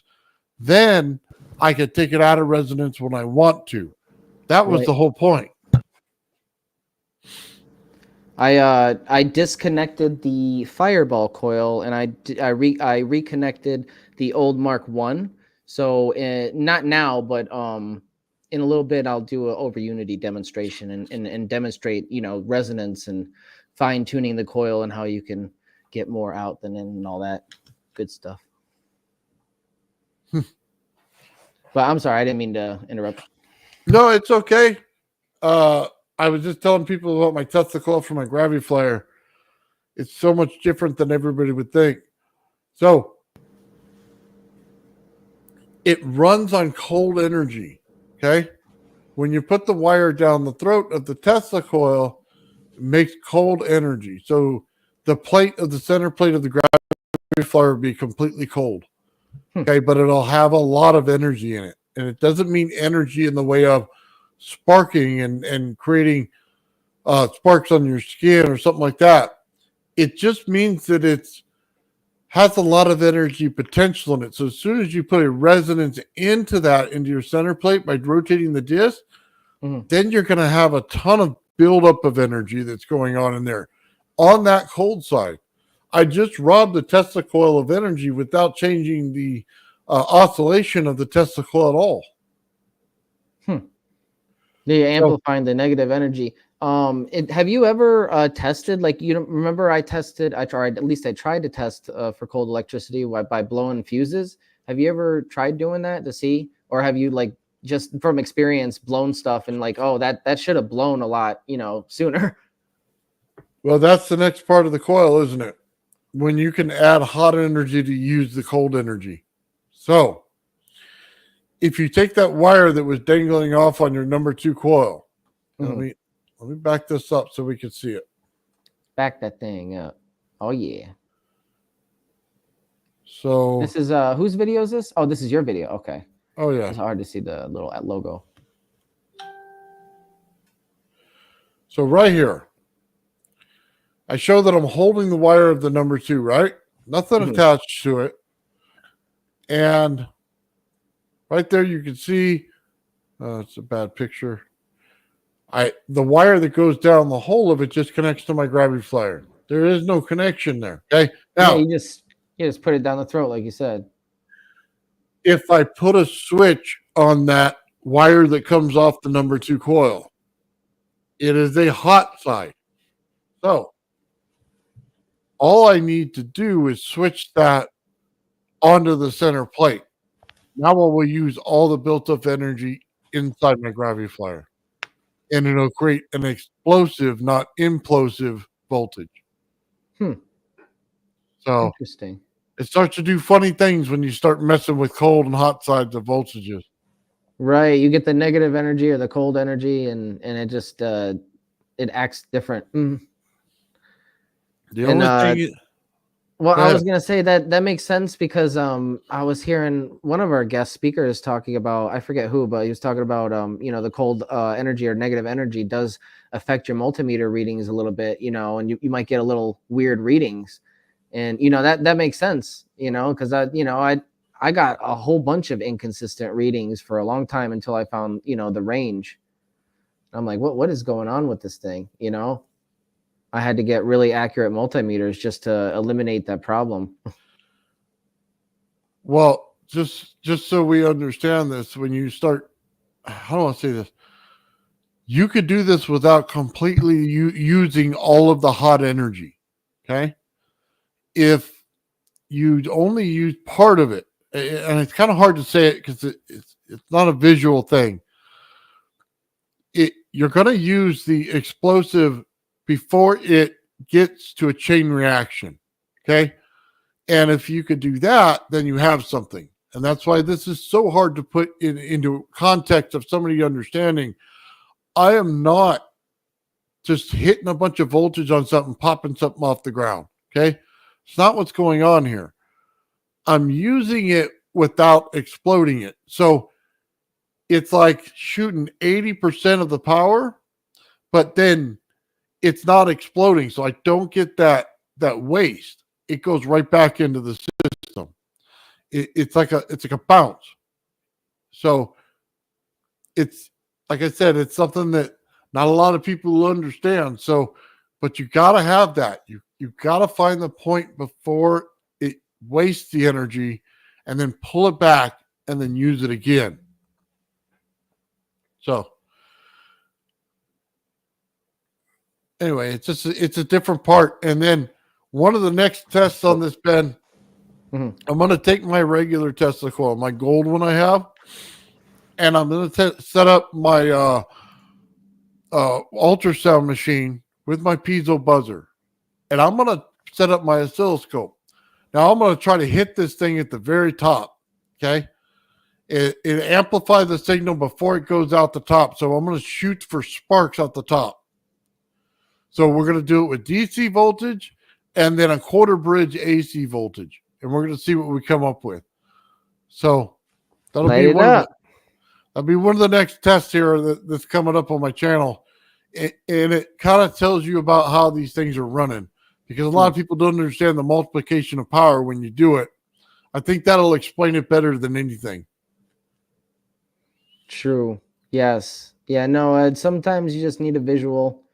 And, like you were saying, you can think about things all day, but until you get your hands on something, you might not fully grasp or understand its mechanisms or its secrets. Hey, Sean, can I show your new ZVS? Let's see. He's got a new one. He's talking about the chat. I just want to make sure it's okay with him before I start showing his stuff. Yeah, yeah. I think Michael came back.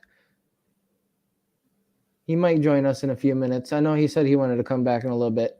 I am going to take another quick break. I'll be right back. Yeah. Do what you gotta do, Ben.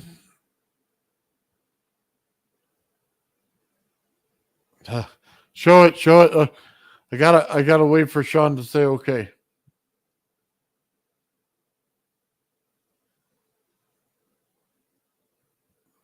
So, Michael, anytime you're ready to join in, brother, come back on. As soon as I see your camera on, I'll put you back on.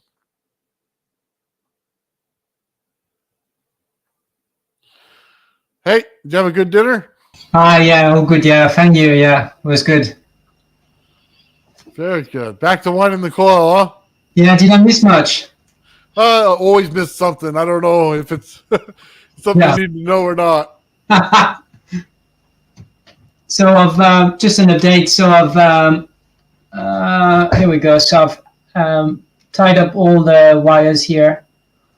In here, all the 4 wires, and then this is the inside coil. Nice. Right here, and I'm just gonna carry on with the winding now. So, yeah, that's it. I'd like to see it, Michael. Very nice. Thank you. Yeah. When you put it through the center again, like you thread it through, I want to see that part. You know what I mean? Next on the next wind that you get to. Your mic's off. Sorry. Yeah. So I'm gonna thread it through now, actually. So I'm just ready. So you can see how big this.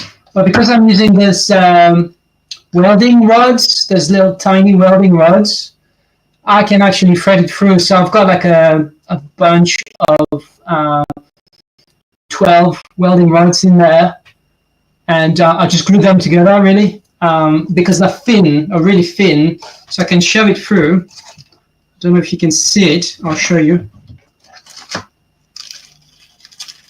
It fits just right in the middle, like, you know. So, and it's massive. Here we go. Getting there. Here we go. Just. That's so cool. It literally is like threading it in there. Yeah, I mean, you can see the size of the hole. It's tiny. Yeah. It's about an inch. It's just an inch wide. Yeah. Oh, that's impressive. Okay. Yeah, look at that thing. It's like a harpoon gun you got sitting over there. Yeah, totally, yeah. So great. All right, guys. I'm going to show Sean ZVS here because everybody's going to want to see it. All right, give me a second. And so this right here is Sean's new ZVS circuit for his Tesla coils. And he's got a bunch of stuff going on here. Look at the offsets, the way he connects them on the side right there. Pretty easy switch out every time he does it. Now, he's got this thing, and I'll see if I can't quote his words here. Well, I probably can't pull it up right now. He says he set this thing to automatically start. So he's changed the resistance in it, and so it's going to work every time. So let's see what he's got going on here. Hold on a minute. We showed that one. There's a little bit of a closer look at it.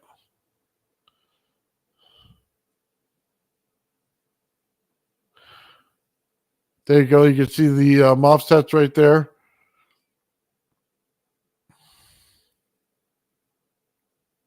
There's the signal pattern right there for it. That thing is much higher value than the ones we're working on. Way better. Way, way better. So let's see. Oh, you got to love it when he turns off the lights in his shop. All right, let's see the sparks.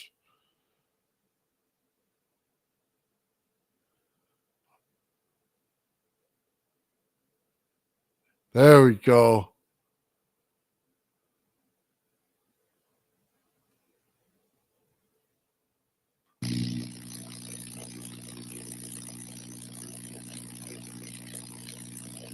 That's absolutely gorgeous, Sean.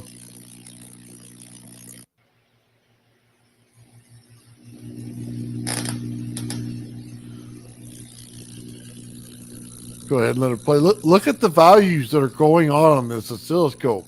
That's wild.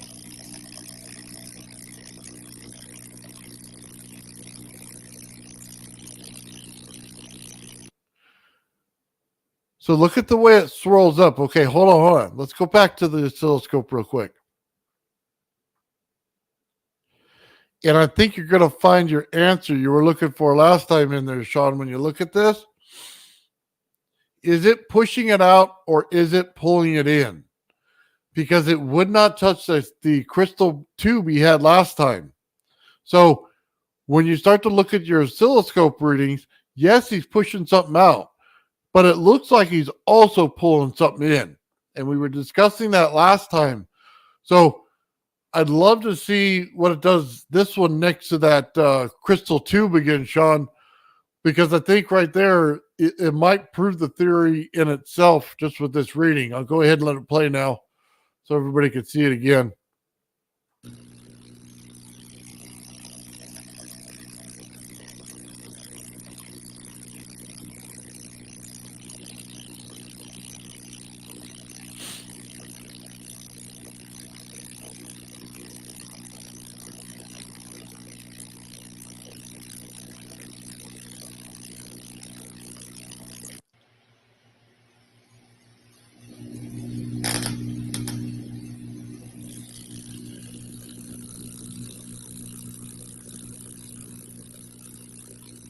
All right. Sean wants the next set of videos, so we'll give him the next set of videos.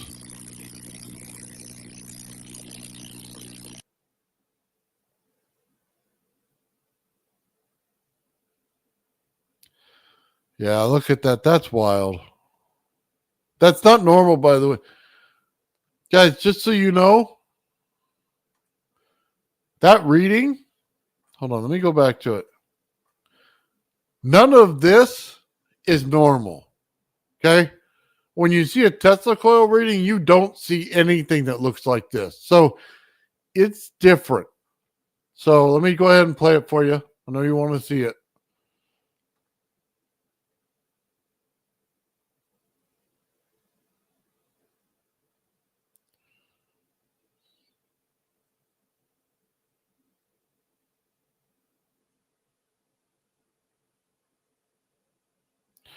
So I think he's out of resonance on this one. He's got one that's in resonance. So hold on. For some reason, it's not bringing it up. I don't think this thing's in sync. So give me just a second to pull through it, and I'll find it for you real quick.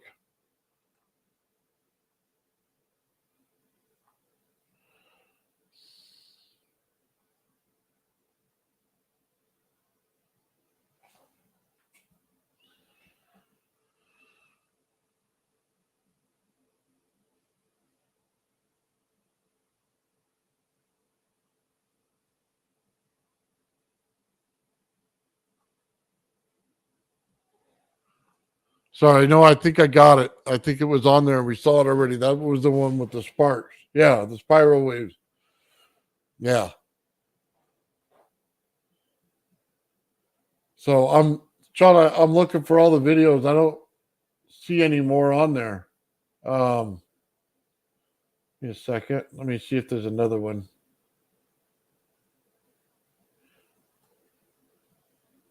Maybe just further back. Let me put this on there.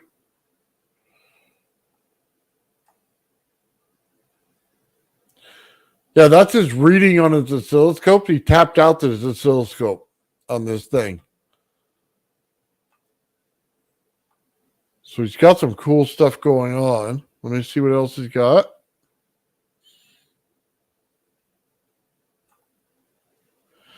That's one of his new coils, guys. Sean always has to change the game right there. Look at that. It's got a semi-hollow core there. Man, point 0.2 nozzle is what he has to use to print these things out to get this stuff.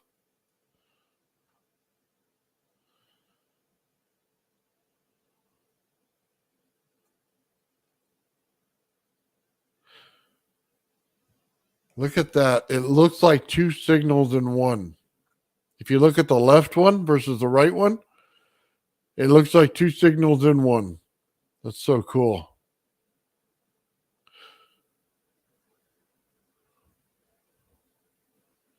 We'll just see this thing spark off again.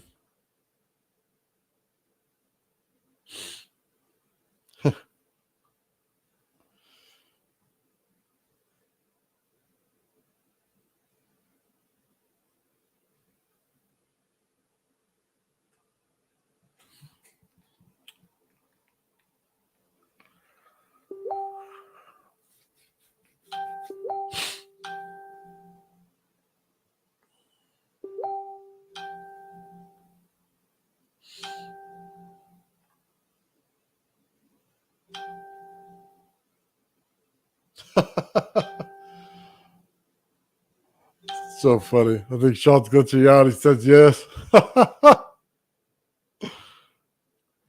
That's so funny. Okay, hang on.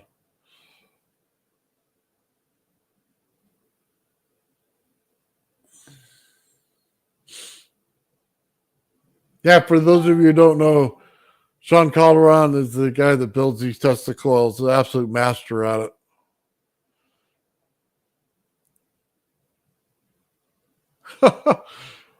Please tell Nathan yes. Huh, that's so funny. I have no idea what's going on with that, but that's cool. Sean, is it two different frequencies that you're picking up in this? And are you picking up a one that comes in? I got everybody else saying yes in the chat. Yeah, I think you might need to expand your answer a little bit there, Sean.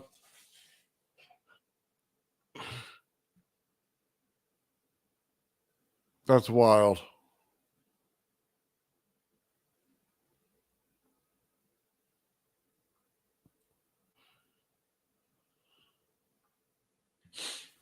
Okay. Well, stop sharing it. My phone is like going crazy right now. Oh, it's you should see it. I'm on the Facebook thing. He's saying yes to everything as well. Sean, I don't know what that's for. Oh, it's his new coil. Okay, the Gold Knight. That's the one he just put in there. So let me go ahead and pull that back up for you. That's nice work. I like that. Oh, Sean always does amazing work. Oh, it's Hey, showing Michael, there. I see you're working on your coil over there. It's looking real good. Thanks, Ben. Yeah, thanks. I like that the what do you call it? The center coil that you put in there is really nice. It looks like it fits real good. Yeah, it's real tight as well. So yeah, real good. Yeah. How many winds did you wind it around? So I did 3 clockwise and 3 I started with 3 counterclockwise and then 3 clockwise. So I've got this 4 bifilar coils at the back of it. And you just twisted it and put it counterclockwise after the. Yeah, so I did this loop here, so I can cut it. Just to I'm going to try to do a Mobius, like a 8-figure, but with one side twisted, so it looks like a Mobius actually. So the same wire will not match the other one; it'll be opposite.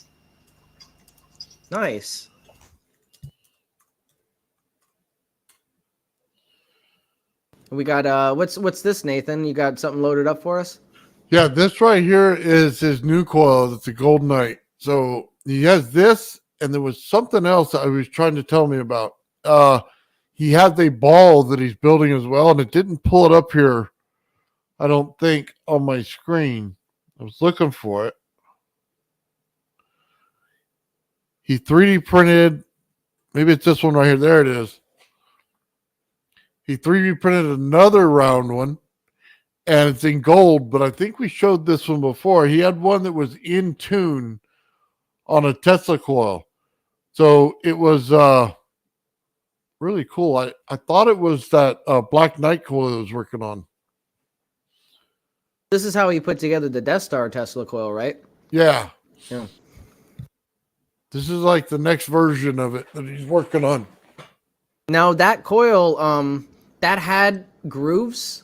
Did it? And you put the wire around the grooves? Is that what it had? And he encased it in something? Yeah, the wire goes inside those grooves. So every single one of them. So it's wound like a like an AC flyback is what it's wound like. So he said that's the right video. Okay, apparently I got it. All right, good. Yeah, but that new ZVS circuit, there's going to be a lot of people that want that, Sean. And we'll start working on that. I just wanted to see exactly what parts I had. And then I can order the rest and get that board information from you on that. We'll get it going. This is amazing, man. Yeah, I mentioned to him last week, okay? This is how fast it goes. We're working on this giant ZVS board is what he's working on. And then now he switched gears so fast into building his own coil. It was just amazing. Sorry, this thing is out of sync. My my Facebook compared to this thing, so it's hard to pull it up. But he's yeah, he's got something different going on here. So I'm trying to read the comments as I do it. Yeah, that's the next one. Okay, I got it up. All right. So we're good to go. And Michael, what do you think about these Tesla coils? Love them. Definitely. Yeah. I like the one that, you know, the 3D printed one, the red coil 3D printed with the grooves. It looks like almost like a flyback, like high frequency sort of transformer, you know, with the big spacing between. That was really cool. Oh, absolutely. Hold on, let me see if I can't pull it up. I'll pull up Sean's other one too. So we'll just do a quick demo of that.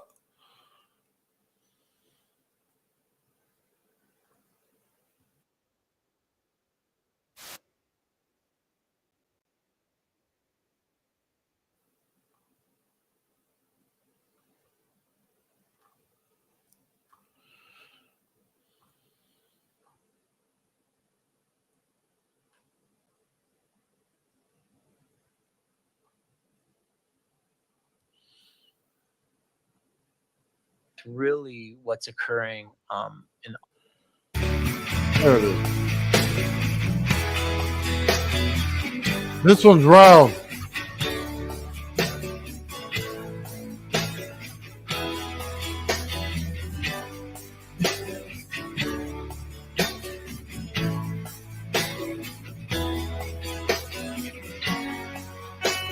I love this video, by the way, Nathan. Great job with these videos. They're so cool.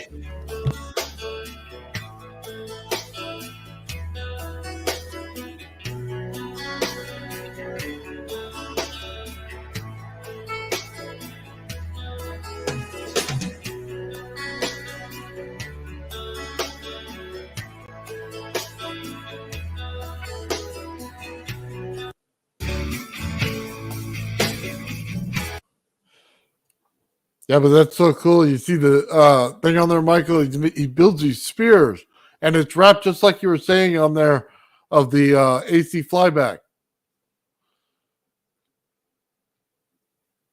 So That was pretty cool. That's Sean. Sean's on another level than the rest of us with these things.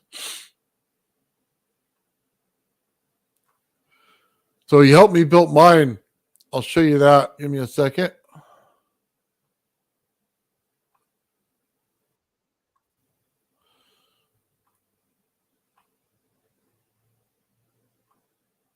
Okay.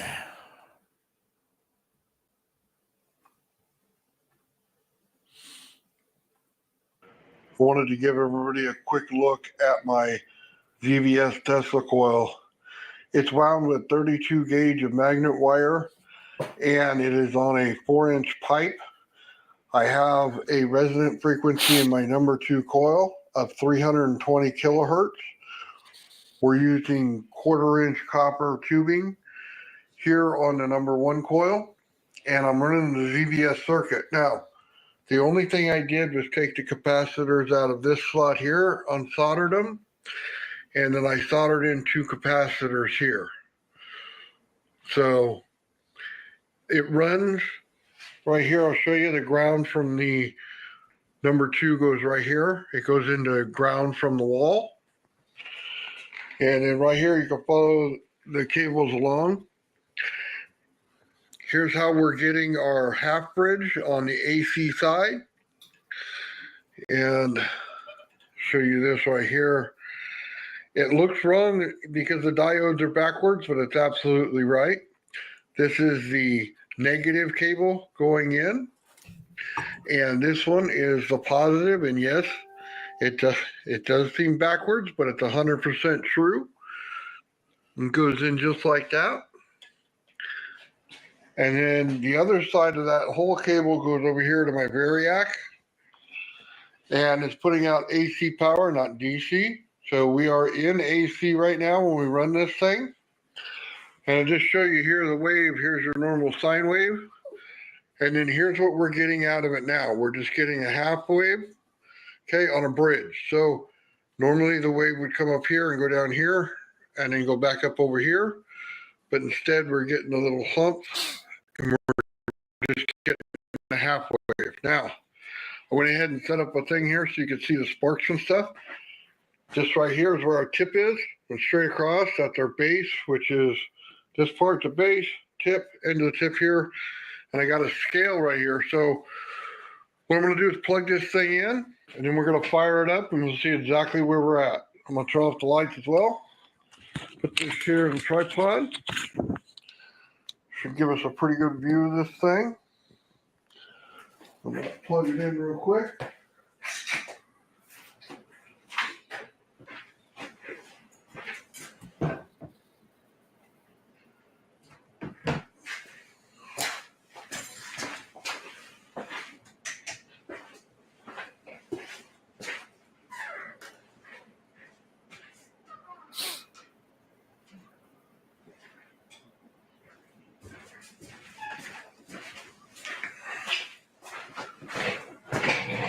All right, we are ready to go. Let's take a look at this. Turn it on.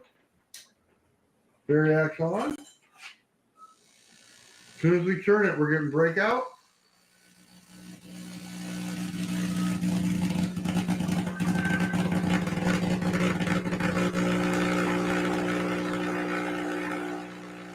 We have got 8 inches, getting close to 9.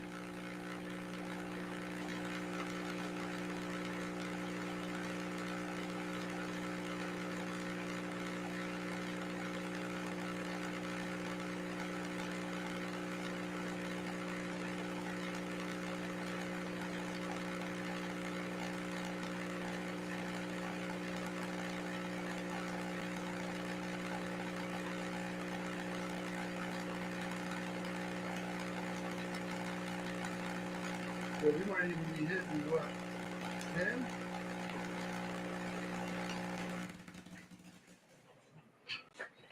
Let's see. We're a little warm on.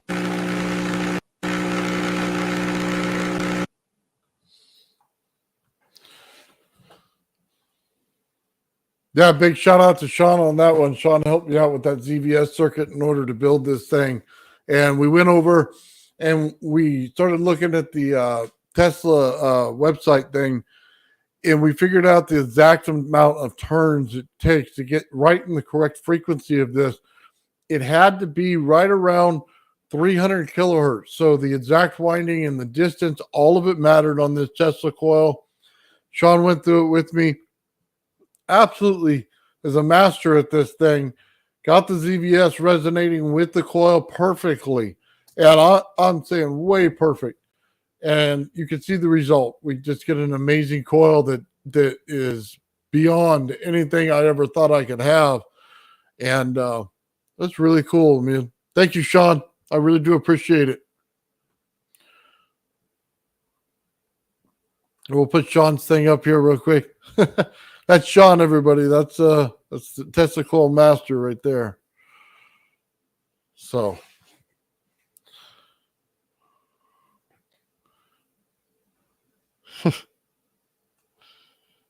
yep. That's his coil name, man. He's got several different ones. Too kind. I don't think so, Sean. You definitely deserve all of it, all the credit.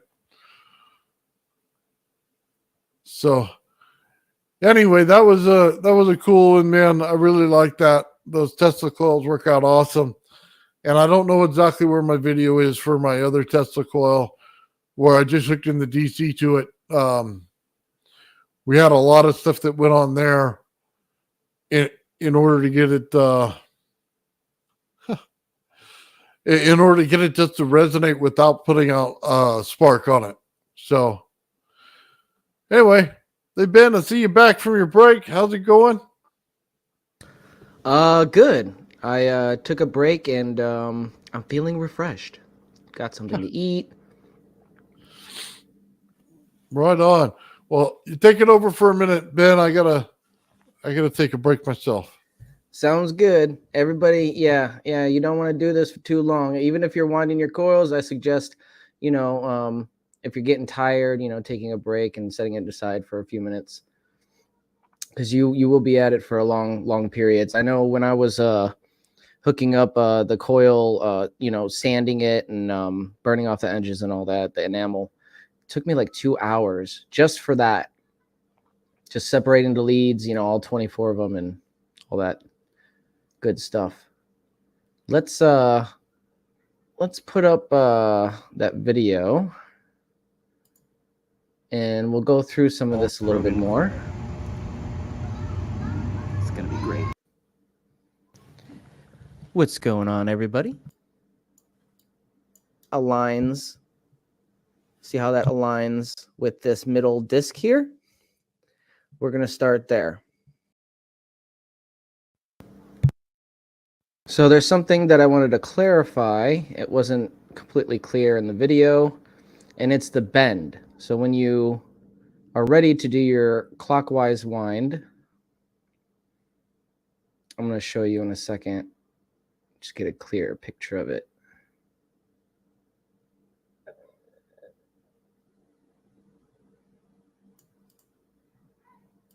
And we're going to do that and follow that same pattern as we wind it. And we're going to start the wind with a counterclockwise wind.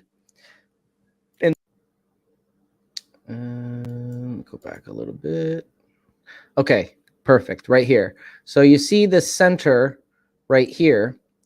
When you start off, you're going to be going off to, like this is in your perspective. You're holding the coil in your perspective. You're going to start out twisting it in the center right here.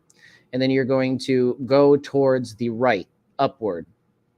And then when you come back, it's going to wind, and you're going to come back and meet the start point. Now, when you meet that start point, you're going to want to actually bend it below. See this peg here? It's covered by my finger, but there's one below it. You're going to put it through that hole and bend it approximately 125 degrees or whatever to go to this peg right here. At the bottom right corner. I don't think you guys can see my cursor, but so you're going to actually utilize the peg underneath the start point when you're holding it from this perspective. And then you're bending it downward and starting the wind in the opposite direction.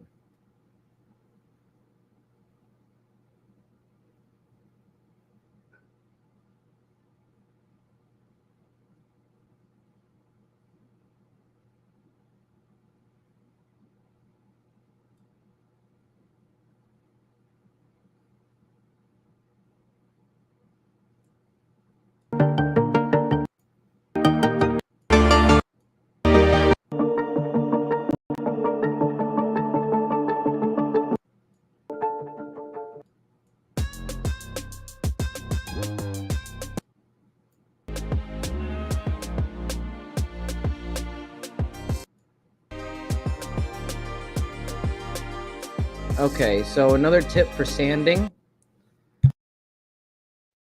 Now, when you're sanding, you want to go along the you want to go parallel to the direction of the wire. So what I mean by that is holding the shaft of the Dremel perpendicular to the wire, so that the grinder is actually going with the direction of the wire. So it mitigates or reduces the effect where if you hit it at the edge, it'll kind of bend it.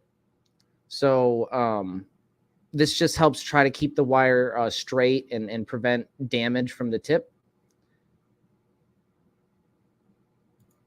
And you also don't want to burn these the enamel off of these things for too long. As soon as you see that little flame pop up, it's burnt, it's gone. You don't want to keep the flame on there for more than a second or two.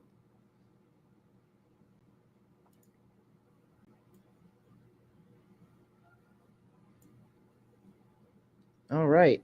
And I'm actually getting ready to show you guys, give you guys an over Unity demonstration for Mark 1, because I do have that coil tuned, and I have that ready to go. So if you guys want to check that out, follow me over to the mini lab.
Testing 1 2. Can you guys hear me? Yep.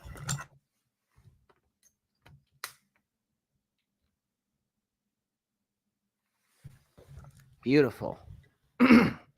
All right. So I'm going to, just to explain everything, I have the Mark 1 set up, and it's hooked up like a stereo. The output is going to the load and the input is going to the stereo amp receiver. Then we have the reference circuit that's also hooked up to the left channel of the stereo amp receiver. Not hooked up to the coil, but there as a control to show us how much power is going in versus how much power is coming out.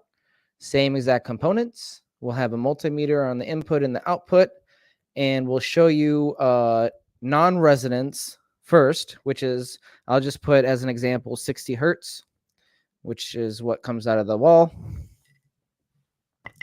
Oh, 1 second. It froze.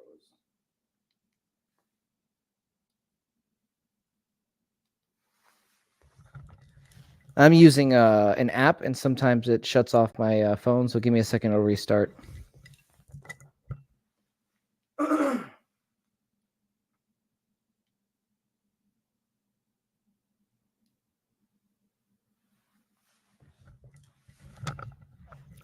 Anyways, we will be starting with 60 hertz. We're going to put 60 hertz into the system and see how it affects the reference circuit versus the output. How much we're pumping in versus how much we're taking out. And then we're going to put it in resonance, which is around 800 hertz, and we're going to compare it. Now, what you'll see is that the output circuit will flip and get more powerful than the input circuit when it's in resonance.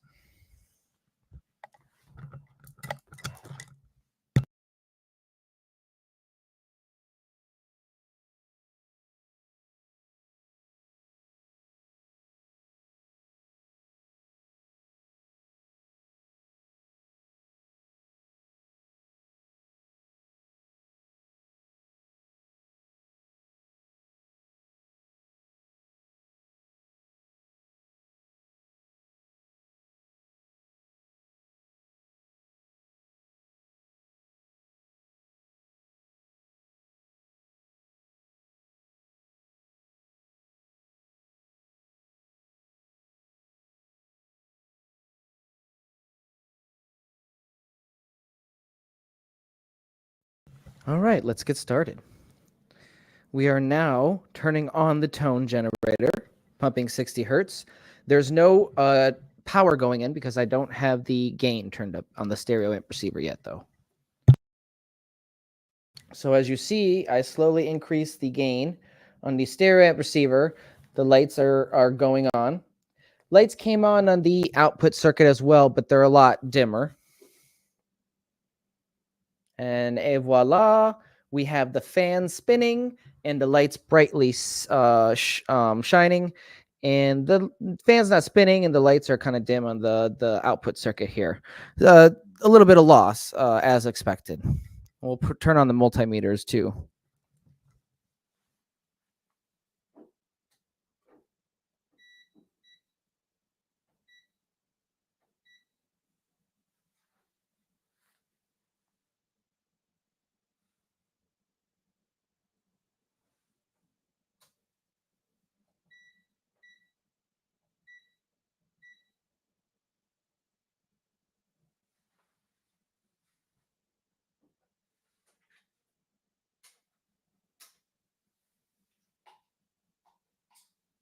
There might be something wrong with this multimeter. So we'll just stick to one multimeter for now. 2.9 on the input.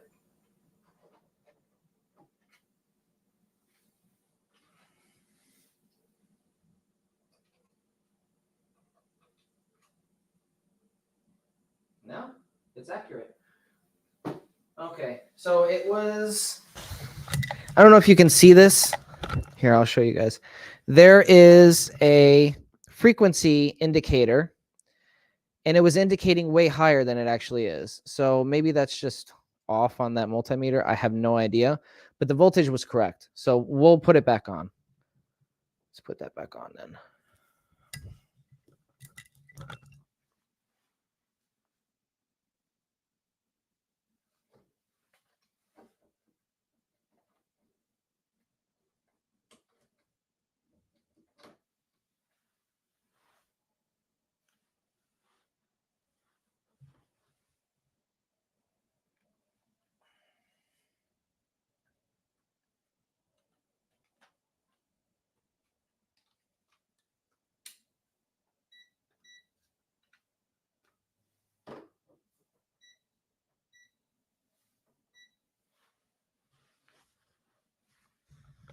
All right, I'm going to zoom in for you guys.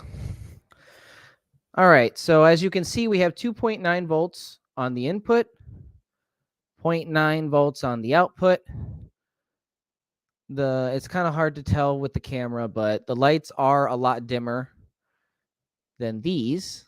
So bright. I'm going to shut off the light. Maybe we can see it a little better. But yeah, as you can see, the fan spinning, not very fast, but it is spinning on a low RPM, and this isn't spinning at all. Set down the camera, and then we're going to switch to in resonance mode, and I'll demonstrate the over unity.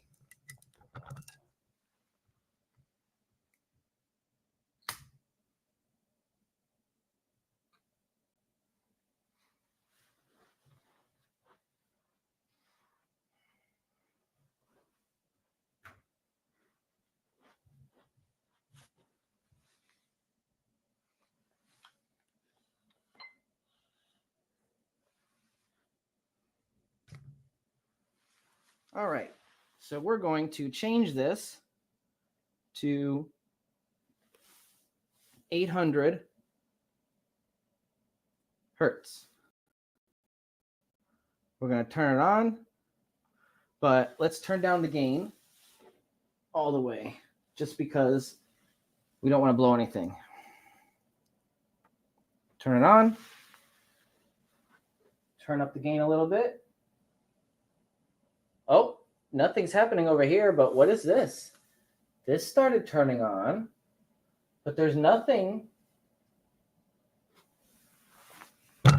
So I just have a tiny bit of power going in. This light's just started turning on. Nothing's happening over here. 0.8 volts on the input, 1.3 volts on the output. Let's see what happens when we increase the power just a tiny bit more.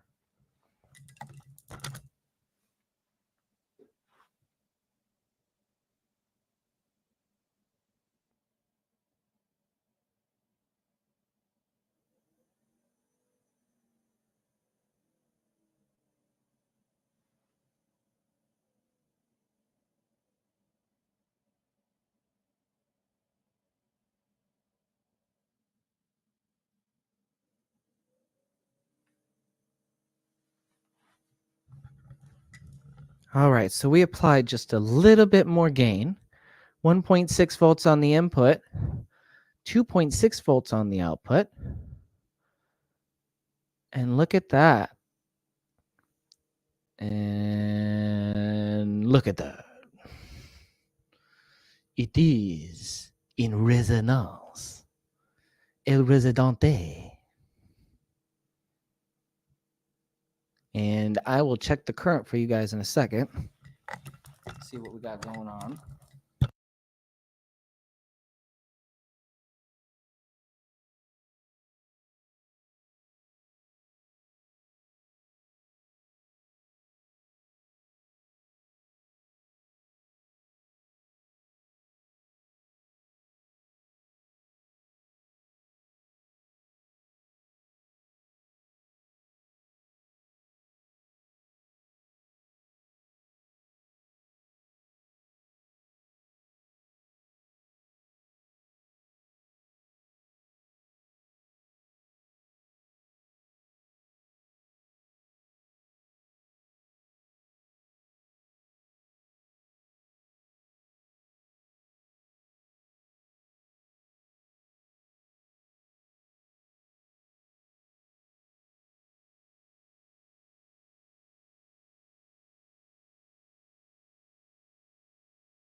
He sat down on July 7th and jotted down a page of notes outlining what he remembered.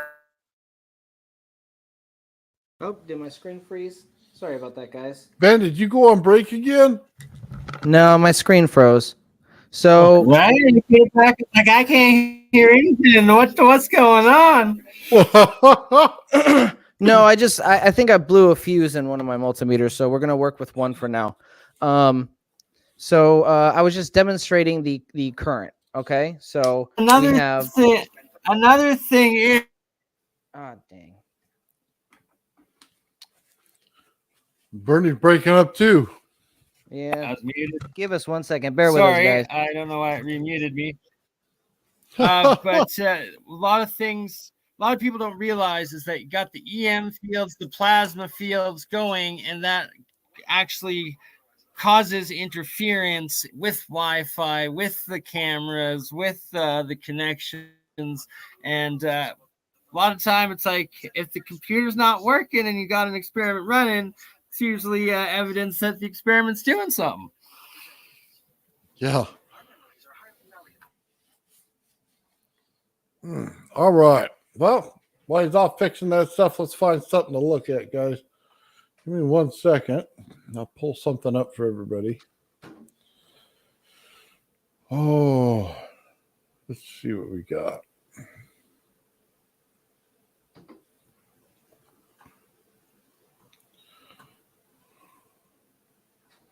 It's just so beautiful, those vortex coils.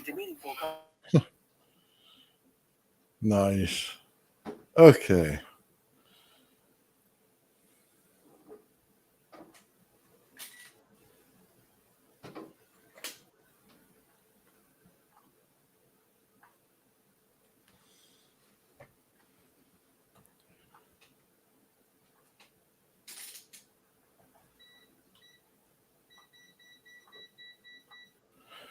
So, I'll show you this, guys. This is my Slayer exciter circuit.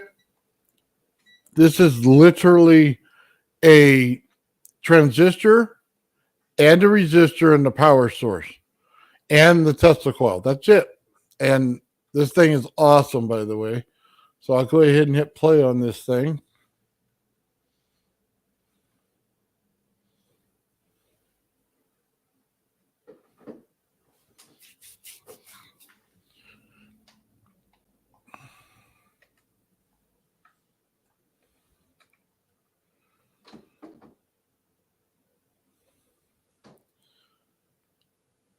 So as you can see, I'm getting breakout.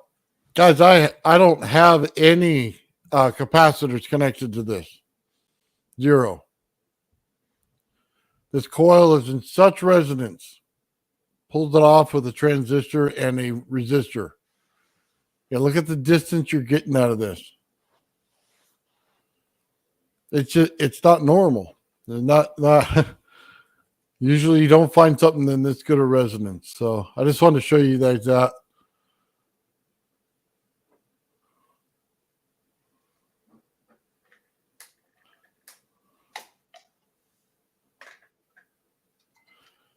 It's pretty cool. I just turn on light bulbs everywhere.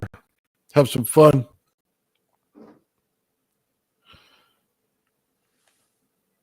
There you go. It just lights up over there too. All right. As you can see, we're getting about 0.035 to 0.035 amps on the input. I had to lower it, so nothing's working right now because it'll overload and blow the fuse. So I had to lower it a little bit, but you'll see 0.035 on the input.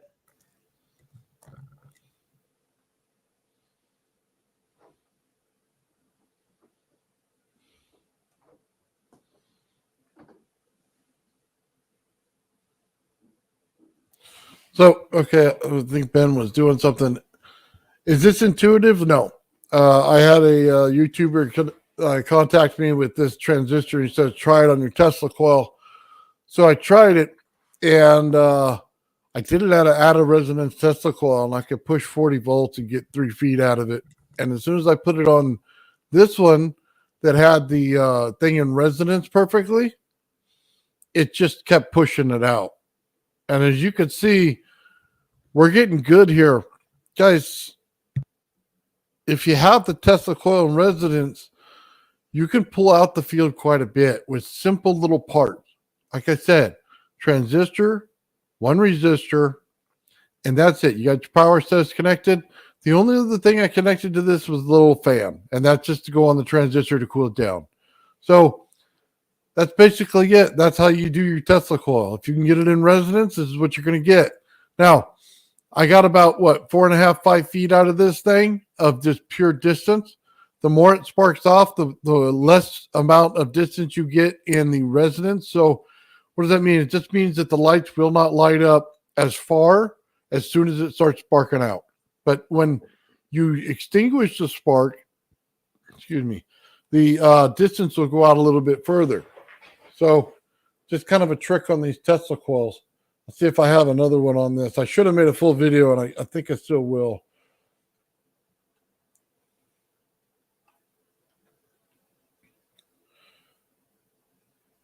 So let's see what we got here.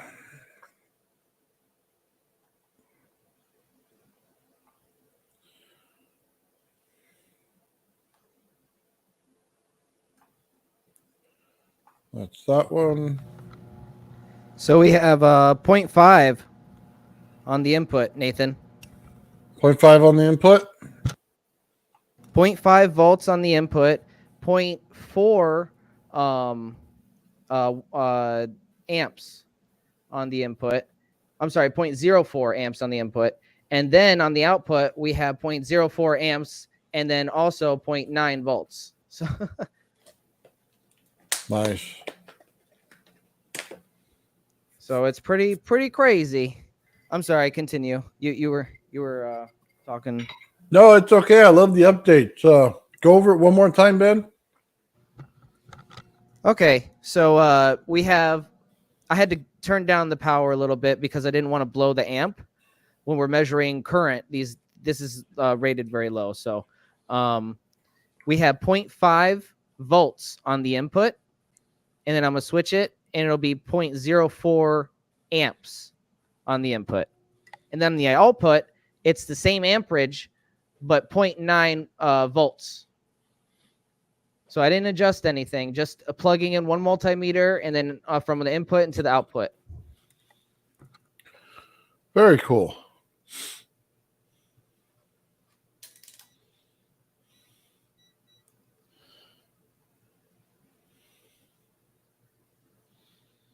So that's the amperage on the input.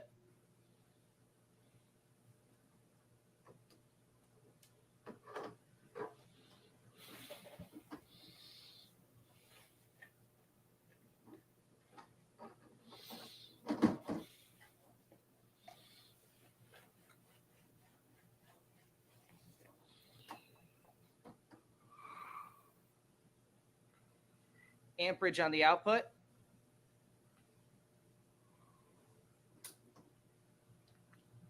So you got a bit more amps coming to the output, huh?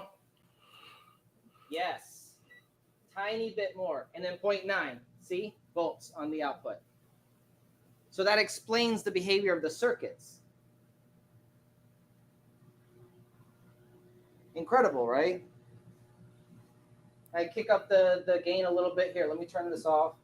Actually, no, it's on the volts, so it's safe. It's good up to 250 volts. Let's see. So I turn this up a little bit.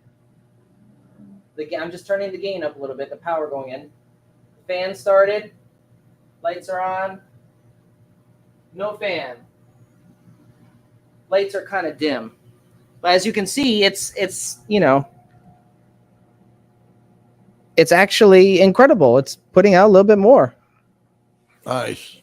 Very nice. So we're hoping to do that and get that in tune with this one. We're going to find the resonance with this one. Just a matter of time. We'll find you, baby.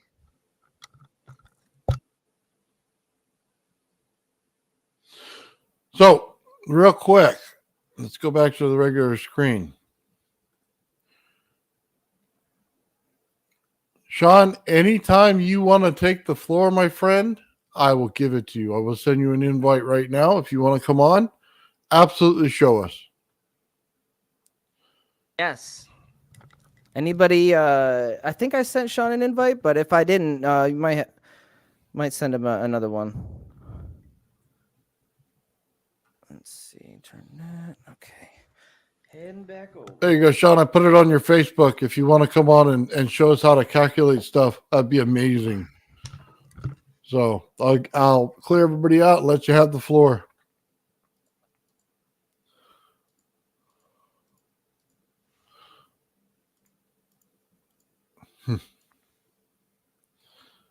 Yeah, it's so cool with some of this stuff, man. Okay, I'm going to show you another thing until we get things going. Oh, dang. I'm out of Pepsi.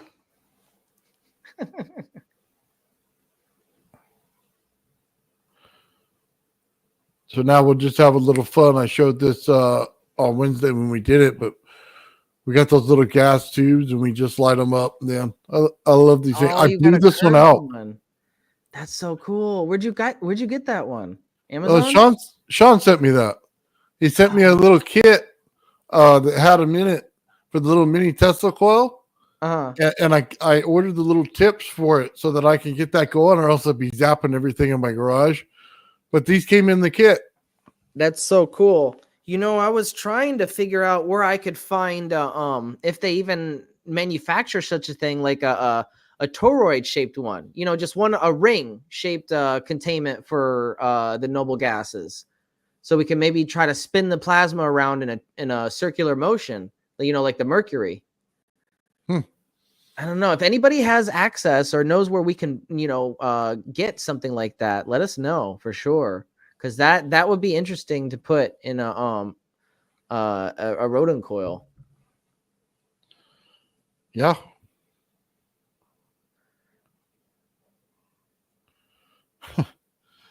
Sean says cool. He's on vacation right now, so as soon as he comes back and he does everything, he'll do another presentation with us at some point. So. Mm-hmm. That's so cool. Yeah, just show you these little things, man. They literally all came. I guess you're supposed to put that through your hair while it's going off like that. The Tesla coils thing is designed to set it up like that. That's neat. I like that. I like the comb shaped one too. You know what? Give me a minute. I want to go check and see if I have. I'll plug it in. Yeah, plug that bad boy in.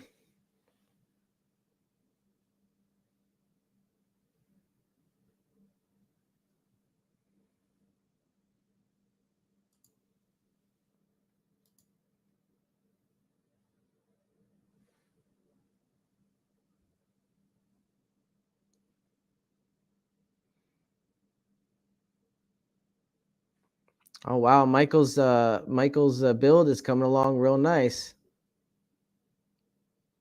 Yeah, I've got about 3 more loops to go in the counterclock, and then when I get to the clockwise, I'll do what you said and just go one down basically, and then carry on. Right. Yeah, the peg right below the start. The peg right below. Yeah, that's right. Yeah. So I just do one step down, right? So I'll just go down. So. Yes. But I mean, it depends because you'll be flipping it. So yeah. When you flip it, it'll be up. But yeah, just one over and one down to start, and it'll end up being kind of like a upside down 125 degree angle roughly. Yeah. You know, like a I guess depending on the size of your coil, but yeah, it's gonna be it's not gonna be a V shape when you look at it. It's gonna be a upside down V. I can't believe that the first time you won your coil, you had like 1 foot. You were 1 foot short. I mean, this is like tough, isn't it? Just to think you're just 1 foot short. Yeah, it's there's a lot of variables involved, and that's why I recommend if you have extra coil, wind extra coil. Yeah. Because when you tighten the bifilar or multifilar, it does, you lose a little distance. Yeah. Okay, guys, hold on. So I got this thing. I turned off the lights, right? This is what Sean sent me. Oh, is that it? Nice. Yeah. So I didn't modify it yet, so I just wanted to show it. So here's what it looks like. Oh man, I could never get the camera angle right. Yeah, no, looks kind of weird, but Dude, he gave you a sonic screwdriver, basically. look, dude, it's messing with my screen right now. Hold on, let me go. And it shocks me. Oh, I'm feeling it with my finger right now. Like my screen is like flipping out. Hold on. Oh, dude, it's getting me. Okay, I gotta Dude, turn your it lights just flickered. I don't know. So hold on. Let's try the other one. Oh man, I so love cool. trying stuff. Definitely not as bright as the Tesla coil makes it. That's for sure. All right. Oh, you can hear my computer in the background. Oh, there's the lights. It just shut off. That's the portable Tesla coil you made, right? No, Yeah. I didn't even modify it. This is how they sell it out of the box. What is it? What do they sell it as? Dude, it's I don't know. It's supposed to be like something that you put on your skin. Okay, hold on. Oh, I'm gonna turn this what thing the on. heck? You can see the color, right? What? That is so All right. cool. Let's try it. Oh, I shot. Oh, That was awesome. Let's do it again. Hold on.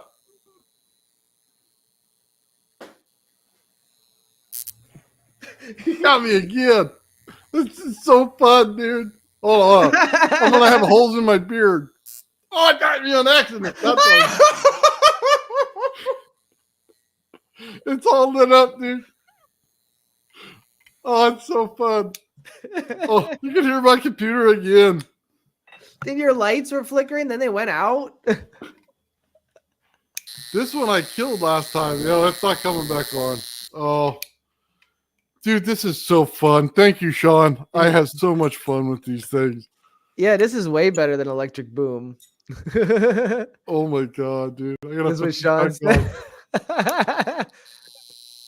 So, it's dude, you could smell the ozone coming off of this thing. Oh Like, boy. I could totally smell it coming off. I know it's high voltage. Oh, no wonder why.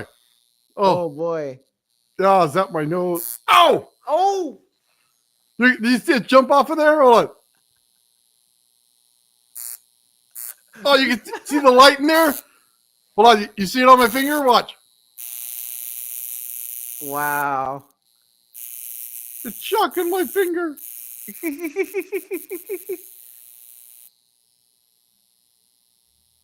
Oh, man. Oh, this thing's so great, bro. Nathan, I can't hear you, Nathan.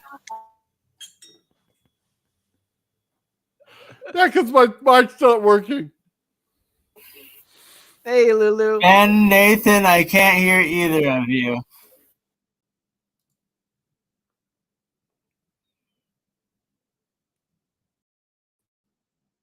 Oh, can you hear me now? Can you hear me now? Oh my God, Ben, I heard you. Did you hear me? Yeah. Okay, Yeah, we might I have been think, muted. dude, my whole system was like freaking out. Like you heard my computer, so I turned it off. My whole TV shut off for a minute. Yeah, your lights were flickering, then went out. Yeah, dude, this thing is not to be messed with. Like when you're on your computer or anything else. I don't. Now I see why that it could be like a Tesla coil. Oh my Jesus, God, this is that's so amazing. hilarious. Yeah, that's funny. Wow. Use with extreme caution, I guess. All right, man. I'm gonna take a minute and turn back on my lights. That was so amazing.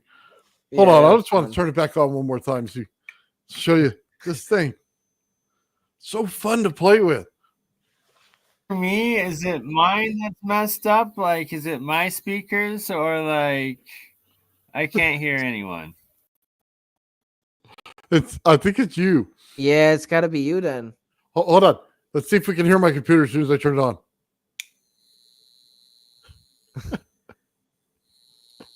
Oh boy, it doesn't like it.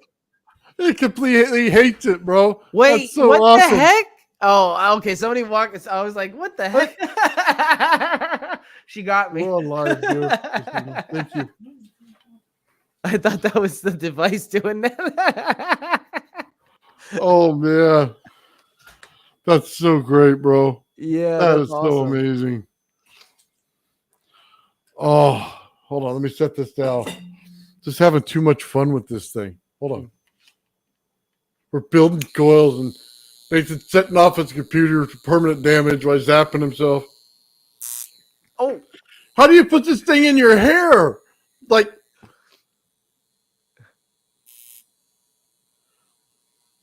oh, it's Jimmy. Oh, okay. That's enough of that, man. All right. you gonna wake up My with a bald computer's spot. gonna there. die on Oh, Oh, hold on. I'm gonna that's turn on my funny. lights back on.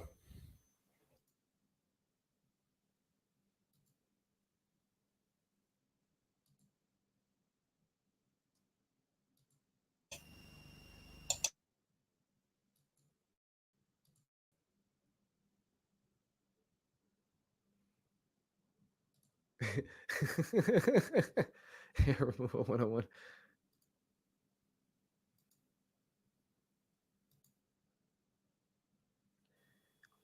Oh Yeah, man, that's that thing, it nice. still hurts my head.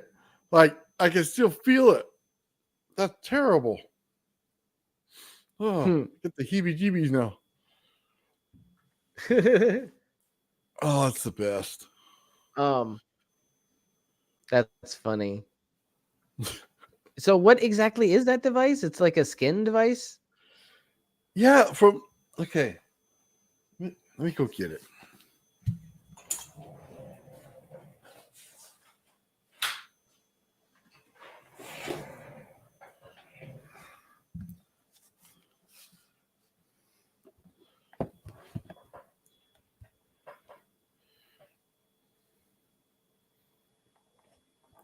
So a light therapy wand, okay? High frequency Oh, facial it's what I light thought. It's got therapy UV. wand. Yeah, it's got Okay. UV lights in there, probably, right? Yeah, dude, this thing is like a zapping machine, is what it is. There's no way this should be sold on Amazon. Yeah, they wanted you to put that on your face.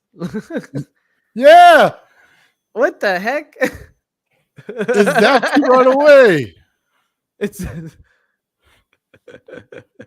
oh, he's almost done with Oh. this clockwise wind. Look at that. That's nice. Oh my God, here we go. It cleans bacteria out of your face. Wow. Well, I got some bacteria cleaned out of my face today. That's apparent. It shocked the living daylights out of me.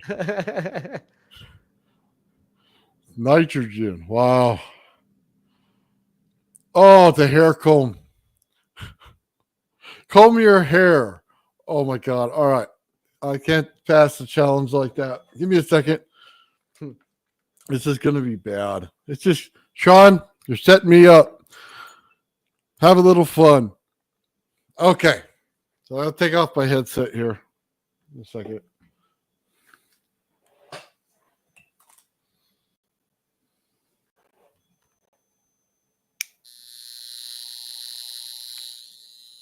It's gonna comb his hair with it.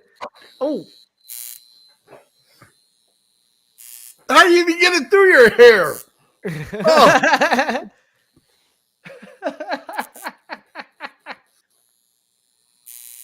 Oh. Oh! Oh, you can see your hair like standing up afterwards, so it's not combing anything.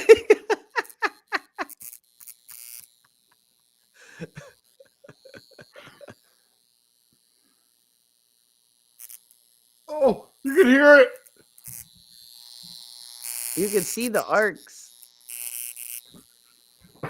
Oh man, it feels like a shaver. Oh my Jesus. Oh. Oh man. That's bad. Could you still hear me? Is my mic working? Yeah, your mic's working. Dude, that was just wrong. Sean, you got me. Oh. Oh. That's so funny. I bet he sat there and did this at home too before he sent it to me. He got it and tried it out. Oh man. Everything okay over there, Michael, with your coil? So I've missed a spot. So I've made a mistake. So Oh boy. you can see okay here, and then you can see the right here. So I've missed. I should have gone on this spot here, but I went that one, so I skipped a step. So it's okay. It's not a big deal. All I've got to do is just remove the zip ties and just pull a little slack, and then just it's only just just right here. So I missed turn, but that's okay. It happens. Yep, I've done it plenty of times. I've had to remove zip ties and rewind it, and it's no problem. Yeah, and it just like you said, just take your time with it, and you'll be fine. Yeah, right on.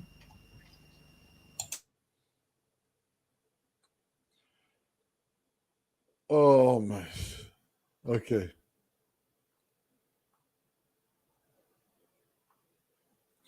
Dude, that thing is so much fun.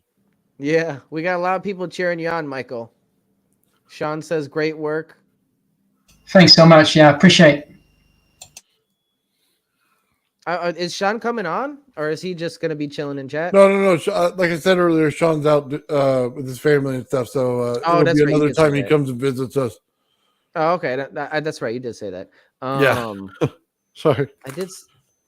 I sent out an invite to Ian and a couple other guys, so hopefully, and Lulu too. I did send out an invite to Lulu, so if you guys didn't get the invite, let me know. Well, send it out to Lulu again. I know she's out there. Yeah. Let me resend it then. Oh man, here I am zapping myself with a coil. That's so funny. Oh, dude, there's no way they could sell that stuff. Yeah, how do you do that? Oh, that wasn't natural. Oh, still get the heebie-jeebies. That's pretty cool stuff. Okay, I resent the invite to Lulu, and let me check, see who else I sent it to. Sent to a bunch of people. Hey, Mike, how's it going? You'll see Mike out there. Oh, all right. I'm gonna turn off my camera so I can eat real quick. Okay. Let's bring up the do-it-yourself Rodin Coil guide and go over a couple of things for everybody that I wanted to show. A couple of things that I wanted to show regarding how to hook up your coils, or at least how I did it.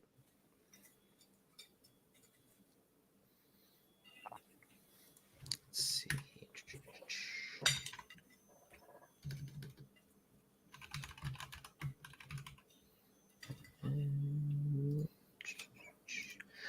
There we go. Present. All right. Oh, and we do have a Kesh nanoparticle coils to go over in a little bit too. I forgot about that. But here is the Rodin Coil guide. It is linked to in the description, and I'll also put it in chat. So you guys Hi, Lulu. have it. Hi, gentlemen. Hello. Hi, gentlemen. That coil is looking really good. Oh, thank you. That's very kind of you. You see that coil zap the living daylights out of me? Yeah, they use this in facial places. I've used it before. Like, it clears up the face, the complexion, it it helps promote collagen buildup. It's pretty good. Does it zap you though? Like that little plasma ball, how you touch it and it feels like, the little things, like that little toy, the plasma ball. It feels the same way. I must have had mine turned way up then, because it didn't feel that way to me. Yeah, I think you had it on pretty high. See, I've never tried the hair one. That's a new thing. I've never seen that before. So it looks pretty cool. I think Sean sent me a torture device. Well, keep on using it at low mode on your face. You'll feel like you're, like it'll clear up everything, even like razor bumps, stuff like that. It'll just it'll you'll look like you're 10 to 15 years younger within like a few weeks. You could also use it as a fly swatter too. Yeah, No. absolutely. The only way I'm getting 15 years younger is if I grow some more hair. I don't think that's going to happen. There are a lot of like homemade remedies, but I don't know how well they work. But I used to see my grandmother like crack eggs on my uncle's hair to regrow his hair. So I don't know. I swear to God, she used to crack eggs and like massage it into his hair, hoping that his hair regrows. I don't know how well it worked for him, but that's a home remedy. So the coil frame that since this morning. I'm sorry? You've been at this since this morning? Oh wow. Yeah, I started at 9. I started class at 9, and Michael's been working on his pretty much since the start of class. So are you gonna do this every week, or how's it gonna work? No, not every week, but as often as I can. Anytime I make a new coil, I'll probably have a new workshop. Honestly, I think that's a good way of doing it, because I'd like to document the process as well, because I learn from my mistakes. I've made plenty of them. And but I was just going to tell everybody, the coil frame that I use is by Dragon 7, and it is linked in the do it yourself guide right here, but there is also a link for a whole host of frames to choose from Jordan's channel from Alchemical Science that you can try out. And we do have Michael is working on he's trying to reverse engineer the 432 advanced version 3 coil from First Stop Energies. Yeah, so he has that's a 3D very printer. exciting. He could 3D print the frames very easily. Mm-hmm. Yeah, so we got a bunch of different people working on these, and it's really exciting to see what they have going on. Everybody's doing something a little bit different. These coils are kind of like an all-in-one system. They act as different things depending on how you hook them up. So there's a couple of things that I wanted to touch on just to show you, because it's hard to see my camera, my setup, until I get better equipment. It's hard to see everything, but here you can see the back of the stereo amp receiver. And this is basically how I have, there's only 4 terminals on my little one. This is the old stereo receiver I had that blew up, the Insignia. It's a surround sound, so it's got 4 channels, 2 for each speaker. So basically, the new one just has the 4 terminals, and we have the reference circuit hooked up to the left one, and then we have the coil input hooked up to the right one. And that's basically how I have it hooked up right now. And I'm not using the open circuit method at the moment to get that over unity production that I was just demonstrating. Just straight up, red wire to input, black wire to output on channel A of Rodin Coil. And then the channel B is reserved for the load. Very simple setup. Did you get it to work from last night? The other side, the other fan? So, well, the old system is still working, yeah, but the new system, I haven't found the resonance yet.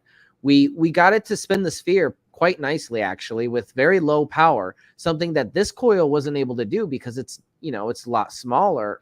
I'm assuming it's got less power potential, but at any rate, we did get the neodymium sphere to spin with this setup without blowing it. So that tells me it's magnifying the magnetic fields a lot more evenly and a lot more nicely. It's compressing them in the center, because it is more symmetrical than the Mark I right here. You see, there's kind of a couple of bends, but we weren't able to find the resonant frequency for over unity production on the big one yet. The Fireball is still the resonance of the Fireball is still a mystery to me.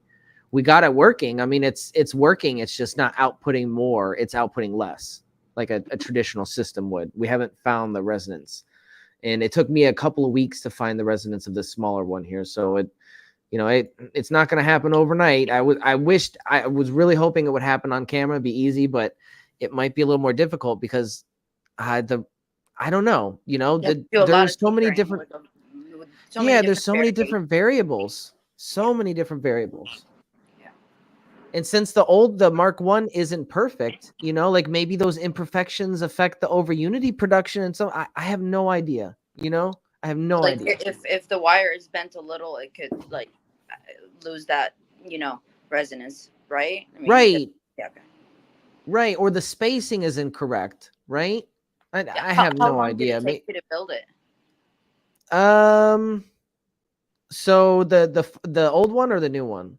This one, the one that you have on camera. On the screen? Oh, Mark 1. So this is the old, smaller one.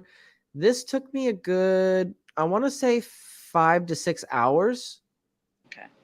Maybe 8 hours. Yeah. Yeah, because it took a little bit longer to do the wire. I remember I screwed up the first time. The wire was totally messed up the first time I twisted it. And the second time right here, it's, as you can see, it's not perfect. And I did confirm that I'm using I think it's 23 gauge wire, not 24 for this old Mark 1 system. I don't think I was able to get 24 gauge. It wasn't in stock or something. And I don't see it on, like, I ripped the opening on the top where it would normally say, so I can't see what the package for the spool says. So, but it is thicker, and that's why the spacing on this is a little bit more close. Well, it still works somewhat. Yes, it still works. No, that's the thing. It still works, and it does what we want it to. The coils are going to be, I mean, this one's smaller. It's going to be used for different things. This one's going to be a pickup coil, you know. The main one's going to be a driver. The main one's going to be mostly good for driving a magnetic rotary or something like that, whereas this one is good for energy. Very good. Very good. Looks very good. Yeah, but I'm really hoping to find that resonance range so we can at least demonstrate the energy production with the new one. What elimination method are you using? You're having to tune it on one end, then tune it on the other end to see if it works, right? Like the power into it, and then you have to see the power, you know, the output, the input, and then the output power. So you're having to measure two things. Basically, I'm tuning it the way that First Stop Energies recommends it. Daniel Nunez, in one of his videos, basically breaks it down by saying you're going to be monitoring the input voltage and the output voltage, and then you're going to sweep the different frequency ranges until you find a spike on the output voltage. Right? Okay, so you've got 3 variables right there that you have to keep in mind at all times. Yeah. Okay. So it's, I mean, it's the simplest process I know of how to find the resonance, but you know, there could be other ways that other people have done. And if you know of any other ways, please, you know, feel free to let me know or email me. But you know, the big one is still, we haven't tuned it yet, you know, and that might take some time. I have a feeling it's going to be a real jerk in that respect. I think it's gonna this might elude me for a good minute. I'm excited about Michael's coil. What he's like, you know, how that's gonna, you know, look. Yes, with the pickup coil in the center, the figure 8, the Mobius strip, that is really interesting. That looks really, really good. So there's that 90-degree coil right here. And then those are the wires for the 90-degree coil. Yeah, I think I'll try to do this Mobius shape, and then try to change the frequency on the channel A, for example, and then try to see if we get anything out from that center pickup coil, which is right in the center, like right in the center of the torus shape. Oh, yeah, I see that. Yeah. Right here. So there's 3 counterclockwise and 3 wound clockwise. And we'll see what happens, really. That's really cool. I'm really excited to see that one. Very nice. Very nice. Thanks, Lulu. You're welcome.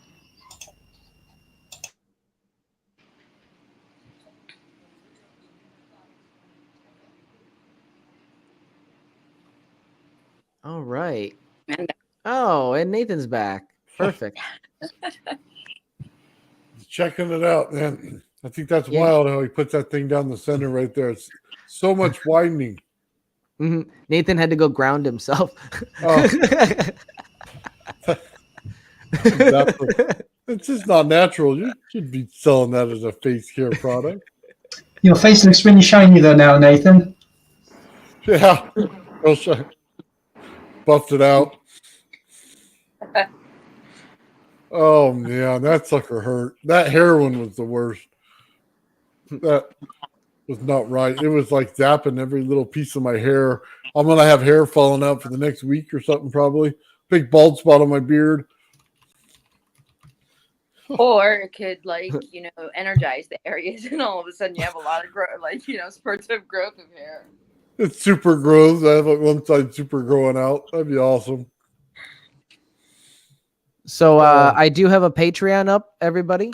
Just to remind everybody, I do have Patreon up for if anybody would like to support me in my research. And there's different benefits for you if you sign up with Patreon. And the link is right there. Thanks, Ben. I'll definitely join. Awesome. Yeah, it's I'm planning on doing there's multiple tiers, but everybody gets early access to my produced videos. So anything that I produce that's, like divine science or anything like that, you get early access to, and I wanted to give some benefit like that. So how long do they have before it goes regular? Do they get like a week or something, like 2 weeks? I want to try to aim for a week. It could vary, depending on my schedule, but a week is a good goal to aim for. Because I'm not, I'm not in a hurry to put some of these videos out, to be honest. And if I can give you guys a little early access to it, in exchange for you supporting my research, it's at the least I can do, Right on. Oh, wow. So where is everybody located? I never asked, like, where are you, Nathan? What part of the country? Oh, I'm in Southern California, so I'm in the valley, about what would you say, about 50 minutes north, about an hour north of San Diego. Okay. How about you, Ben? Well, I'd be lying if I said I was in Egypt. Oh boy, I knocked something over. No, I'm in Michigan. I'm in Houston, north of Houston. How about you, Michael? I'm in Northumberland, it's northeast, Newcastle upon Tyne. So it's northeast of England. Oh wow. Yeah. Okay, so we've got international. Okay, nice. Yeah. I'm not far from Ireland, that area, if you like. Yeah. Nice. Nice. You friends in Bristol. Yeah. Not far from here. So really, we're covering a wide range on the geographic map. All from all the way from like California, Michigan, and south. Like it's a big range. And Canada, right? We've got some Canadian. Some other friends are in Canada. We've got Bernie in Canada. We've got Mike in Canada, but they're not. I don't think they're on the show here. I don't know how to check. What's that saying? We have people everywhere. Yeah.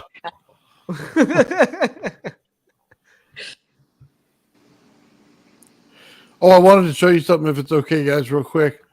Yeah, go for it. Merkaba got a hold of me, and this is what he's working on right now. So there's a center right there for his neodymium to sit in. Ooh. And then, see if I get the right way.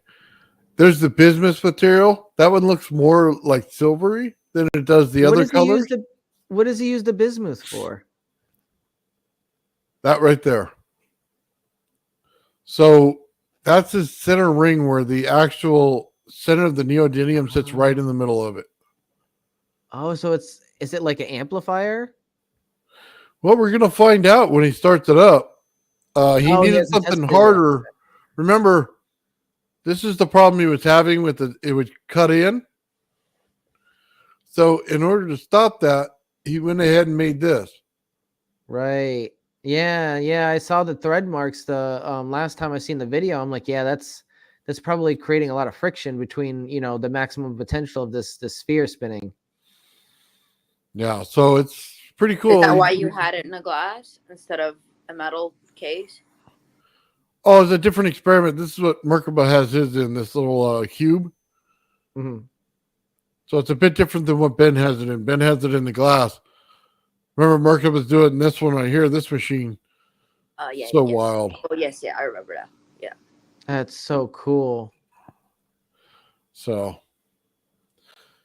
Wow, anyway, that's a big one. That's a big machine.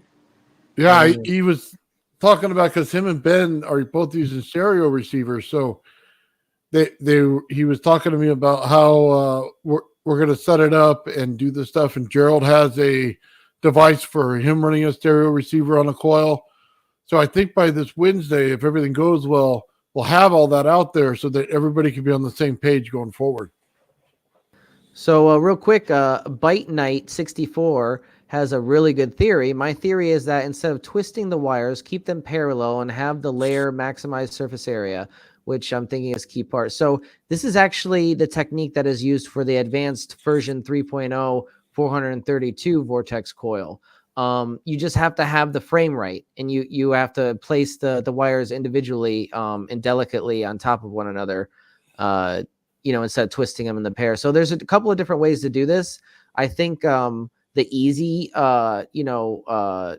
garage mechanic way to do it is twisting the bundle. But if you were like the more sophisticated engineer and want more out of your system, you'd probably, or aiming for more precision, you'd probably do it this way, the advanced version 3 way. That's good. I like that. Thank you, Byte Knight. Very cool.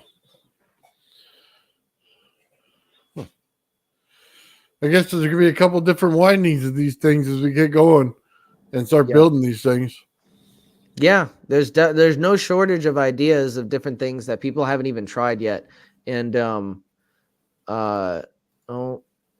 kind of curious to see what the effects are going to be at higher voltages.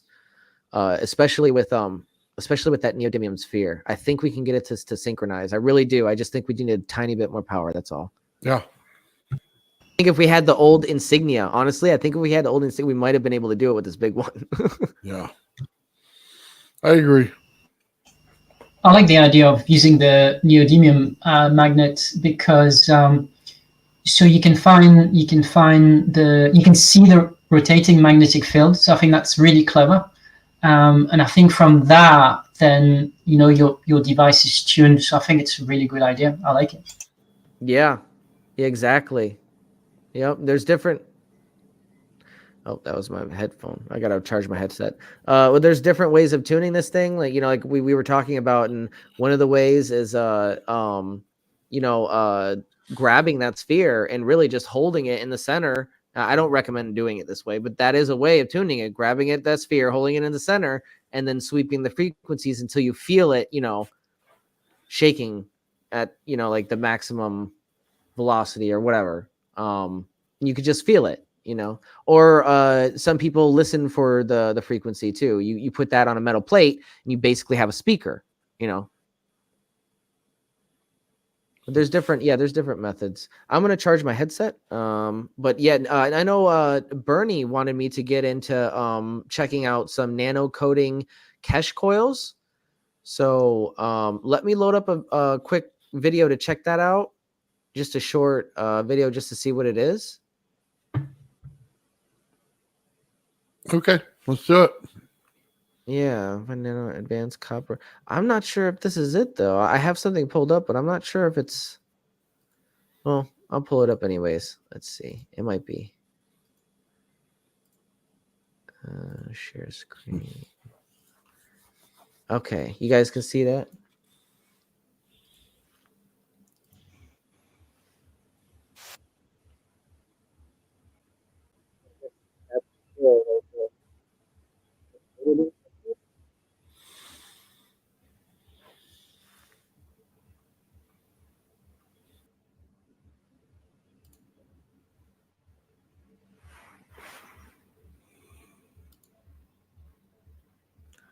Looks like it's got some kind of glass or crystal ball in the center, maybe some kind of amplification device. I have no idea. Let's see what the description. It says perpetual energy with magnets. Huh. I'm not really sure what to make of that. Without Bernie here for further context, I have absolutely no idea what's going on here.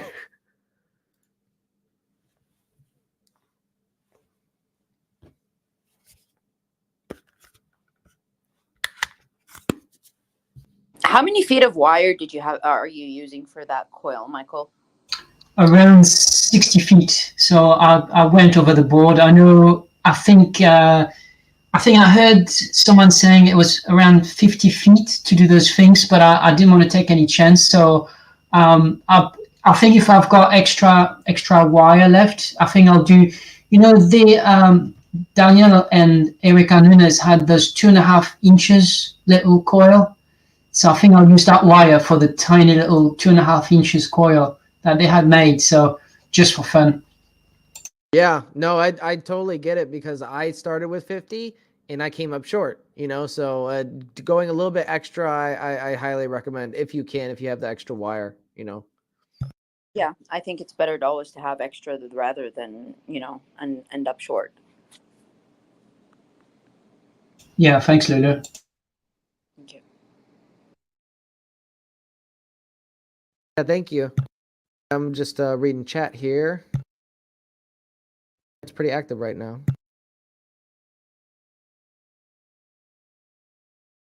I can't see the chat comments. I can see only the comments, but not the chat through this. That's interesting. I don't know. I have no. This is Nathan's StreamYard, so he knows more about this platform than me.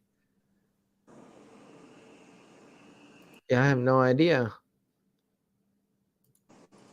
I think I need to start up my YouTube channel so I could help you guys, broadcast it through that to get you guys more exposure. Yeah, Mine's just a networking is practice, definitely important. but yeah, maybe I should. Because if it's just one person, you're in a tiny corner of the internet screaming and shouting, trying to get a message out. But if you have like a whole team networking together, that could amplify exponentially, So it's the grassroots effect, right? Absolutely. And I do believe that with a grassroots effort and leading by example, showing people like Michael and I are doing, like Nathan and everybody else who's building these coils, just demonstrating how easy it is. I think people will start to catch on eventually. I mean, it's not easy, but like they're time consuming. Maybe it might be easy, but they're Right. It's time consuming. I mean, but compared to some of the other like complicated free energy devices that are out there, like even a Bedini circuit, it's a lot more. You have to know a lot more about circuits and all that stuff. This is, kind of like a plug and play system, like it's like an idiot proof system almost where you set it up the way the instructions have it and you plug it in and it works. And there's really no like, you don't have to know the intricate understandings of how the circuits are working to get it to work, like the Bedini circuits. And I don't know, it's simple. That's why I like it. It's pretty too. It looks really nice. Yeah. Like the piece, Yeah. They're art. Honestly, they are. They're all art pieces. Absolutely. They very much have aesthetic value, and that's why that I wanted to make sure I had like a nice orange, and I matched it, the orange, with the nice fiery red. It's I didn't want to put the green on there on the orange and green. What is this, Christmas or the pumpkin? No, I wanted it to be a fireball. And this one looks nice too. This is gonna have some interest. Hopefully, have some interesting effects. I'm really excited to see what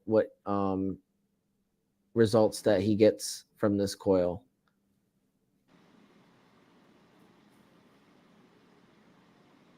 I think what I like too as well is everybody's working on different little variation of it, and I think it's great because we're not all copying each other's, so we've got little things. I think that's brilliant as well.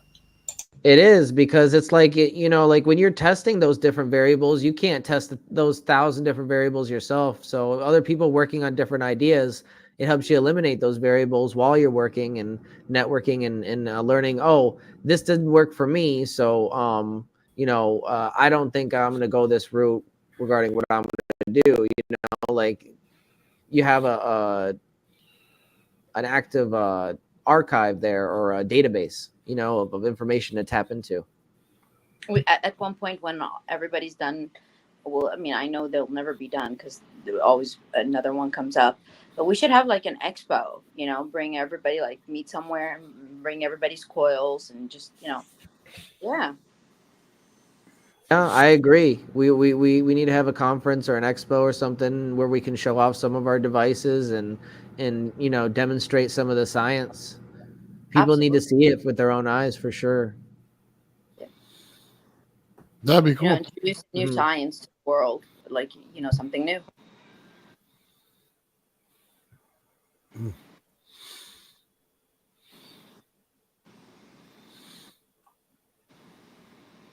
So in the center, the wire that you wrapped around in the center, how many feet is that? The center part, is that like part of the original wire, the 60 feet, or is that by itself? Are you talking about the length of wire? Yeah, no, I'm not talking about the length. I'm talking about the wire that you put in the center. This wire here. Yeah, the white one. Yeah, I think that white part. So you're talking about the height or just the length of the? I thought there was a wire that's wrapping around the center of it. Oh yeah. Sorry. Yeah. My bad. So this flat bifilar here. I don't actually know the length in I've guessed it really, because the frame is 10-inch, so you'd probably talk about maybe 9.5-inch times. So you the circumference of that, it would be pi times 9.5. And that's the circumference, and then you multiply that by 6. So 9.5 inches times pi times 6, and that's the length of the flat bifilar inside. And that's not part of the 60-inch original coil. That's a separate one. Yeah. So I've just had an idea of inside the frame. What I did is there's a I don't know if I can show you. There's a little hole right here. This one here. There's a little hole here, which is right in the center of the torus, and so I've put this bifilar wire 6 counterclock and 6 clockwise right in the center. So there's a geometry to it. So it's like right in the middle of it. So we're just speculating at the minute, but we'll do some tests and see what happens with the.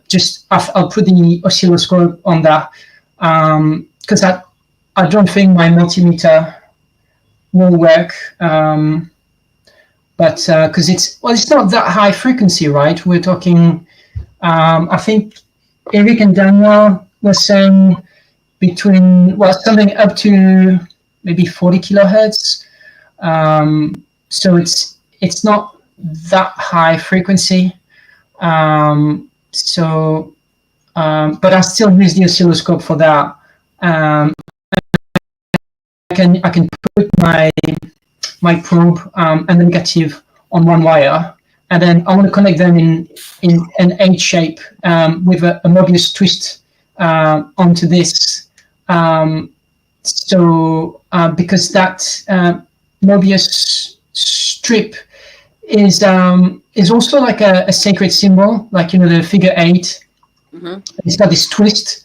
So not just a sacred symbol, but I have seen people talking about this Mobius wind, and there's this people have been replicating the Stephen Mark device, and some people have tried to do a 90-degree coil inside.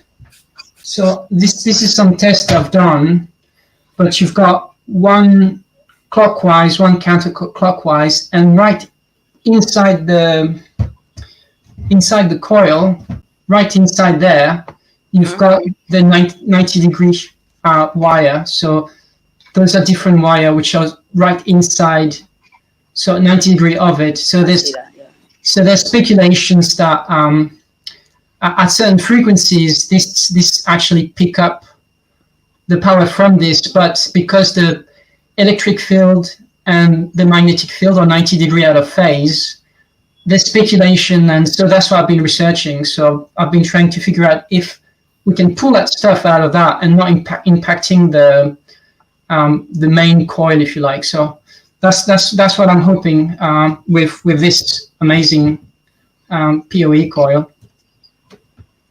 Very good. Very good. Thank you. It's okay. Yeah, great work. Thank you.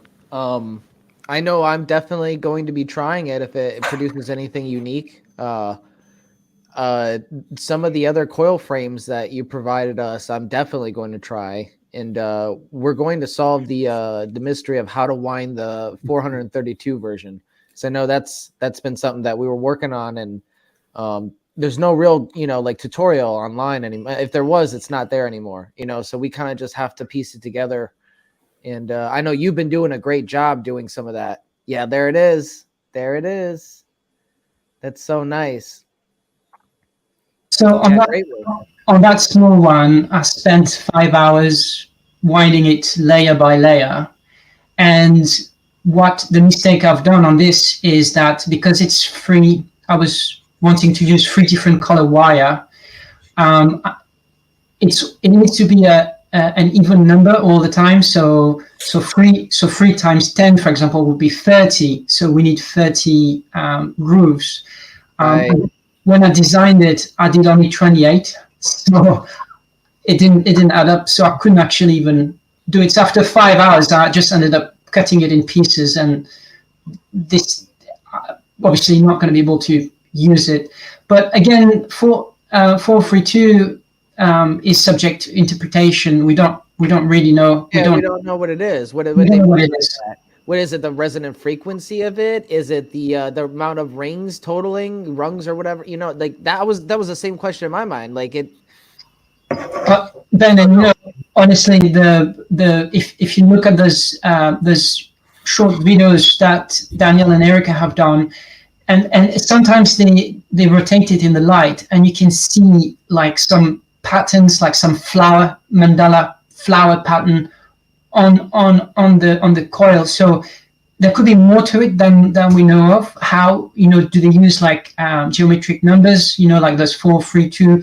Perhaps those are the numbers of the pattern that they use. They've got like stars, little flowers in there. It's a work of art, Yes, it is. It really is. And something like that isn't easy to wind. That's small for sure. But we'll crack it. We'll figure it out. It's just gonna take time. That's all.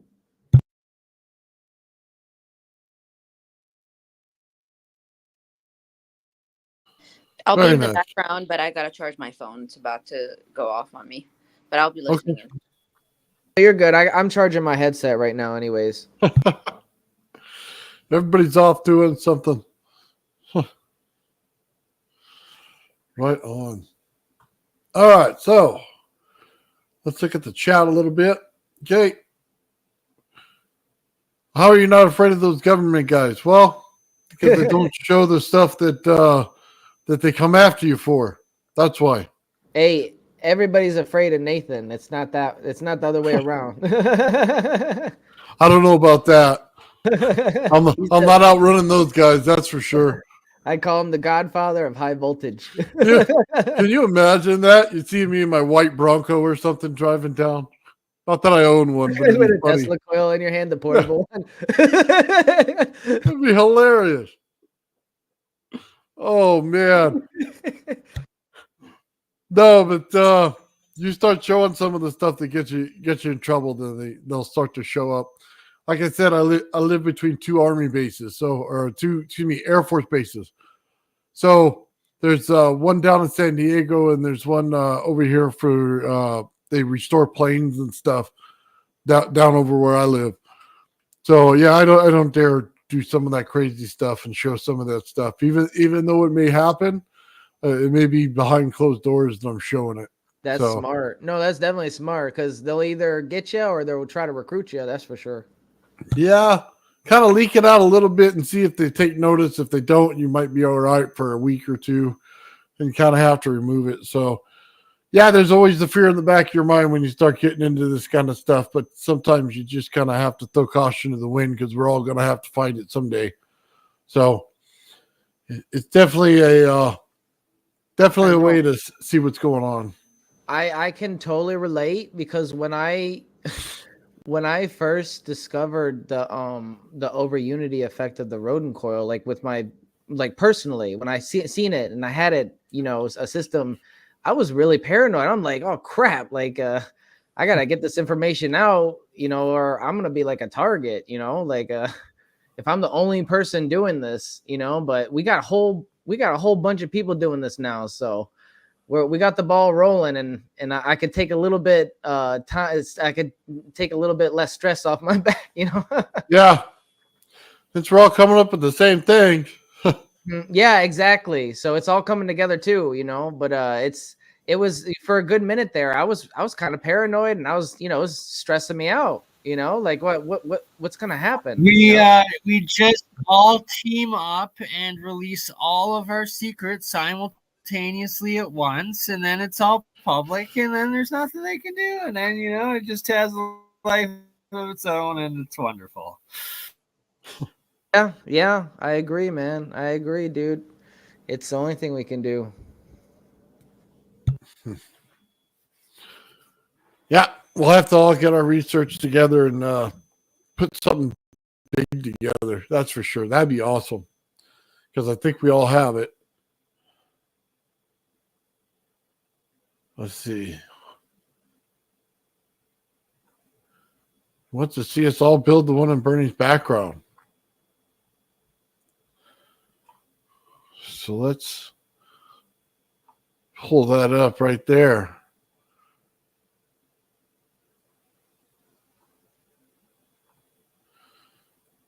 It's just so cool. I just love the fact that he gets those things to break down. Huh.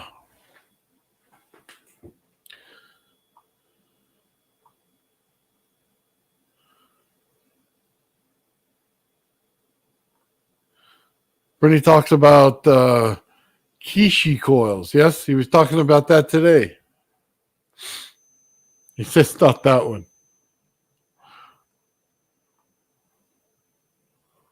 The one where, okay, hold on. The Tesla bottle and discharging bottle. Hey, Crypto, you have that right there? You could just pull that up for us? I know what he's talking about. It's on my other camera and laptop. I'll show it later when, like in 30 minutes here, when I'm done helping my dad paint. Then I'll bring her up. Yeah, not a problem.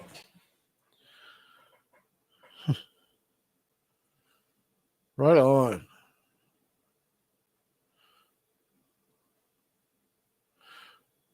Yeah, that's so cool, man. I like that whining though. Michael's almost done with the first. Looks like the whole first winding of it right there. Yeah, so like Ben said, when I got to the junction, which is the starting point. So when I got to the starting point, which was above that's my starting point right here. Okay. So when I came back to this, I went just down this way. So when I did a full all the way back to here. I went just back down this way now. So now I'm going counterclockwise. So if you look at this way here, we're going counter, and then now I'm going clockwise. Very good work. Very good work. A lot of people get that wrong. So hold on, show that junction again. It doesn't bend, right? So no, it is a bend. You are bending it for the interference pattern, but the bend doesn't really matter because that's kind of like a null point in the. Oh, there it is. Okay. Yeah. This one here, yeah. Nice. So instead of going back to this one here, which is the starting point, I went one step down, which is right here, this way here. Yes. And then I'm going the other way, which is this one here. Where am I? This one here. So now I'm doing the clockwise wind. So yeah, so that's where I'm at. Whenever you do the first wind of the clockwise and the counterclockwise, it's always a little confusing until you get the first one set, and then you kind of can follow it, Nice. Yeah, I'm gonna have to do that here in the next week. So I think I'm gonna do what he did and go 28 gauge wire on the outside on the big one, and then we'll probably end up with 20 gauge wire on the inside on the small one. Nice. So let me see. Give me a second. Let me see what the size difference is. Let me put some of this together. Give me a second. Oh boy, he's back in the lab again, ladies and gentlemen.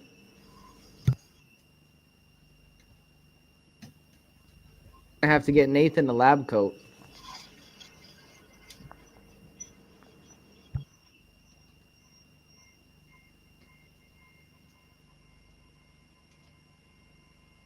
So I'm curious, Michael, have you done any testing with the neodymium sphere? Okay, so it's interesting you're asking now because I've just ordered just a 1-inch sphere from one of those magnet dealer, but just a 1-inch because I think the bigger magnets they're great for like speakers or other things. But I think a 1-inch is relatively a good size. It's not too big, so it doesn't need a lot of power to spin. So and also it's a lot cheaper. The 1-inch. I mean, if you get the, I think it's like 1.5 inch. Yeah, it is so expensive. But the 1-inch is okay. It's like 15 quid or something. So 1-inch is okay. But yeah. So I've ordered it like 2 weeks ago. And it's coming from Germany. So who knows when it's gonna come here to the UK, right? Right. Yeah, and they do get kind of heavy. So like that's the thing. A lot of people don't realize these spheres are pretty heavy. So the smaller that you can get, the better to try to get that to levitate inside the center, because it is possible. And I think we can do it with our system. We just need a little bit more power. That's all. I think the 1-inch might. Actually, it would fit right in there. Actually, so yeah, so it might look really, really cool if I can get. I think the hole is slightly bigger than 1 inch, so I think it will look really, really cool. And one of the videos of Daniel Nunes and what's his wife's name? Erica, yes. Yeah. So there was the neodymium ball. It was just floating inside the PoE coil. It was amazing. Yeah, and then he turns it off and it just drops. Oh, It's really cool. So that's not exactly synchronized, but it is a levitation that you can do with the sphere pretty easily, apparently, if you have enough power. But the neodymium sphere itself, It just the shape of it complements the field geometry of the Tor just perfectly, you know. And one thing that I will say is when you're doing experiments with that, just keep an eye on the sphere. And if it's like scratching your wire on the inside wind, you know, like if it starts touching the wire, you know, maybe put something down like a plastic wrap or something like that to prevent it from scratching. Because I've seen it in the videos, and you know their frames are perfect, but ours are not really designed for what they were doing. So we got to keep an eye on that it doesn't damage the wire. Wow, Nathan, this looks amazing. Wow. Yeah, that's really cool.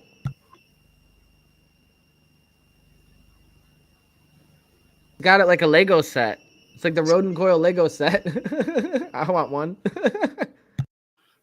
They don't always agree. So sometimes, like, because I use a bigger nozzle. So I use a 0.5 nozzle instead of a 0.4. And sometimes these things don't agree. So you got to take a little bit of sandpaper here and go in there and clean this thing out.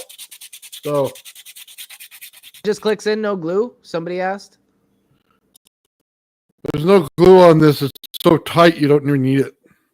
Yeah, that's cool. I heard it click. Yeah, Nice this thing snap. added some pressure you got to put in these things. Nice snap frame. That's cool. Yeah. Come and do a coil workshop. You better have something printed off, man. I got mine, but man, is it? You got plenty of Tesla coils to show off. That's for sure. You got those nice big ones in the back. I see. Oh yeah. Those ones. You said what? I have about 7 of them. 7. And I don't show some of them because they're for my experimenting. But they got some rocking awesome circuits to them. So stuff that, you know, you get in trouble for. Yeah, like it just affects you like you said, it fills your whole room. Well, like when you can change the how do I want to say this? When you know how to lower the frequency on a Tesla coil, there's nothing out of your reach. So if I want to resonate 432 hertz, I could do it. And I can do it very easily. Okay. A lot of people won't, because they don't build coils like that. You have to build a secondary part to your coil to do it. And that's kind of the important thing. So one of the tests that I have coming up is resonating a tuning fork with my Tesla coil. So, and trust me, it wasn't easy to build that Tesla coil either. So I'm just sanding this thing out as I go. And they're starting to pop in. Yeah, there's so much pressure here, Ben, you don't need to glue this one. The wire, when it gets in there, hold it.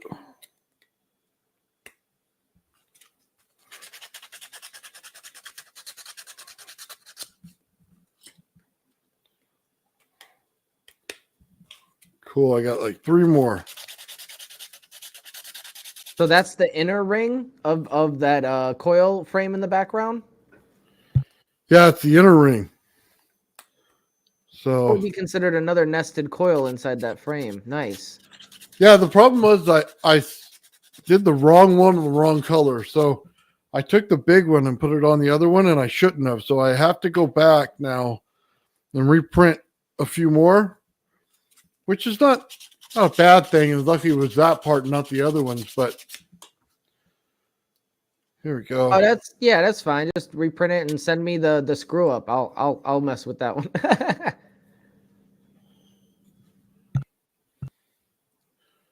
Hold on one second. Let me put this on the big screen here.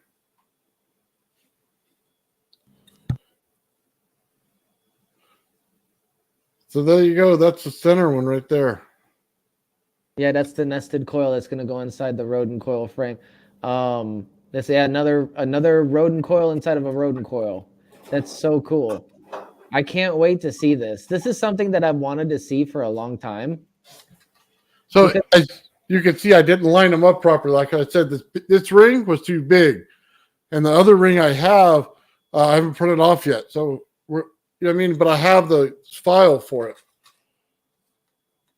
But this one, it'll end up going right in there. But you see, I put the wrong ring on there, so it doesn't Right. line up right now.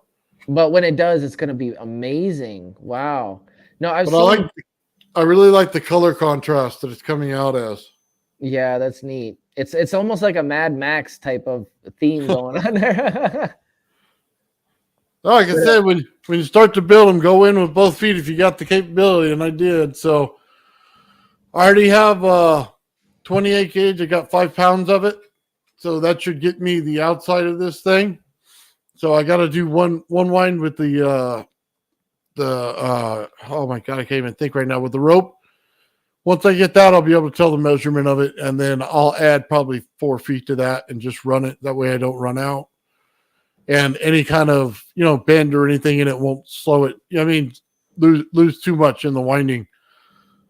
But I think the inside, and I got to see because they're very small, okay? So let me set this back down. The inside here is super tiny. And here's just a regular screw, right? So if I put that in there like that, that should give you some size difference there. We may not fit, 6 windings or 6 20 gauge wire in there. So I don't know until I do it. That's the only bad thing. Right. So. Well, I'm excited because the only other person that I've seen actually wind a nested coil, Rodin Coil, is Jordan from Alchemical Science, but he never demonstrated it, which, I've always wanted to see somebody actually use one and, see the effects of it. So this is going to be really exciting for me. I've been wanting to see this for a long time. Yeah, Ian has one. Really? I didn't see that. Yeah, Ian's got one. I was trying to look for the picture of it, but I'm not sure. But I'm going to tell you, I believe Ian's got one. I wonder, we have to ask him if what kind of effects he has from it. As a matter of fact, when I downloaded this, he was in the comments talking to him about it. So I know he's got one. And we saw, I was looking through my email and I couldn't find the picture right away.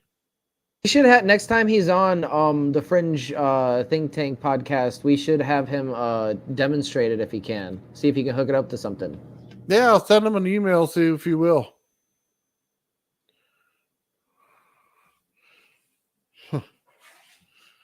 So that's cool, man. I can't wait till we get to the winding part. I got more stuff to print off, Ben. It's taken a little while. I only have so much in each spool of each PLA, so I can't hook it to all 6 printers. You know what I mean? So it kind of slowly but surely it's going to get done. So I don't think I have that much more. I think I'm missing maybe about 6 more parts and 2 rings. So about a day, and I'll have it up, and then I can start figuring out my windings, and then I can start calculating weight. And I want to make, like I said, the big coil on the outside resonant to the inside coil.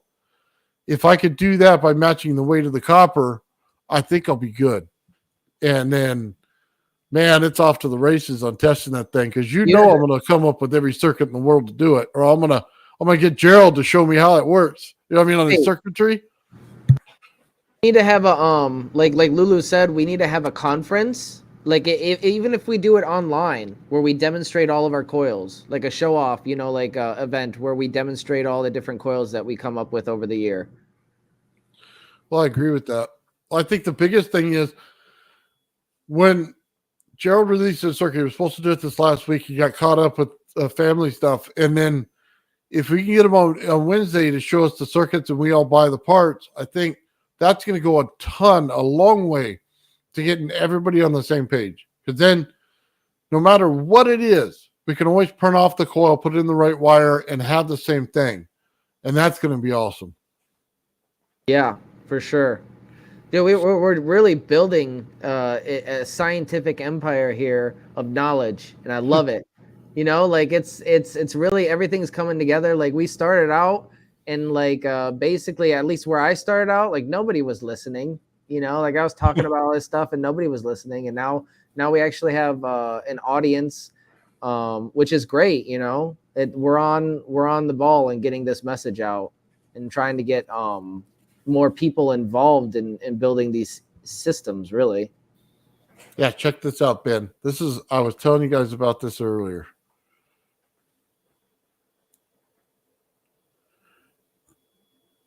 There's the ball jar.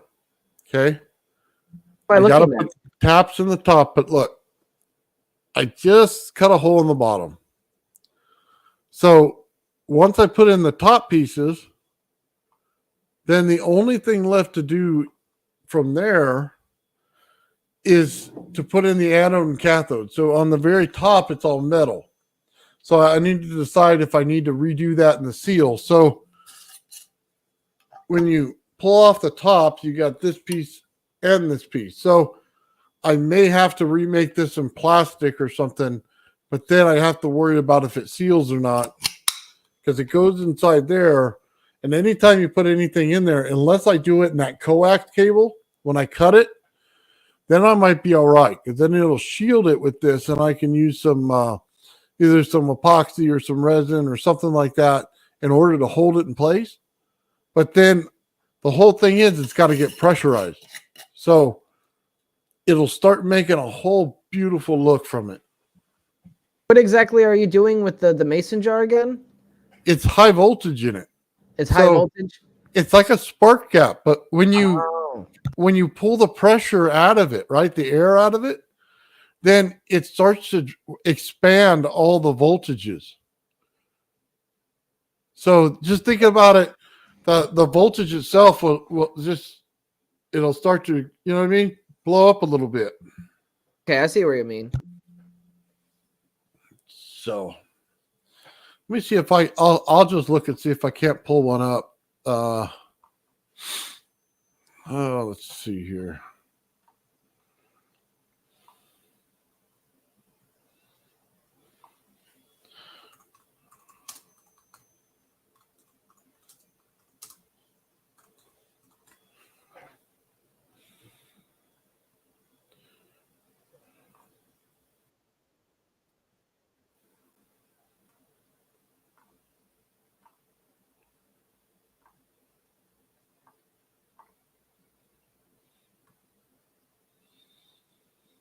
Sorry, it's taking a minute, guys. Go ahead and talk, Ben, while I'm pulling this up.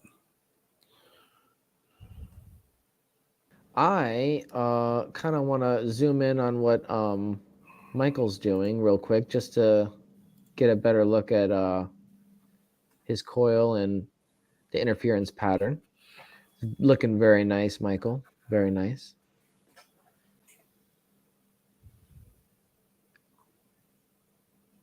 So as you can see, he just started the interference pattern. I think he's on the second wind. Yeah. And it gets a little less confusing as you continue winding it and you have something to reference as you go around. So, and it looks like the spool that he made, which is amazing job on that spool. It looks like it's working out for him perfectly. So yeah, this is what you get for really planning out before you actually do something. You know, I used to just, let me just do something. No, sit down and think it through, plan it out a little bit, and then you have a nice, neat experience like this. Well, actually, maybe I can talk about the mistake I did on I did a small one. I did a small version of this one. So this one I made a mistake because when I hook up the channel A and channel B, what was happening is I measured the resistance for channel A, and it was 8 ohms. And then I measured the resistance for channel B, and it was 3 ohms. And so I realized I hooked it up the wrong way because it should be the same, right? Exactly. So I had to cut everything off and start it again.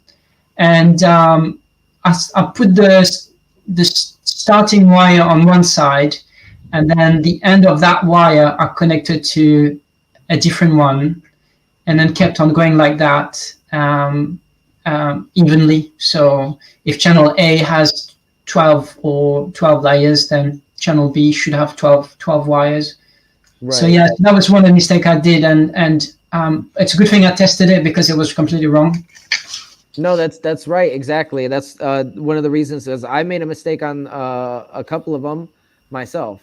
These past two ones, I made the same mistake actually, and I don't know how it happened, but all the connections worked. You know, I tested the continuity of all the leads, and then when I go to series them up into two channels, one wire on both of the coils now just doesn't retain continuity. Right, I cannot get it to you know, like push the energy from one end to the other. So I had to go back on the big one, the Fireball, and disconnect one from channel A. You know, I had to unwind the tape and the bundle and all that stuff very delicately and just even out the channels like I did. And then honestly, that's probably the best thing I could have done because I made the mistake. The same thing happened. Well, I'm not sure which mistake I made. If anybody knows what could have caused that, please let me know. But the same thing happened in Mark 1, the Rodin coil the smaller Rodin coil that I built, and it's working. So I think the best thing that I could do is try to replicate that as close as possible, you know, and you know, that's using 11, so I'll be using 11 for the Fireball. It works out, but it's just unfortunate, you know.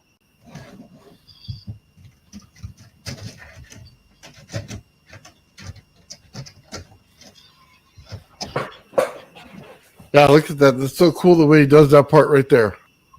Because he's going into the center wind now. Yeah.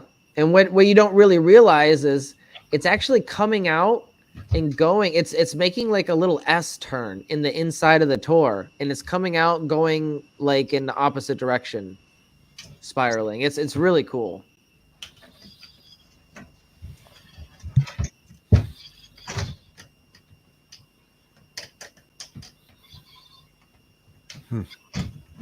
And this one looks a lot closer to Daniel and Erica Nunez's frame. I know you have one with less spokes. That's the frame that I'd like to print out next and try to, you know, maybe get exactly an exact replica of their PoE vortex. So that's a really good point that you brought up, because that was when I designed this version here. It's a lot flatter, so you can see the rings are really low. They're very like shallow rings, and then you can see those rings are really high. So I wanted to get a different gradient. So a really high high, and then a very strong slope. So I wanted a much very similar to what Erica and Daniel had with the big rings they had. Not this one is a bit smaller rings, but I'll still use that one. I still want to test it, but I think I want to stay close to their design, which, I mean, this one I made myself, but yeah, just for replication's sake, I'm trying to be as close as possible to what I've seen, really. So yeah, and then that extra depth, it really does help. You know, keep the wire in place while you're twisting it and all that. So, yeah, I can see the advantages of why they did all the things that they did with their frames. I'm definitely going to be using that frame next, though. That's the frame that I'm going to be using next. And then, you know, as soon as I get the smaller frame printed, I'll do some tinkering with that. That's gonna be a little while before we get a working prototype of that 3.0 coil, though.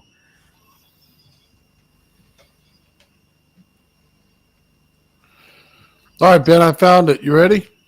Yeah.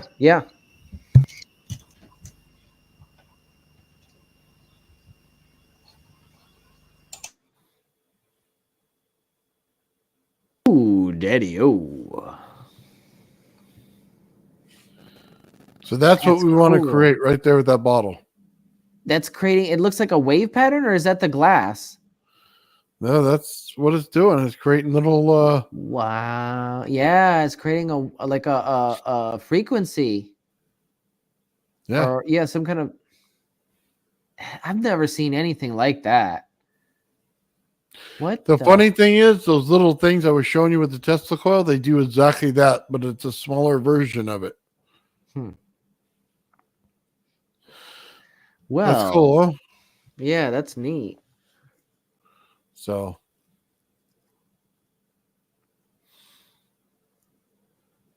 yeah, that's what I wanted to do. Show that, and then, sorry, my camera's not on. Show that one in high voltage, just like he did. I think that would be amazing. Yeah. So, I'm really not that far off. Once you get that bottle cut, you're ready to go. You know what I mean? It's just cleaning it up. So,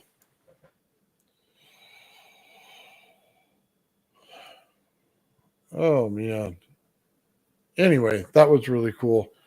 We'll end up doing that one, and then yeah, we'll work on some other ones. Oh man, I got some stuff on my desk here. That sanding got all over the place. It tends to do that. Yeah, I sanded and drilled the PVC pipe, and it just got everywhere, all over.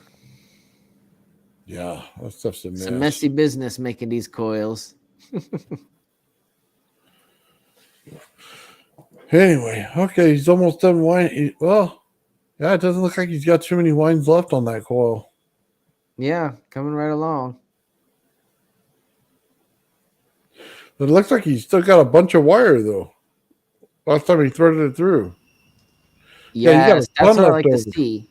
I like to see a lot of extra wire because, you know, like you don't want to get to the oh crap moment like I did where I'm like, oh crap, I'm sure. Well, you may have a whole nother coil sitting on that winding there. Maybe. That's a lot. Yeah, you could probably use it for the small one. Yeah. Yeah. Well, why not wind them all at the same time if you could do the calculation? Yeah.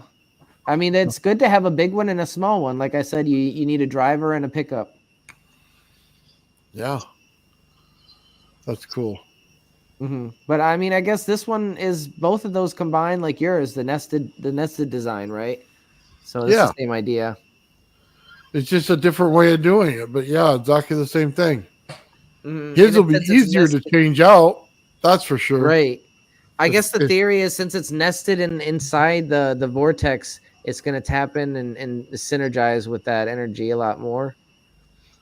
Well, it's going to be one field driving another. That's what's cool about it. So it all depends on exactly where it lands inside of it. I don't think this is centered out in the one that I have where it'll center in it. I think it's kind of towards the inside. So it may flow differently too. Yeah, it could. Yeah, I mean, I'm curious to see what a pull detector is going to be with your nested frame, Nathan. Yeah. Well, look what I found. Look what I found, guys. Look at this. Wouldn't this be a cool thing? Oh, a stencil. Would that be a cool thing for a coil? Yeah. Those in series like that. And run the wire through them. Wouldn't that look really cool? Yeah. Interesting. They build motors like that. You know that? No, that exact winding is flat in a motor. Ah, cool. Wow. Yeah, I thought it was a pretty. Yeah, geometry is very important, ladies and gentlemen, and you know, depending on what kind of geometric field you're producing with these coils, you have very, very different effects. Like the ones that he has, like on the coil that Michael's working on, like those things. If this was one of those, and we run the coils through that.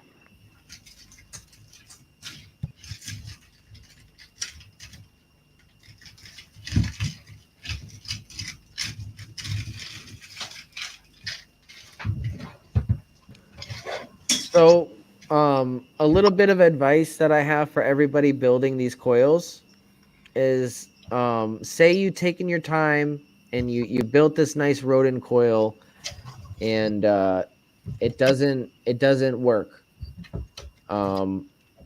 Like you know, it produces power, but it's not producing the effects that you want. Like I've seen, you know, we're not tuning it. We haven't tuned it yet, and you're getting frustrated. It's not doing what you want. Don't get discouraged. It takes a long time to tune it sometimes, and there's so many different ways to connect and configure these coils. So I would just say keep trying every different possible configuration and in circuits, different circuits that you can, different ideas, because at the end of the day, this is a new area. It's not really well documented. I mean, the only people that really well documented it were Daniel and Erica Nunez of First Stop Energies, and they're gone. We don't know what happened to them, and their research has been gone. So all their videos on YouTube taken down. So we have to, work together and trying to figure out this mystery.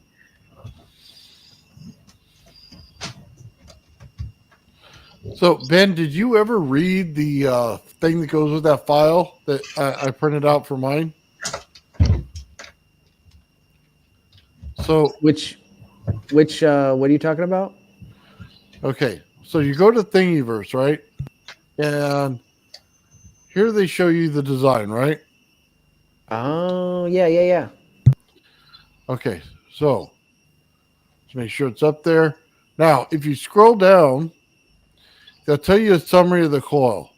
Now, some of this stuff is beyond me because I don't watch the videos as much as you, but they talk about the third order, the fifth order, things like that, right? The first. And they go on to tell you all about why it's that way and what they were looking for. So, yeah, I never actually read this. I'll have to give it a read. Yeah, it's an interesting read when you get down to it because somebody knows a lot more about this stuff than I definitely do. That's for sure. Yeah, this is good. This is something I completely overlooked. That's awesome. Yeah, like I said, the information that's publicly known, right? Because there's companies that actually utilize this technology right now, and the military supposedly utilizes Rodin coils for communication. And I mean, they'd be smart to do so. It's very easy and it's very sensitive coil for communication. So that's awesome that somebody actually put out some information on, how it works. And it says right there, kind of shows you how the flow goes. As you can see it kind of spinning down in the vortex. Right. That's how they see it going. And when they want you to build this thing. So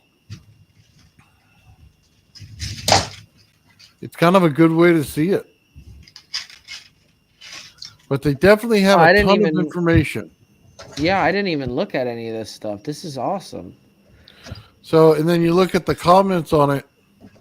There it is. Bog Irish, our friend Ian, right there. Oh, nice. So, he definitely has this coil, man. So, does it actually explain how to hook it up as well, or just how to wind it? No, it tells you this. You see the inside winding? Uh-huh. It's showing you with that big cord looking thing exactly how it goes. Yeah, 1 over, 1 up. Exactly. Yeah. So we'll take a look. Hold on. Right here. But it's not just going 1 over, 1 up. There's another pattern there. Hold on. It's going 1 over, 1 up, and then 1 over, 1 down. Totally different pattern than what you got going on. Yeah. Yeah, that's 1 over, 1 up, 1 over, 1 down, and then crisscrossing. Oh, Nathan. It's important to look at everything, Ben.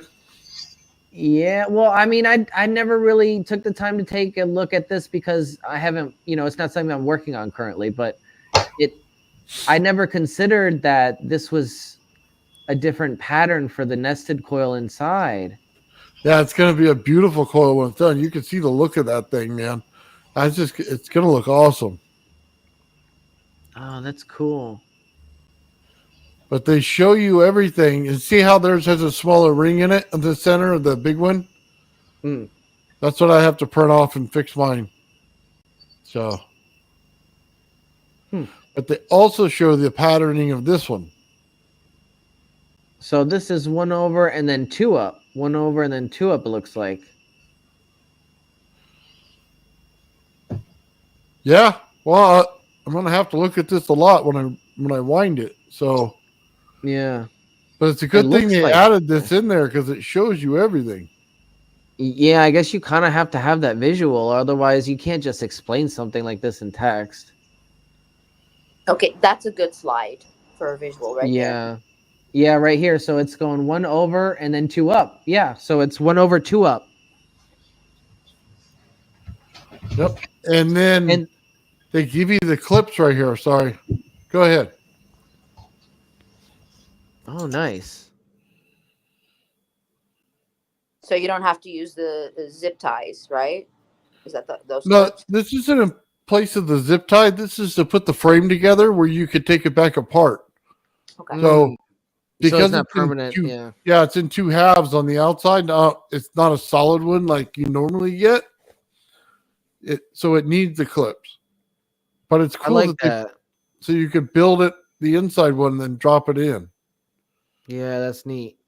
They really thought everything through. I'm assuming somebody like leaked this, and this is something that a company's using. They just can't patent it. Oh, well, take a look. They did all the math for you. They tell you exactly how to do the math. Is So this patent? Oh, maybe it is patent, but I don't know. I don't know if there's a patent. Yeah, Taurus ordered by order. It's pattern, not patent. So he's basically giving you all the information you're going to need, Ben. So now it's all there. The only thing is I didn't see a wiring size in this. That's the only thing that kind of got me. And maybe I'm just missing it. But it's not like they put it out in bright neon lights or anything. I think the gauge size really depends on what your applications are. Really, it probably can vary depending on what you're doing. Gotcha. So they did. Is this a video for it? Hold on. Let's see. I'm going to mute it because I don't know what's on this. That's a smart idea. Yeah, some of these have. Well, okay. Well, they're doing math for you. Look at all those numbers. Mm, Well, there's your answer, Ben. You're it's going a to have to sequence watch pattern. this with the sound on at some point.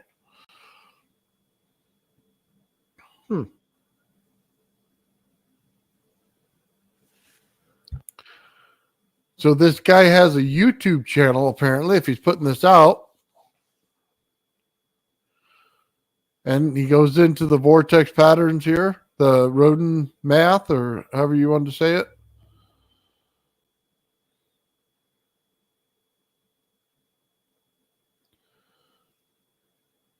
Mod 9 numbers. Ian kept talking about Mod 9 numbers.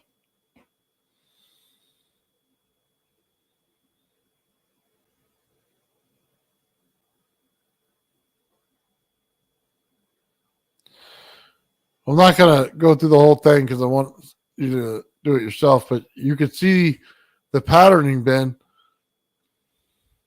It's showing you everything you wanted.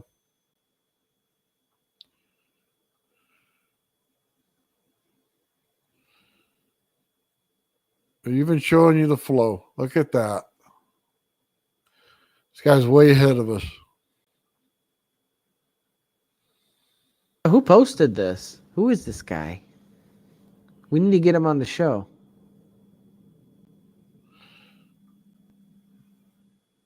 Let's see. It says Tom Barnett.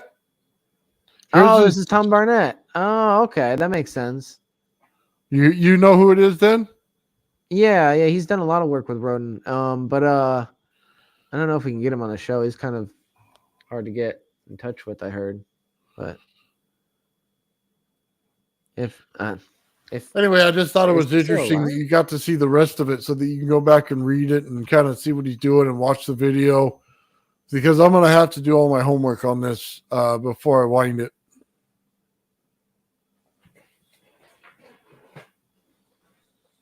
Let's see here. Hold on.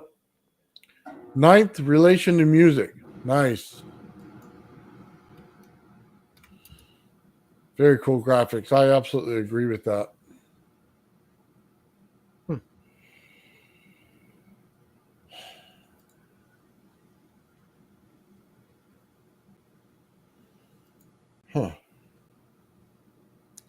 So we'll probably go another hour and a half on the stream before I end it.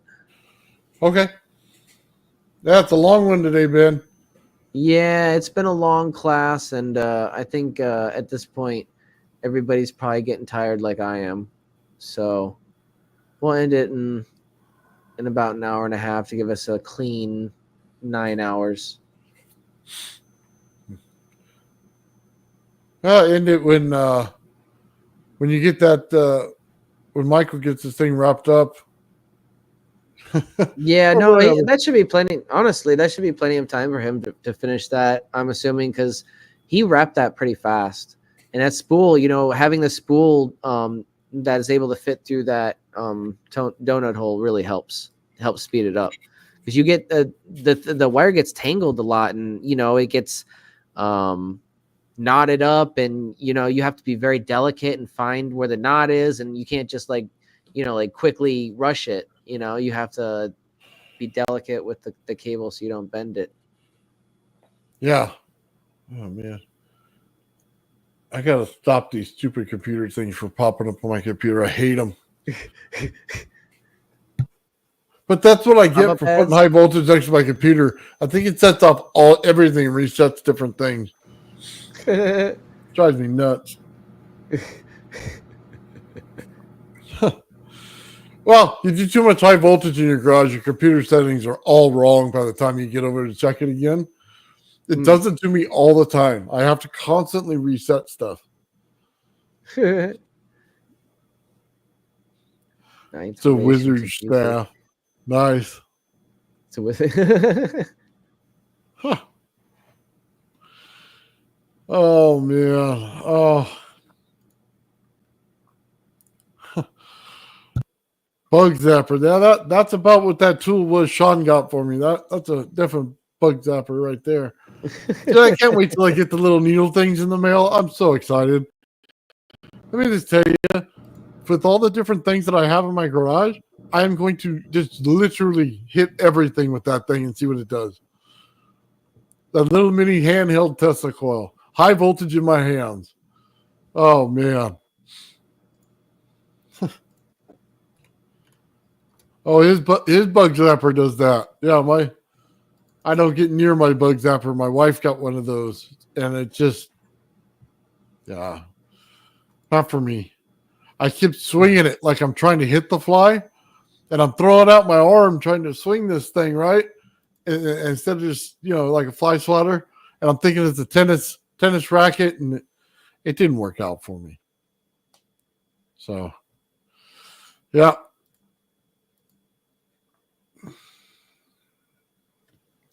Ben, you really can't hear anything right now, can you? So I am actually reading email real quick. Oh.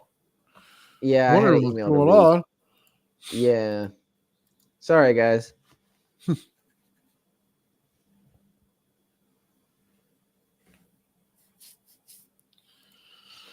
Oh, look at this. Michael's got this thing just about to check in on it again. Mm-hmm. Oh, nice. You said that was 28 gauge? Yeah, I think, yeah. Yeah. Give or take. 0.33 on the wire. So, yeah.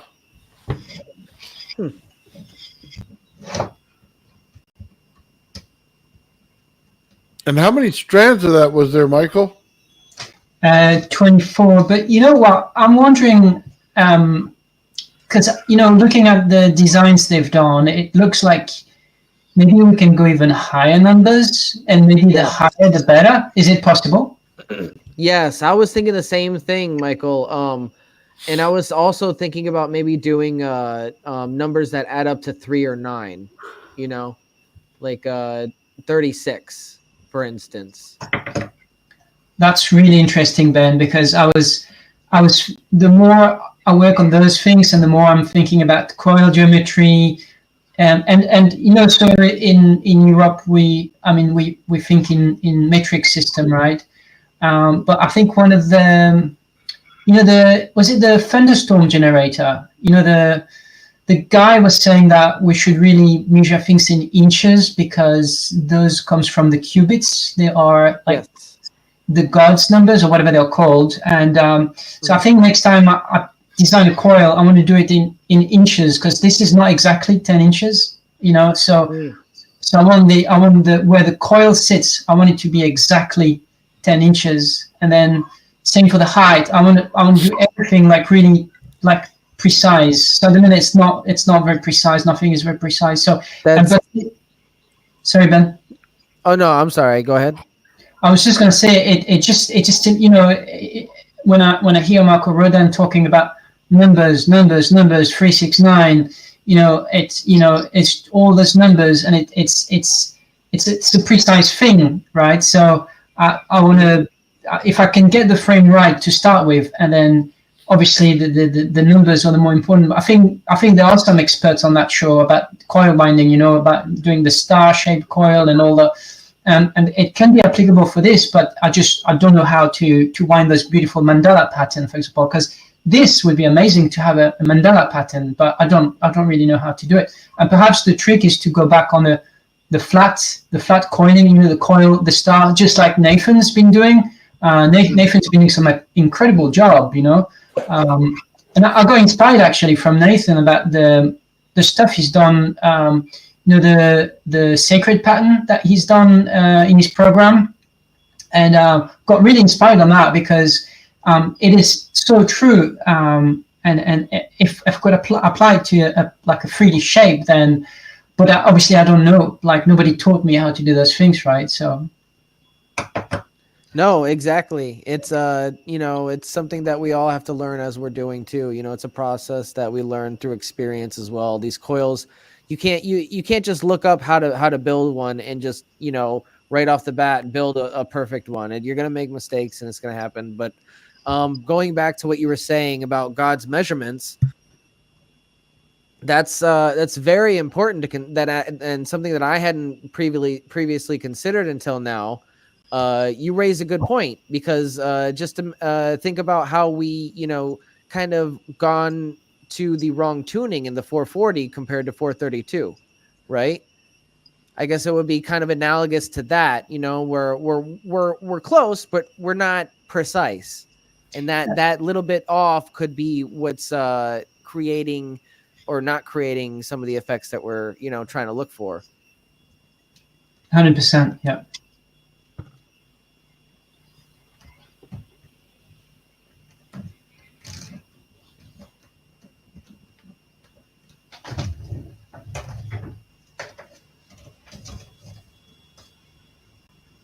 Oh, he's getting ready to dunk it.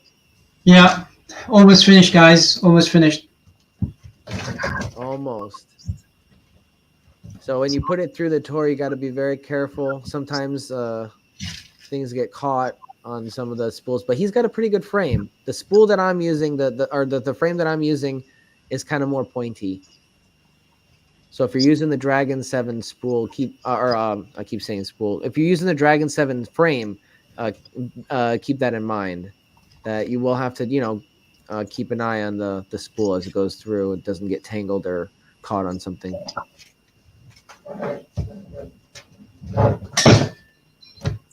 So I just wanted to show you this, if it's okay, Ben.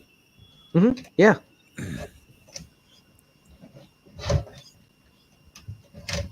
So this is the mandala that I'm looking at. It's a Christian mandala.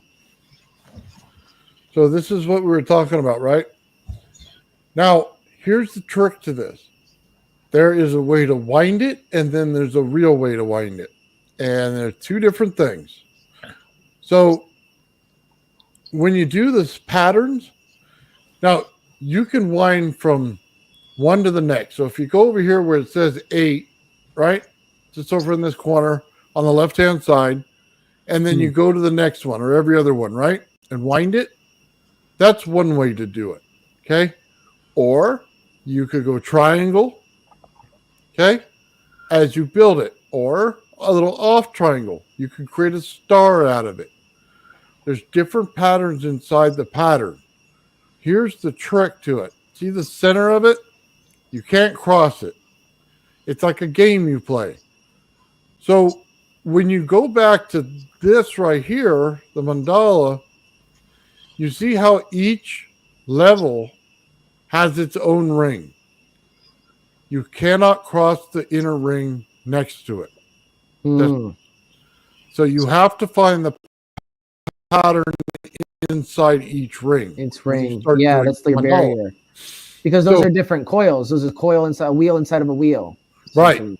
So they give you a hint. Every face on the outside is where you put a post. So if you do that, it ends up with 28 posts. Now you got to figure out all your different patterns and depths. But no, that does raise a good question, Nathan. Why would you paint something like this, right? Like if you're trying to depict a message, what message are you sending like with this specifically, this pattern here? And I think you cracked it. I think you might have cracked it. Like what's the real intended message of this art? Because it's not just random. It's not just something random this had a lot of thought and design involved in painting this.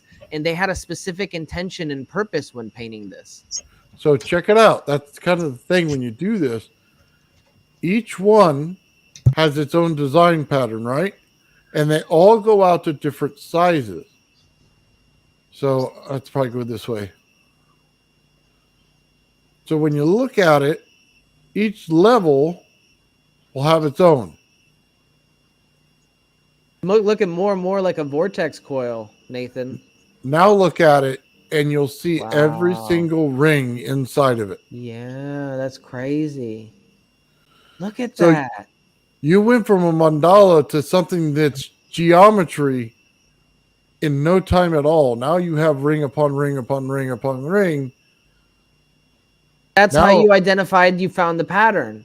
That's right. Now it's my about God. how to wind it. So this is not my expertise in this. This is Gerald's. He will tell you everything. How you wind it from regular to bifilar to, which patterns to look for in which geometry shapes. That's his field altogether. I just know that it's in every mandala that you look at, and you have to be able to identify that first. That's amazing work, dude. Holy crap. Like this should be like on this should be like on the History Channel, like it's revelatory. It's it should be like broadcasted. This is big news, because we have his coil is based off of this kind of theory, and his coil is one of the most amazing coils I've ever seen. Yeah, well, the whole idea is to build it. So once Gerald starts doing his workshop, the next step is to build this one. Like I've identified it. So the next thing Gerald would have to do is look at the identification of it and then tell, which ones am I looking for? What pattern should I look for? And, which way to wind it? Because that's going to be the next step in this. And then it'll be all testing after that. But sacred geometry, man, you have to start looking at it differently. They hid something there. It wasn't just a beautiful pattern. They hid it right in there.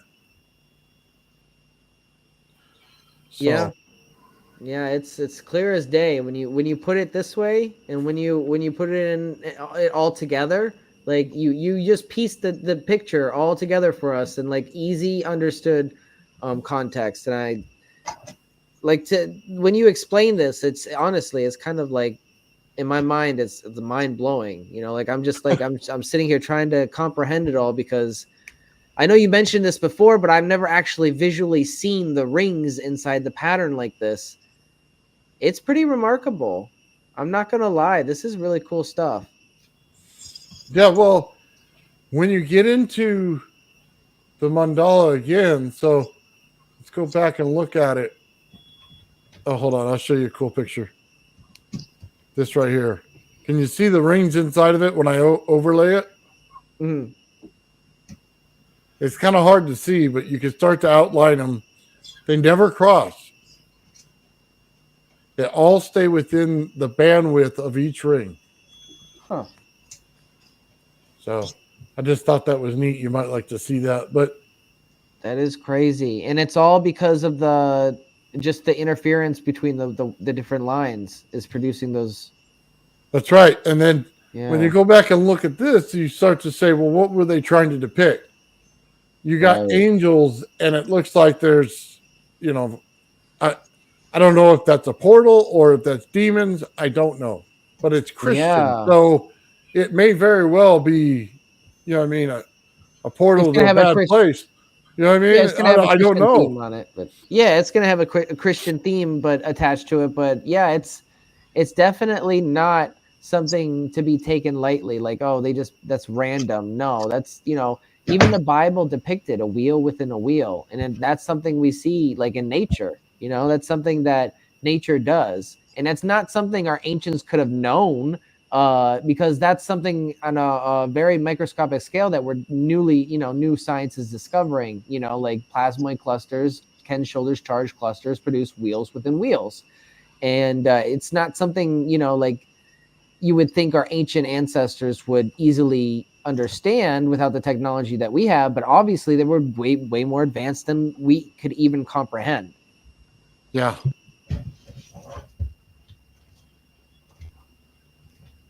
Sorry. Give me a second. I was looking up something else that had to do with this.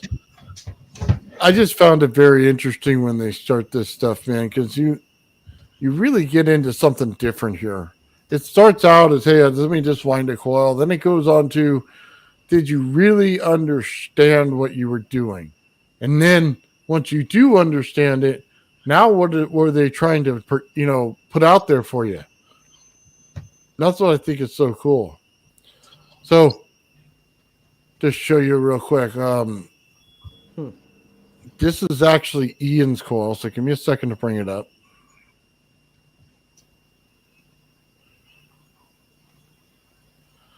So when you start looking at things and reverse engineering something, you have to find the patterns. So based on the way the wire's wound, I could tell you that there's a square in there, there's a triangle, and then there's a cross pattern, right? So the cross pattern I drew in the yellow and also the green. However, inside those patterns is another pattern. So it could be tetrahedron, you know what I mean, something like that. That could be developing that you're not seeing. So it's just kind of interesting. And Gerald shared that nugget, right? I want you to look right here at the top of the coil. You notice something? So I said this is 180 degrees out. Do you remember how Gerald showed to wind it last time? No, I don't. 180 degrees out means one to the right, one to the left. One to the left, right. Well, so yeah. I identified it here. I could not comprehend it. So it was new news when he said it, right? You needed to visualize it. I knew it was going on. I didn't know exactly I was right or wrong. And this, apparently, I had something in the right direction. Yeah, it helps to have a visual like this because these wires get really confusing when you wind these coils. There's Gerald right there checking in. Hey, what's up, Gerald? Bible tells of all. The Bible tells us all about the thought and symbols and allegory. And sorry, my camera's in the way. Of the story itself was written within his mind. So there you go, Gerald. Gerald, did you see that right there? I did see it 180 out. Obviously, I got the arrows too far apart. But remember I showed you this, 3 weeks ago? So I obviously knew something. I didn't know how to put it together in my brain.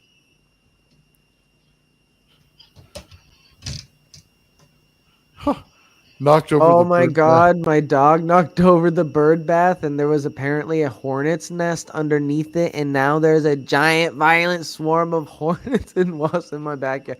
Wow. I'm sorry, Crypto. I got bit by one hornet while holding a. Oh. Yeah, that sucks. And hornets are the ones that I think they don't lose their stinger, right? So they can keep on stinging you. Yeah. Man, that would suck. Mm-hmm. I seen a video. Oh, I'm sorry, Lulu. I didn't mean to interrupt you. Oh, it's okay. No, I'm sorry. Like I actually pressed it. I seen a video where this guy took care of a hornet's nest by putting like a bucket of gasoline or something up Oh my to the God. hornet's nest and sealing. Well, he just sealed it Yeah, into I'm fumes or something. I'm not sure. not against nature in that way. I don't kill animals or things like that. Not in that way. Yeah, I wouldn't know how to handle a hornet's nest personally. I'd probably have to have somebody show me how to do that, or have somebody else do it, because that's Here not it is. my Look, area of expertise. There is. yes, you did. Yeah, If you put but a I didn't paper want to point bag- it out to you understand it. Gerald, how could I understand it unless you told me? To be honest with you, there was no way. If you crumple up a brown paper bag and put it next to the hornet's nest, they'll think it's another one and they'll leave. Did you know Really? that? Yeah, just get a crumble up like What? a brown paper bag, stick it next to their nest. They'll think it's another hornet's nest that's competing for the area, and they'll leave. That's crazy. That's awesome. I didn't know that. Yeah, and that's where you don't kill them. You don't there's nothing inhumane. You just Yeah, there's always a safe way, and yeah, there's always a humane way to take care of the people who do that violent stuff are just lazy, honestly. Yeah. So check it out, guys, on the coil thing. So you can know how something's wound. This is what I was talking about. You can know that it doesn't cross in the center, right? But if you don't know the exact shape you're looking to build, you'll be lost in how to build it. This is why so many people fail on their coil, because they're not understanding this. I don't personally understand it. Gerald does. I know that there's a shape there. I know I can identify a shape, but how each layer is wound is unique in itself to the effects that you get. And only a person who's done it hundreds of times can figure it out. And me and my first few tries will not figure it out that fast. So even if you can identify it and break it down a bit, it's a lot more complex than that.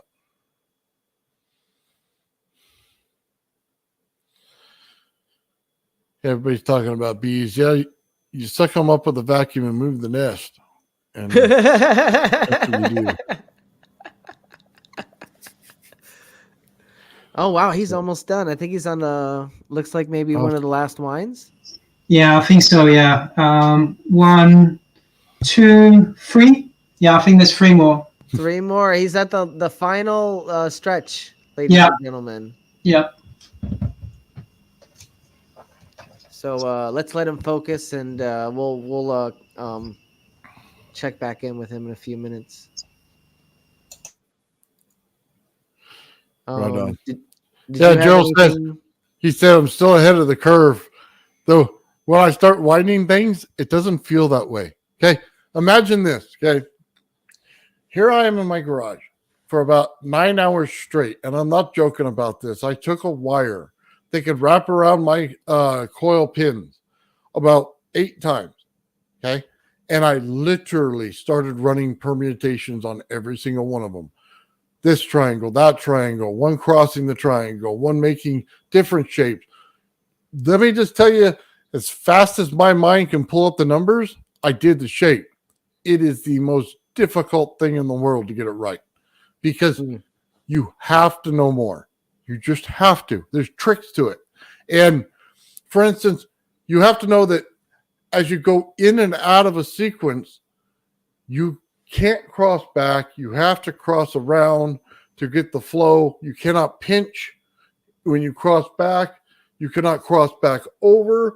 You cancel fields out. There's a lot of little things to figure out when you start winding these things, because even though you want the shape right away, you can't get the shape right away until you flow the coil correctly. So that's one of the things, the ins and outs you'll have to learn right away when you start building them. And the reason I did it the way I did, with running them so fast the way I did, is I wanted to find out every single part that was like that. Where's the field canceling? Why is it canceling? So when I start wrapping in a certain direction, is it wrong? Is it right? Okay. What's the flow telling me? Which way can I imagine the flow going? So if you can imagine me sitting in my garage, and I can do math as fast as I can write it. Okay.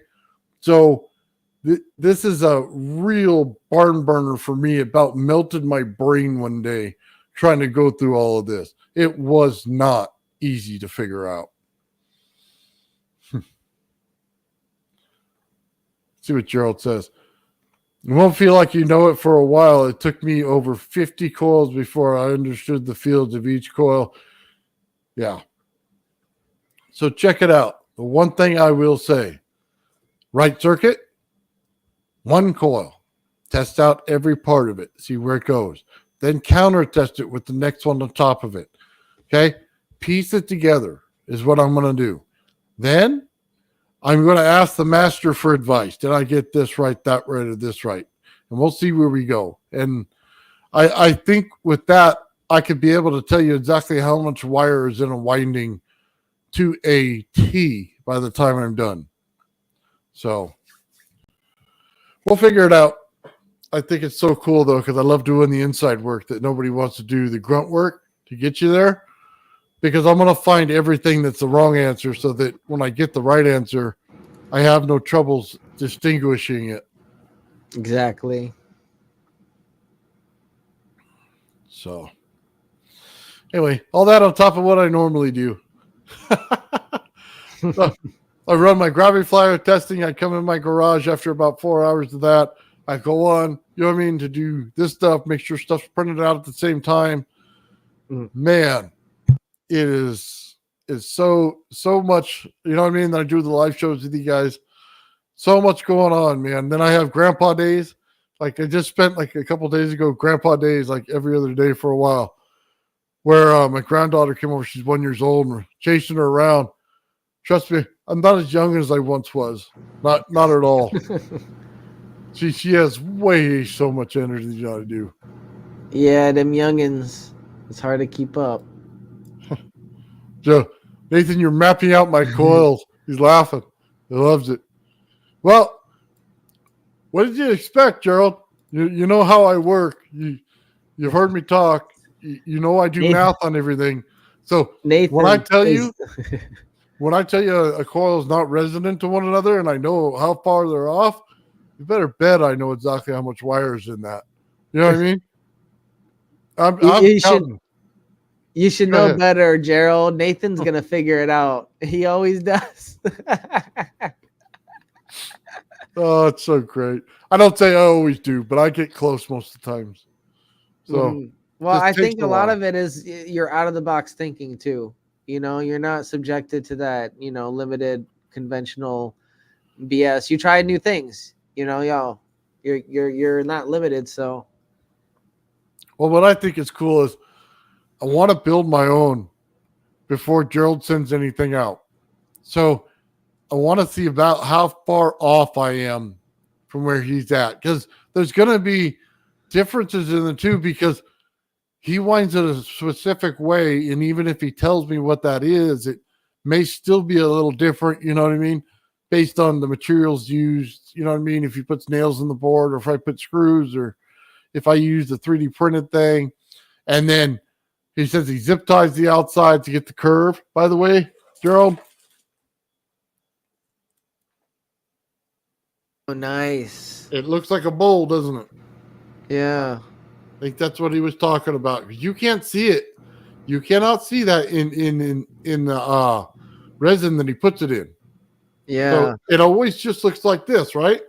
Yeah, you can't see the it's kind of concaved. Yeah, because we're always looking at it like this. We don't see this.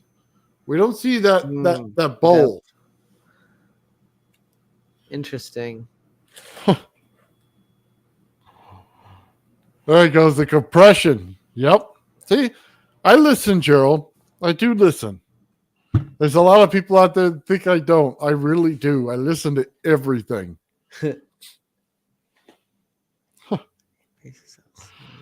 Oh.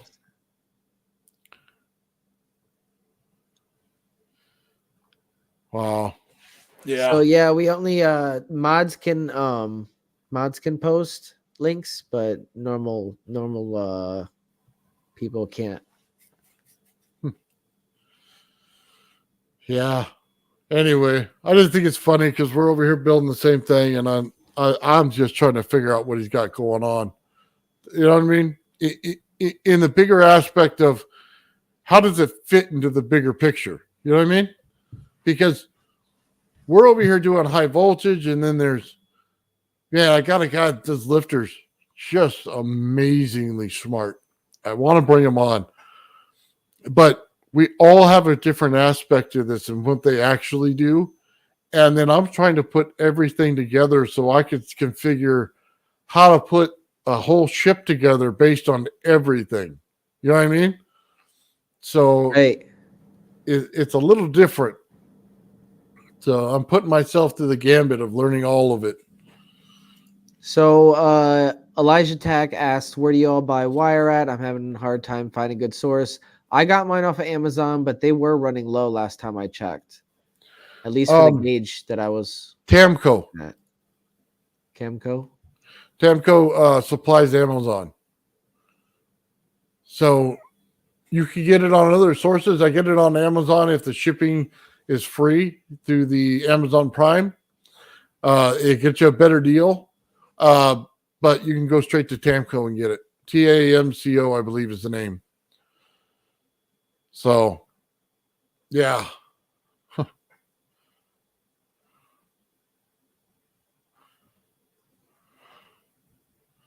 Let's see. There's a very big picture that has not been shared so that the understanding goes out at the same time. Yeah, I believe that, Gerald. And I think, honestly, it's when you get those circuits in line with your coil is when you start to see it. And I don't think you'll see it until.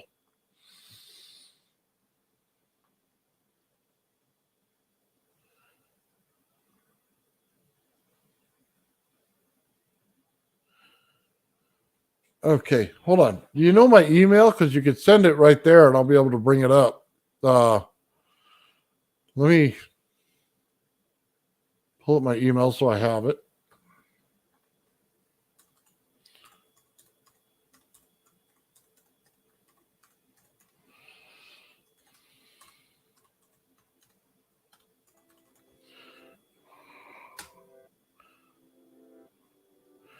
There you go. There's my email right there for you, DU, and then send it to me, and I'll take a look.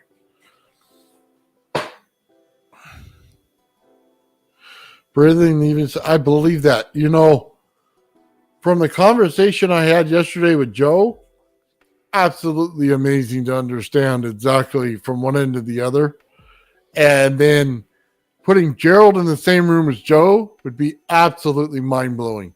Because they're on like almost the same level of, thinking about how this system works and then the ether and all that. And then one feeds off the other. Be a beautiful conversation. So, yeah, here we go. TamcoGroup.com. There you go.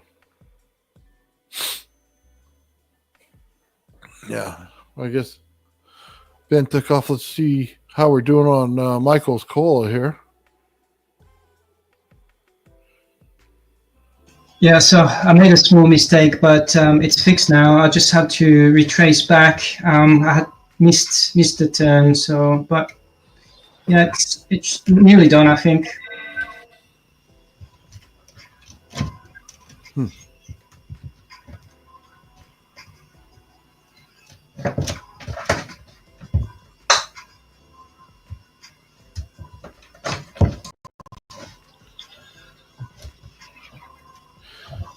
Man, you're winding it fast. It looks like you just got a feel for it, like after a while.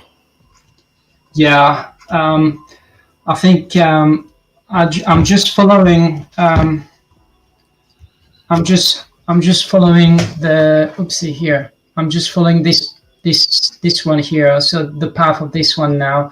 So I think the first few turns are the most difficult, and then once you've got your lines set, then you can just follow the next line, and somehow I managed to make a mistake in the way, but I'm getting there now, I think. Yeah.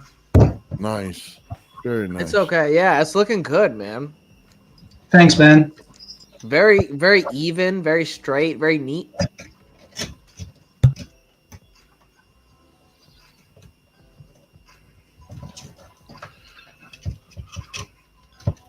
And we'll have to see Nathan Coil when he builds it. This massive coil that he's got in progress. Yeah, he's going for extra credit on that one. I'm giving you an A+ on this project, but Nathan's going for extra credit. I never find an easy way to do anything, huh? Yeah, Look at that. I love it. I'm the same way. Like, go big or go home, right? Yep. Yeah, there you go. He said he was looking for the picture right here. I took a screenshot. Nathan showed us and clipped it, and this is the image, and Google did the image. Yep, this is it. So this was actually much better looking than the one that I was looking at. So let's zoom in a little bit. Yeah, this is amazing. So that is the picture that he used to wind his coil, or No. This is the mandala one. Oh, okay. Because I was wondering where Gerald got his inspiration from. Gerald got his inspiration from God. Let me just tell you that right now. He said he had a vision or a dream or something. Oh, yeah, vision, and I'll let him tell you the stories, okay? But no. It's truly inspirational to listen to. I'll say it that way. Yeah, I love his stories. He's such a great storyteller too. No, he's got a lot of good stories. What looks cool about this, when you start looking at this thing, it actually, I always say the round ones look like the flow pattern, and then more of the straight ones, when you look at these things in design, it tells you where the wire goes. So you can start to understand where this is going. But I think it's so cool because they put the rings right in here on every one of them. And mathematically, they work out. So that's really interesting. So we had Joe on. Okay. And I think, honestly, I was saying that Gerald and him should have a conversation. And I believe it should truly be an epic conversation. Right there. So maybe we'll work something out there, Gerald, because I think that'd be awesome.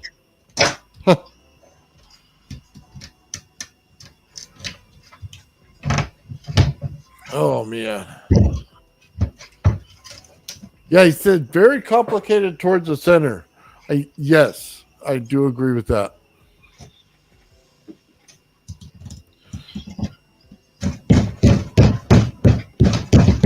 Yeah, mandala is crazy, man. Yeah, I agree with you.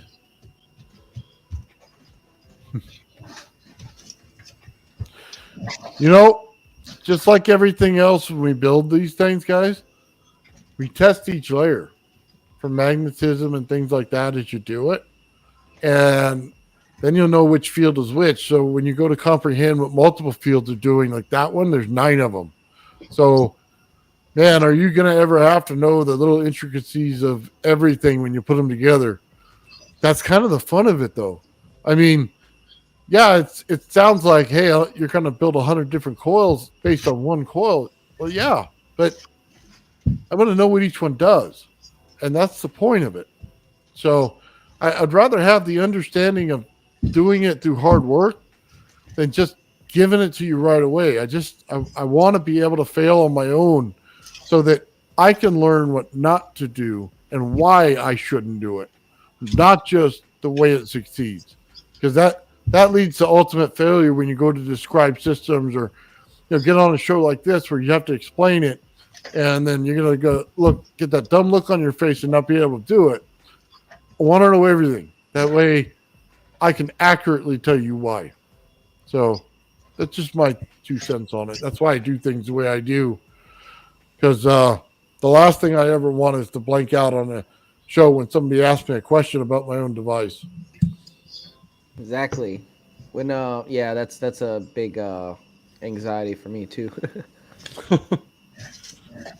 Well, When, there's no safety net in it, Ben. You know as yeah, well as I do. when you're doing live events, it's it's unpredictable sometimes, and you forget, and you blank out or you get nervous. A whole number of variables to account for. Okay, so what is the Mandela supposed to be? Well, I guess we would have to go to Christian literature and find out. Yeah, And that's a good question. so usually when you do like a video or something, you go back and look on the history if it's something like this, find out what they thought about it, what it said it did. You know what I mean? Then you go on to how you wound it, and then how you based on what they said about it, which shapes came to mind when they said about it, right? So then you put it out mathematically and see if it fits. That's kind of where you go. Then you show each single piece of each test and then how it actually works. Then when you put it all together, it's going to change again on how it works. Then you have your final video. So that's how I plan to lay it out myself when I do that. But it's going to take quite a while to do because it's not an overnight thing.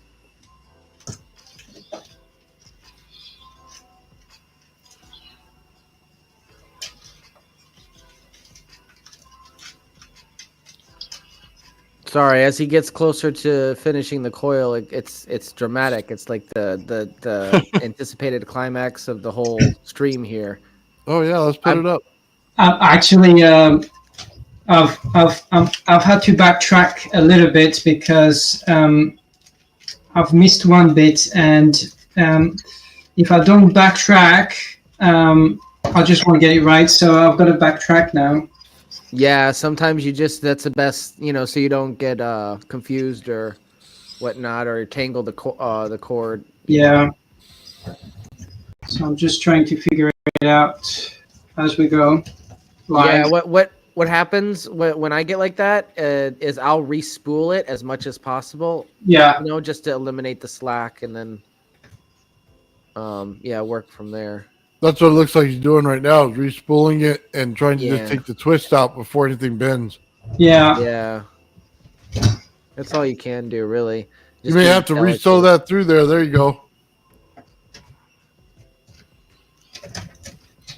It's so funny, man. I took home ec back when they offered it in a junior high, man. It definitely pays off. Yeah. Yeah, it was the only class that I aced. Yeah, isn't that weird, huh? Yeah. You learn cooking and everything else, too. It's so great. Dude, those are the days. I wish they had those for my kids, man. They wouldn't ask me to sew anything. Be able to iron their own clothes, do everything. Yeah, we learned how to do all that. I don't think they have that anymore, right? No. But, dude, it was worth more than any essay I've ever written in my life. Okay? Yeah. Let me just tell you that. They can dump that class. That wasted my time right there.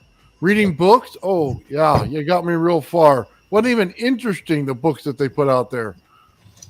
It's just, dude, nobody wants to be an English major all the time. There's some people that just love it. I'm not one of them. Okay? Like, one page into the book, and I'm taking a nap. Whether I was wide awake or not, I'm taking a nap. But if you put me in a physics class, oh, good night, man. I'm going to run that class by the time I'm done.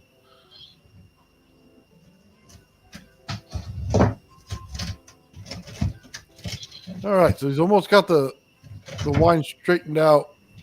Yeah, and this happens all the time. It's happened to me plenty of times. It's an interesting thing, an important thing to highlight for people who are watching, because you are going to run into something like this, and this is the best thing that you can do is just, try to re-spool it up and backtrack like he's doing. Yeah.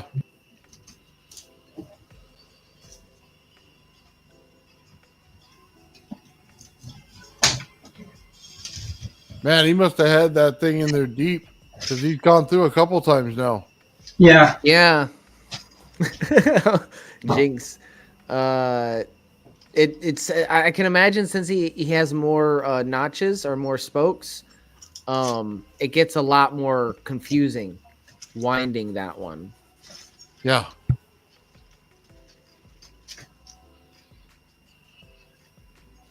We got about 30 minutes before I end the stream. If anybody has anything to discuss or any questions about your Rodin Coil builds or anything like that. If not, we'll just continue watching Michael here and try to let him focus.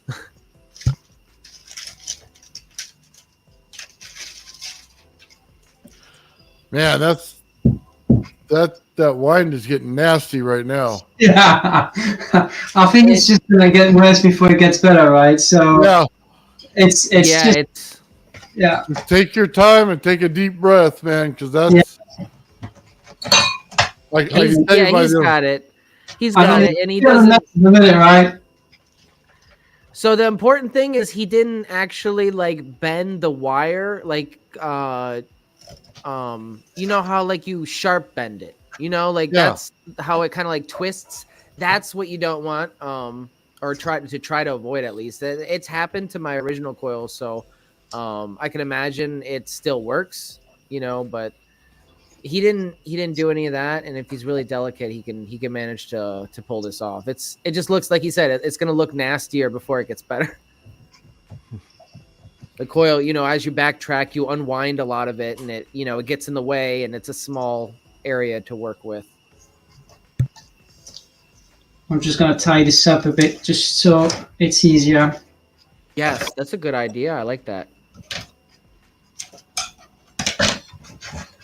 And I really like your spool, by the way. That I had something similar. It was when I did the smaller Rodin coil, I had I didn't have access to a PVC pipe or anything like that. And I got a Swiffer, those Swiffer a handle for a Swiffer duster, and it's the same thing. It's got the fork at both ends. It's just a little flimsy and it's a little shorter, but it worked. Hey Ben, you'll have to get a 3D printer, and then we could just make forks. Yes, just straight print them out. Yes. Yeah, no, that's something that's on my list, Nathan. I really need to get a 3D printer because I need to be able to experiment more with different frames. Well, even just an Ender 3, it's like $50 on the used market. So find one of those, man. If you need help fixing it up, just let me know. We'll do a stream and fix it. What's it called? Know what I mean? An Ender 3. So hold on, I'll show you right behind me, man.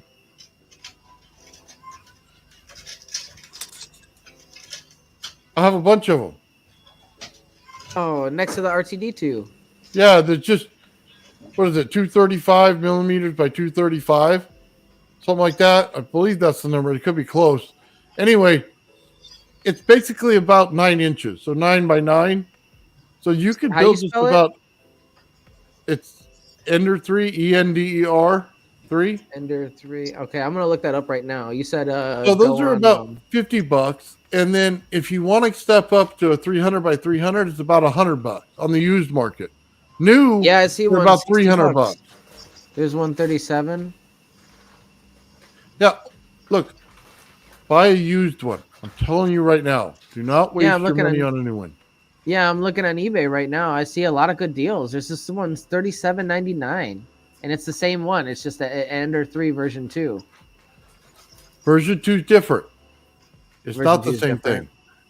So don't go to version 2. Ender 3 Pro? Is that what I'm looking for? Yeah, Ender 3 Pro. Version 2, if I'm not mistaken, is a totally different system. So that's the one I found on eBay that I'm looking at currently that I might get. Do you have OfferUp? No, I don't have OfferUp. I should probably install it. It's an app, right? Yeah, I think it's just a website, Ben. Yeah, you can it's a website go on too. there and save your stuff and everything else, but it should just be an app that pulls. I mean, you should be able to just pull it up. Oh yeah, they do have a website. Yeah, no, I know it as an app, but let me go to the website and see. Ender 3 Pro.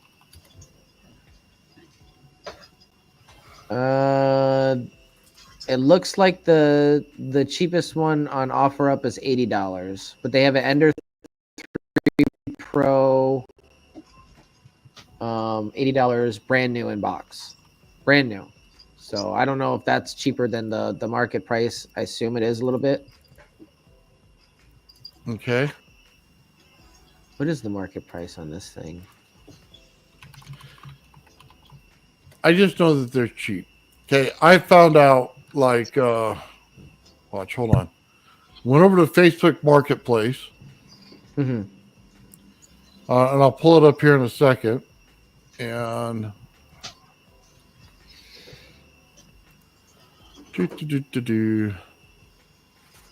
Yeah, so the brand new off their website, it's like $249. yeah, again, gotta stop looking at that stuff, Ben. Brand new stuff. No, I'm trying to compare the price, Nathan. That's all I'm doing. I'm trying to see how much they sell it for compared to how much OfferUp has it brand new. It's $80 brand new. Yeah, but they have them from different places. So here we go. This right here is Facebook Marketplace out where I live, right? So I can get any one of these for $75 a piece, and these are 200 by 200, right? And they look like they've been run through the ringer. Okay. The thing is, the frames don't change, the plate doesn't change. There's only a certain amount of wires to it, and half the parts that may be bad, you have to upgrade anyway. So, look, man, it's just one of those things. Buy it cheap, because all the part, like you're going to take off the bed glass, that's junk. You're going to put on a PEI plate, okay? Or yeah, PEI, I think it is. And then you're going to go ahead and you're going to level the thing, so it wouldn't matter what you do to it. You're going to take the tubes out. You're going to replace those. You're going to take the extruder part. You're going to take that off and replace it if it's plastic. So what are you really doing? You know what I mean? So why would you're I spend saying $300? So you're saying I should probably just go and grab the $60 one off of eBay? Yeah, just get a used one. Just Hey, make sure no, the bed don't, size. Siri, Okay, shut so up. hold on, Ben. No, sorry, my phone. Make sure the bed size matches what you want to do. If you're going to go bigger on it, make sure you get the bigger bed size the first time. Okay? It doesn't Don't get say. the Let me smallest. see here. You'll drive yourself nuts, because then you'll start having to splitting up parts that you shouldn't be. So this is CR10, perfect. Find one for under $100 and go for it. Okay? And then you make a simple email to me, and we get on a thing like this and we fix it. Okay, so it says maximum printing size is 220 millimeters by 220 by 250. That's an Ender 3. Yeah. Yeah. Printing speed 30 to 180 mm per second. Don't even bother looking at that. We'll Okay. speed it up. It's all on how you get it And- spliced. Yeah, so I think this will work. Ben, This item has been previously used, so take not your hold on. Take your ruler copy that. and see exactly how big that is. It should be 9 inches by 9 inches. Look at the coils you want to build and make sure the inner ring, okay, will be that frame will be big enough to have that coil in it. You understand what I mean? Yeah. Well, If it's not, don't buy the printer, buy a bigger one. the coil frames that I'm aiming to print are going to be a little bit smaller than the one that you printed for me. So, and I can also adjust the size too. But I mean, yeah, I think this will be okay. I have to double check though. I just have to Okay. double check. Let's just put it this way, Ben. You go from an Ender 3 to a CR10. The difference right now may be $30, but Mhm. it Let me saves see, hold you the initial investment of wasting your money.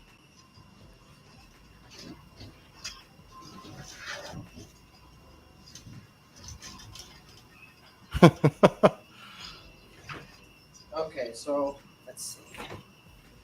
This is about the size that I want to do, or smaller.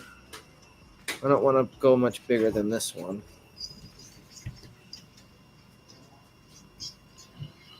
Where's the screen? There it is. Okay. So this is the Mark 1. I'm going to measure it.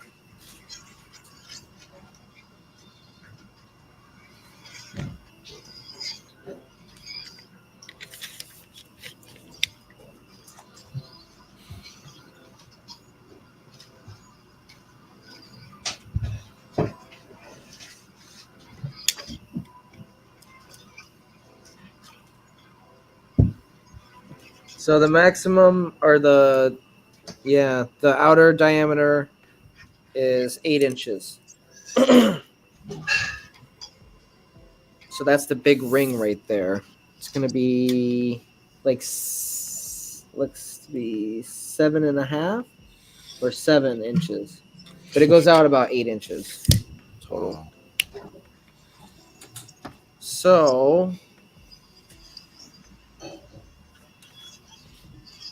let's see.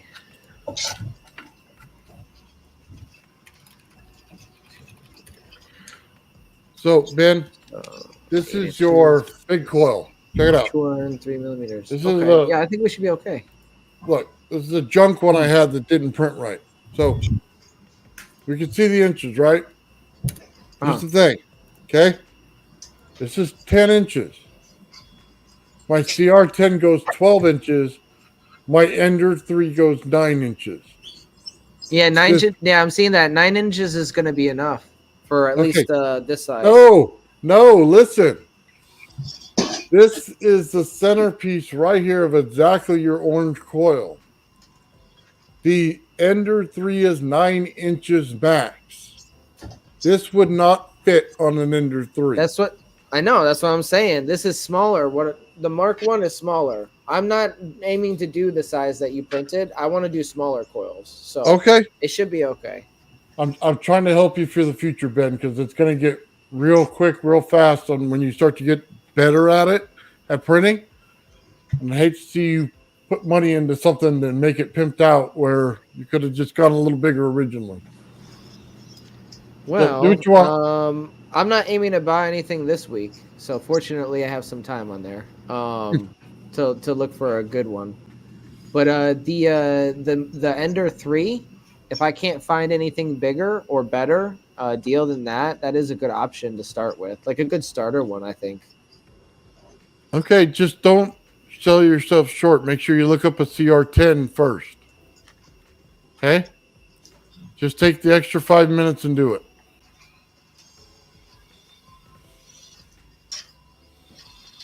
All right, let's get that out of the way real quick.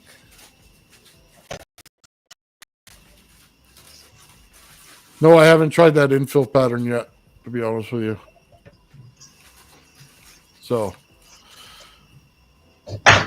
sorry. Yeah, I clicked through all of it 100 miles an hour, Ben. So, I'm just trying to help you out for the future. You could do anything. No, I'm looking up the CR10. It's a little bit more expensive, but I see it's bigger. So I'll look into that too.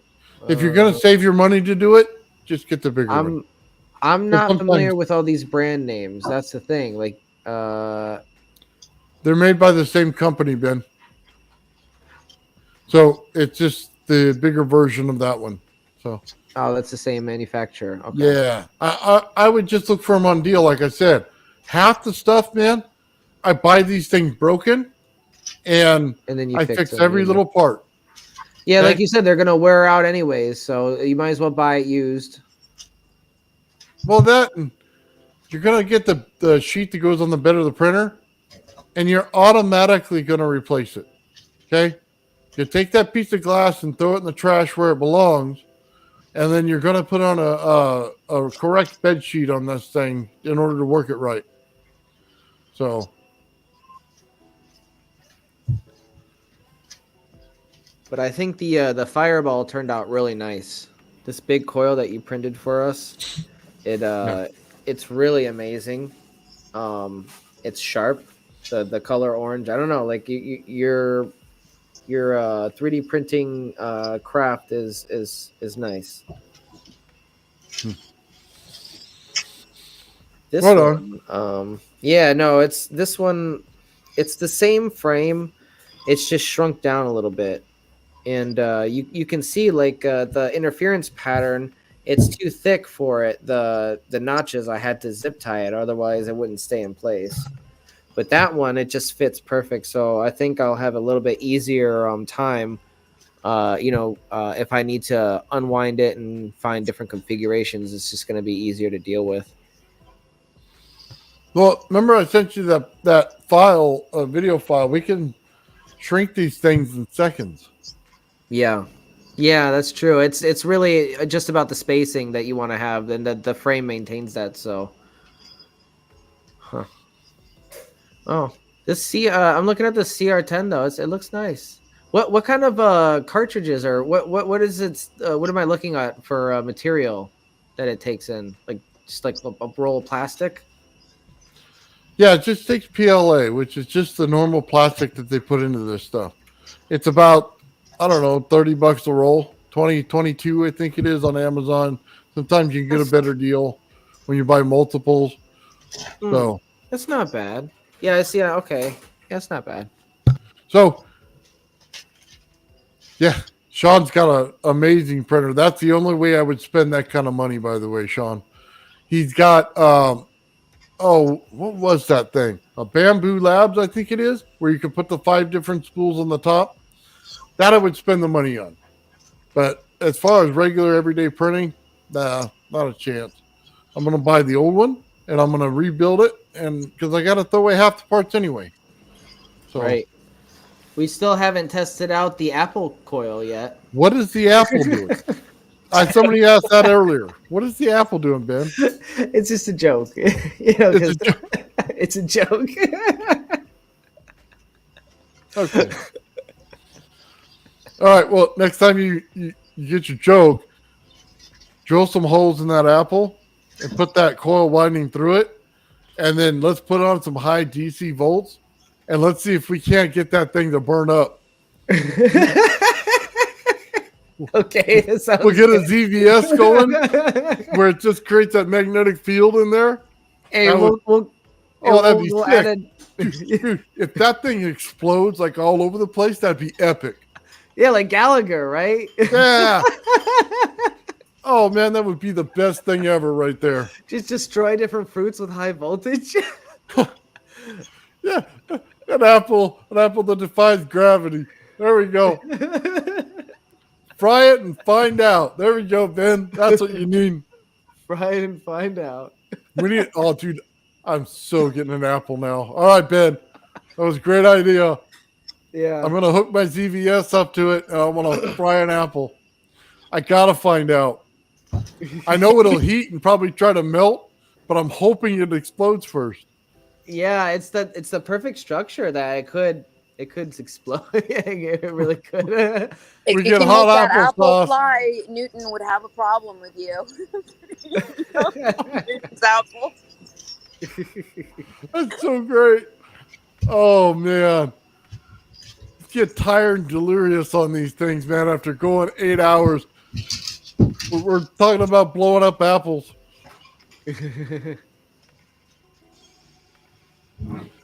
I might have to find me a firecracker to throw in one just to make sure something explodes.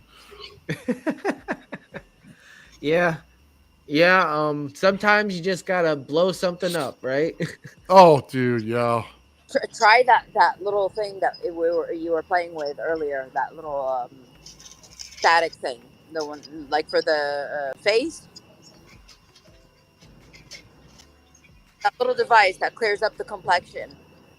Try that on an apple. See what happens. Yeah. I think I'd have to try something with thinner skin because that thing it zaps you, but it doesn't get you all the way. We're gonna experiment with this little apple here. Hopefully it survives. Maybe it doesn't. Yeah, Ben, too bad you didn't live in California. I'd just give you a CR10. I'd just give you a printer. It's I got okay. a bunch of them. I got so many of these things. I sold off like 9 printers already, and I still have a bunch. It's okay. No, honestly, like I was saying the other night, I did apply for the Space Force, and they contacted me, but they offered me a position, but it was like in California. So I was thinking about it. I was thinking about moving. There was a good minute where I was like, I don't know. I'm bad with change. So. Did you read that? Yeah, Ben, but did you- that's like a once in a lifetime thing. So, if I were you, I would have taken it. Like, you could always go back to it. Yeah. Yeah. No, that's true. I don't know. There's a lot to consider there, but the offer is probably still available. So. Did you read the mission statement for Space Force to protect and defend Earth against space invasion or something like that? Or, I mean, it's a pretty strong mission statement, isn't it? Really? Yeah. Well, I don't like the idea of working for anything militarized, but Space Force it does present opportunities. So, like if I want a shortcut to go to space and do experiments in space, that's probably because NASA's hard to get into. You got to be the best of the best, and only a handful of people get to go up to the International Space Station. So. You guys in the chat talking about California. Yeah. I'm not a fan of San Francisco, but I would go. Also, I am a nomad, so I don't have home ties. I almost said tires. God, I'm getting tired. Yeah, we're going to close up the stream soon. Maybe in like 15, 20 minutes. Oh. I think I'll probably have to show you the finished stuff next time then, because I'm going back to halfway mark. I think I must have missed a spot. Oh, it's fine, Michael. You have to take your time with these coils. I understand. Yeah. It's not something you want to rush. You definitely want to, and I recommend everybody take their time with them. If you have to set them aside and take a break or, come back at a later point, because you don't want to rush it. You don't want to get overtired and make mistakes. When you're sitting down for like 2-3 hours at a time, it can happen. You get tired. Exactly, yeah.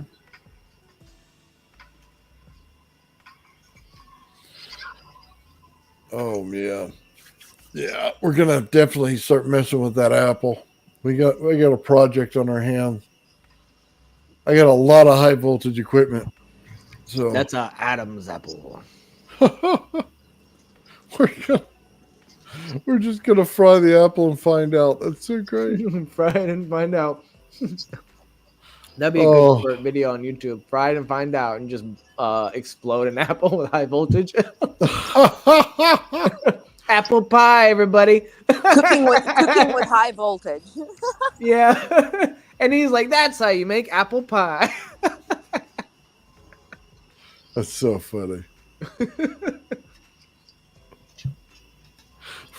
We're gonna go to the fruit stand and pick up every different kind of fruit just to blow it up. We're high tech fruit blower uppers. Well, it'll be a new form of what the Art Gallagher presented. Blowing or smashing fruit. Only blowing it up with a high voltage. Oh man!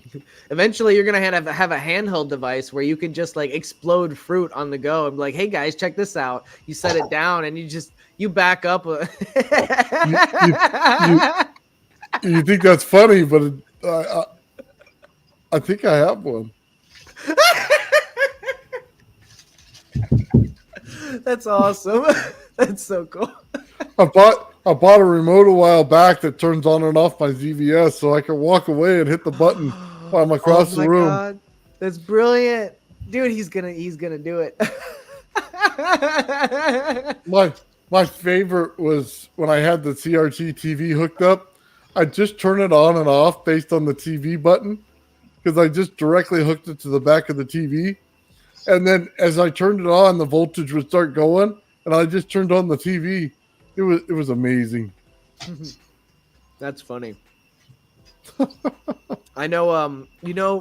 you know the Game Boy Color? Yeah. I think it was Game Boy Color had a little RF transmitter that you could link up different Game Boys to, right? And it was just like a little, but you had to have it pointed. So it was the same technology as a remote control. There was a game that I had. It was a 007 game, but it allowed you to reprogram a controller, use it, and you could use that as a controller. And I go to the bars as a kid. You know, my dad would take me to the bar, and they would have sports on. I didn't really like sports, so I changed a freaking channel with my Game Boy. Everybody would be pissed too, and they wouldn't know who did it. And I'd be just sitting there playing my game. You're the little kid pissing everybody off. Oh my god, that was cool technology though. Like that was for back in the day. I thought that was really neat. Like you could really like do some stuff as a kid, you know, like, oh, I want to watch cartoons. Screw this sports. Oh man, that's so bad. Yeah, that's funny though. Oh,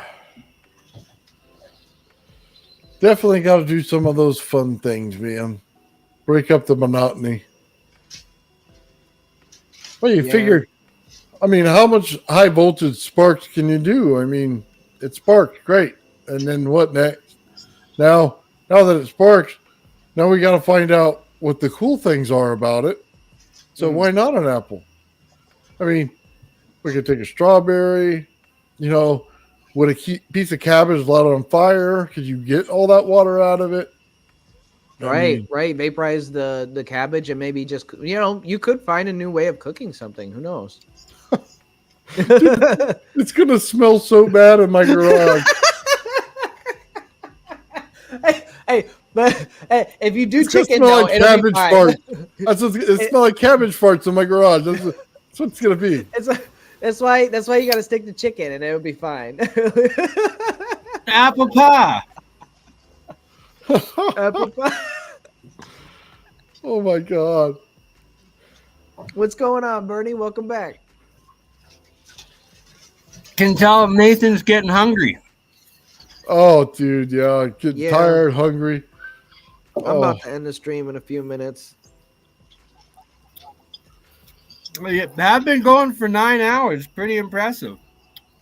Yeah. Well, yesterday I went all day almost too. I went for a long time yesterday.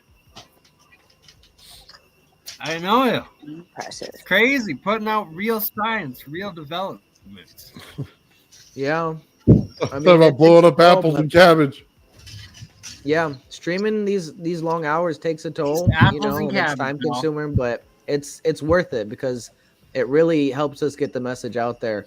You know, I get more viewers from these long streams that we do than any videos that I put out. Like the videos obtain views in the long run, like over time, but you know, a lot of people watch these, and it's important that we continue to do them whenever possible. At least I try, you know, and I know Nathan tries. He's on he said 3 different shows a week, and we just try to, you know, do what we can to, you know, do the good work, I guess. Guy says, zap the apple in a big jar. I'm gonna have to go buy a big pickle jar. See if they get it at the 99-cent store or something. That would be amazing. I think I got that covered for you. Oh man, we got to get you some high voltage equipment over there, Bernie. Nice. Exactly. That's the one thing I'm missing and I need. Yeah. Or Bert and Ernie. That's what we need. Bert and Ernie need some HV. Oh yeah. Oh, one day soon, hopefully.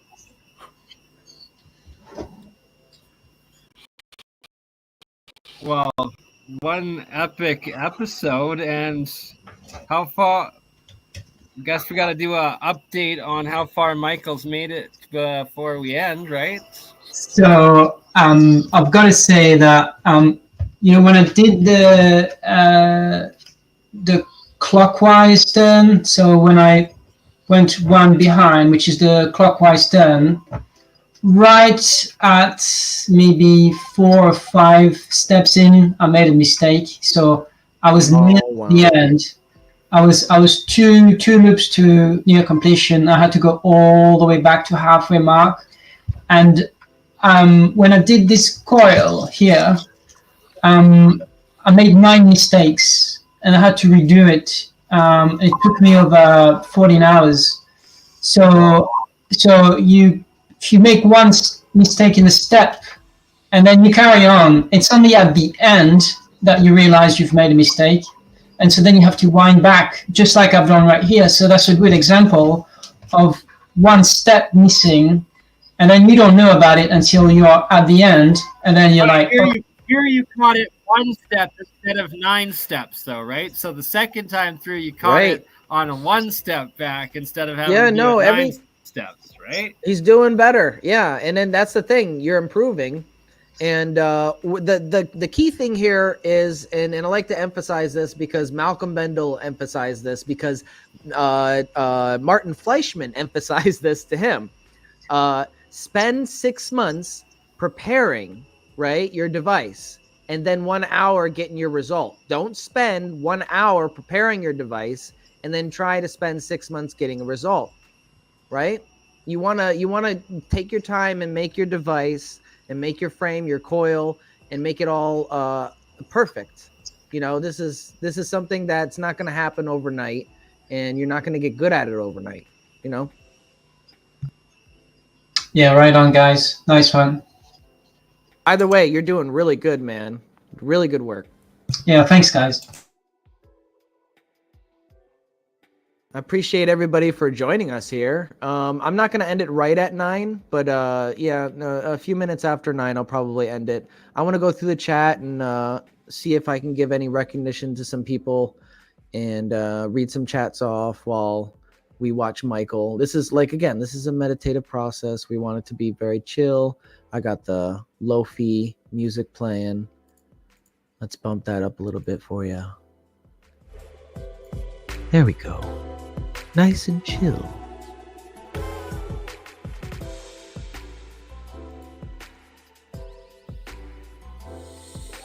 Oh, yeah.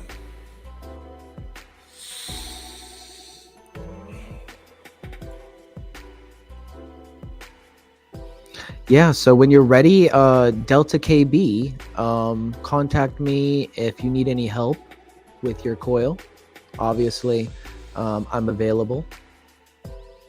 If anybody needs help, that is, if you have any questions about the do-it-yourself guide I put out, or the Rodin Coil in general, you know, feel free to email me, beneficencetv@gmail.com. Oh, man. Eating those chocolate to keep me going. Got to get some energy. Yeah, we're going to end it in a few minutes, but I appreciate everybody for joining us, Nathan. I appreciate you for coming, and Bernie and Michael. This has been really awesome. And Lulu, Appreciate thank you, Ben, for making this happen today. Yeah, absolutely. Yeah, thanks, guys. Very good. Yeah, it's turned out to be a really fun day, and I think we got a lot accomplished and a lot of knowledge obtained, which is the important part for me. Is collaboration often leads to insight, and that's what I like. You know, we're all learning stuff and progressing, and that's the important part here. I'm not just a teacher, I'm a student, right? I'm both, so nice.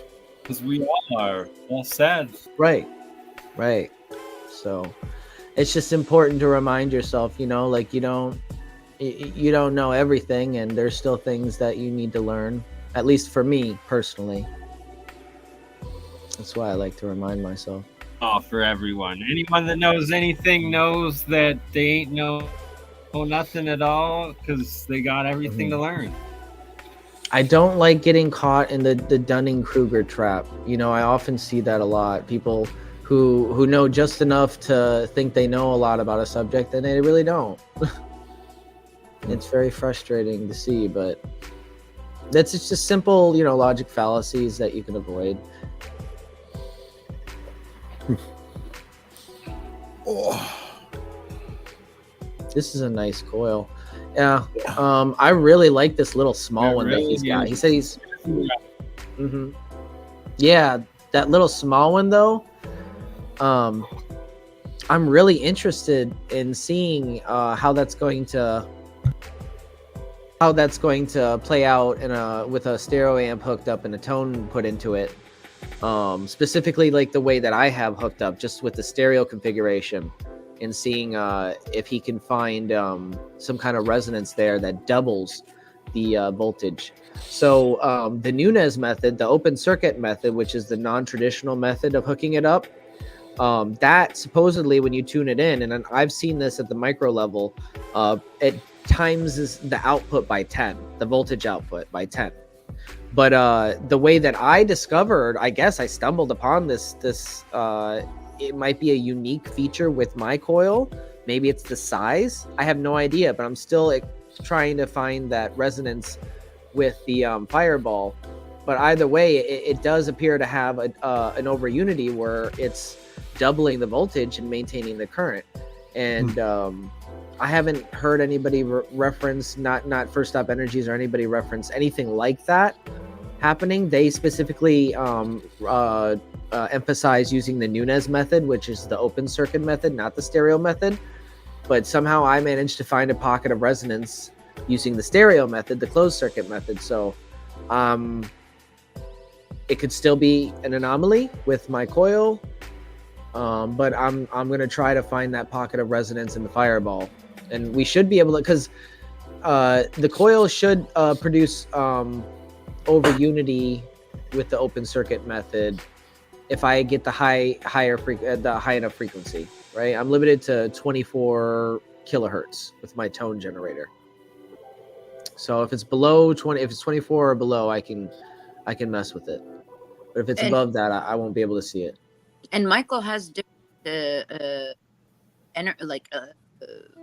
wattage in England, right? Than we do. We have like 120. He's got 240.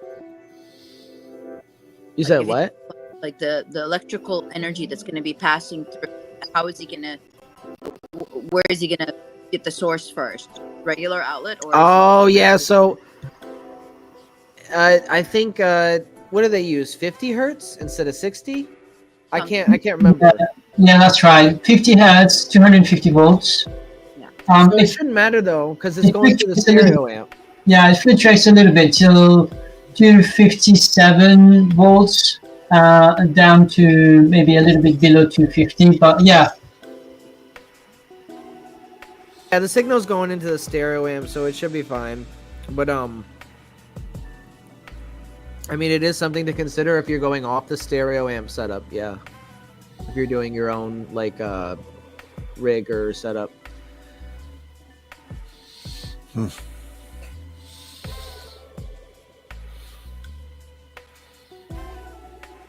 Yeah, that would be crazy if I was reading the Tesla book that I found was. You said what? I was reading into you that said what? Nikola Tesla patent right there last night. There's some good stuff in it. Gonna have to be doing a stream just on it coming up. Yeah, a lot of good info in that book. Yeah, let's dive into it and read it and dissect it a little bit.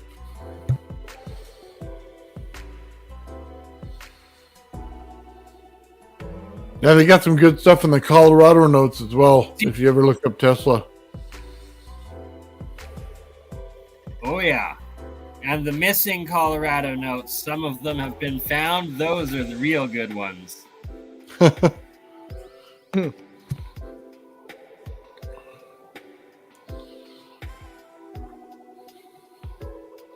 Yeah, unfortunately, I think with a lot of Tesla stuff, you're going to have to build it to find out. It's not regular circuitry, so you're going to have to kind of see. This is all before we had the electrical components, that we have today. Like when I was looking through all the patents in this book, it's quite wild. Like he's got like 20, 30 different motors for like each type of motor and stuff. Like so many different patents and designs. It's quite wild. Right. And then remember, he's working in an era where they didn't have the small electrical components that we have today. It's not like he can go out and buy a capacitor. He had to make the capacitor, you know?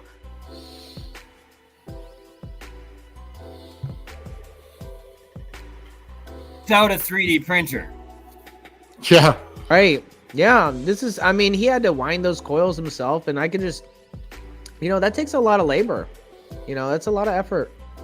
And not a lot of people have that work ethic. You know what I Michael mean? has no idea what you're talking about right now, Ben. Mike has no idea what you're talking about. I'll tell you who does. Right here. Just kidding. Taryn knows everything. If you want to know something about some patent, call Taryn. Right there. I'll tell you what. Absolutely got every bit of notes that he sent to me. Man, they're amazing. So Very good. Very Taryn's the nice. man. I emailed you a link at the start, Taryn, but I guess you said you're busy. Next time. I sent out an invite to Exotic Jeremiah as well. I don't think he was able to make it. But I tried to get everybody. As did I. Much obliged. So, the next one.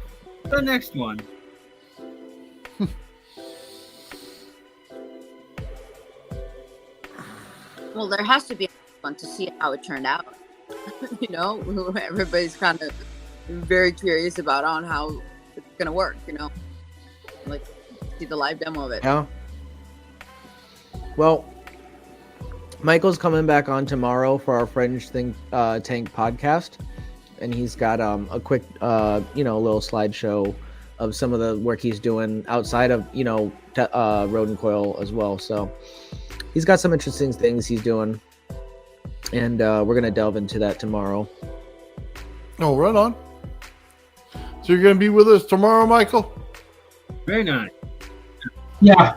I think it's going to be interesting what I'm going to talk about. So hopefully you'll like it. Right on. Yeah, we're excited. I'm totally down. Looking forward to it. Yeah, Jeremiah is usually a night owl like me. I just happen to still be awake, and oh my god. I'm So usually funny. that way, It's been a but very long, my schedule long permits me day. not to be. I get up at 1 o'clock in the morning and I check out my computer, and there's crypto up doing lives. Yeah. I'm like, dang it, I missed it. Yeah, because usually if I get up any later than that, I'll miss part of it, or let's say streamed an hour ago, and I'm like, man, I just missed it.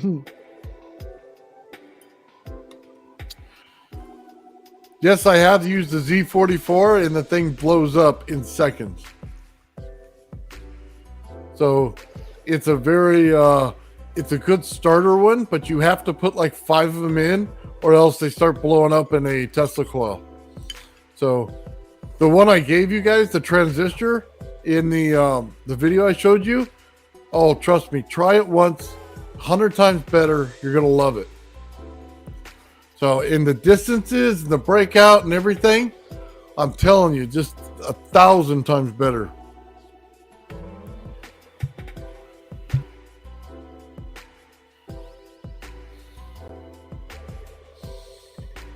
So here, I'll even bring it up for you so you can see it.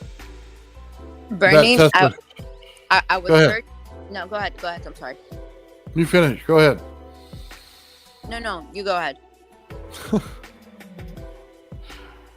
Oh man, it's gonna take me a All minute to right. pull this up, Lulu. Go ahead. No, go ahead. I have a really... I was doing some... on Google Maps yesterday, some research, just trying to find like these Pacific islands, like in the Pacific, and I found something that is called the Guano Act of 1856. And basically, this is a law that if you find an island that has pretty much bird poop on it, you can legally claim it, and you can mine it. And Britain has natural fertilizer and phosphorus in it. So I was thinking of a unique way of, you know, I don't know, like making money really, really fast in large quantities. And in the Pacific Ocean, there's thousands of little islands that surface, and they're in the United States territory that anybody could claim and decide to mine.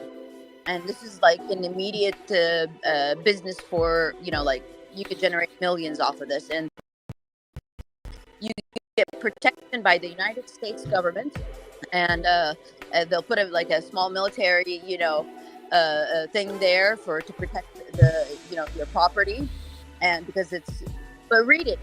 I think it would be really something beyond interesting if we could get a group of people to go there, and man, like to create something out of it. This could be our seed money for all of these projects and way more, you know. But you know, it's just a cool idea. Nice.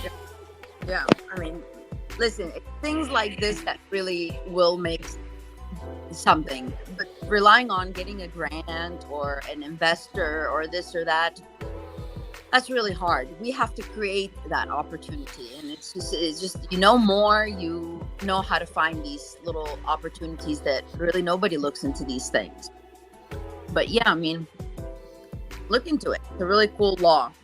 You find an island, you can mine it, you're protected, and the government funds it too for you on top of it. Huh. Yeah. Oh, that's interesting. Yeah. I'm going to end the stream. I really appreciate everybody for sticking with me for this long journey, but it has been a great day. It was a really great time. I'm very grateful and very blessed for everybody joining in. Yeah. Thank you guys. Yeah, so you can catch us tomorrow. What's up? I'm sorry?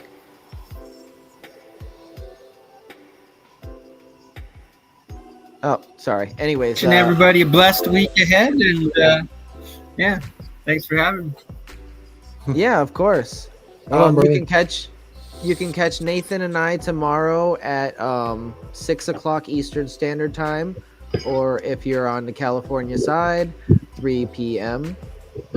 For Fringe Think Tank, and Michael will be on. We got Gerald there with us too. Yes, and if you're interested in being a Patreon, I do have a new Patreon available, and that helps me tremendously with my research and development of the Rodin Coil system. And all the support is greatly appreciated, guys. I really appreciate everything. Michael, Lulu, Nathan, Bernie, everybody for joining me today. It has been epic, and I can't wait to see all of you next time. Thank you. Bye. Thank you. Bye. Have a good night. Thank you very much, Ben.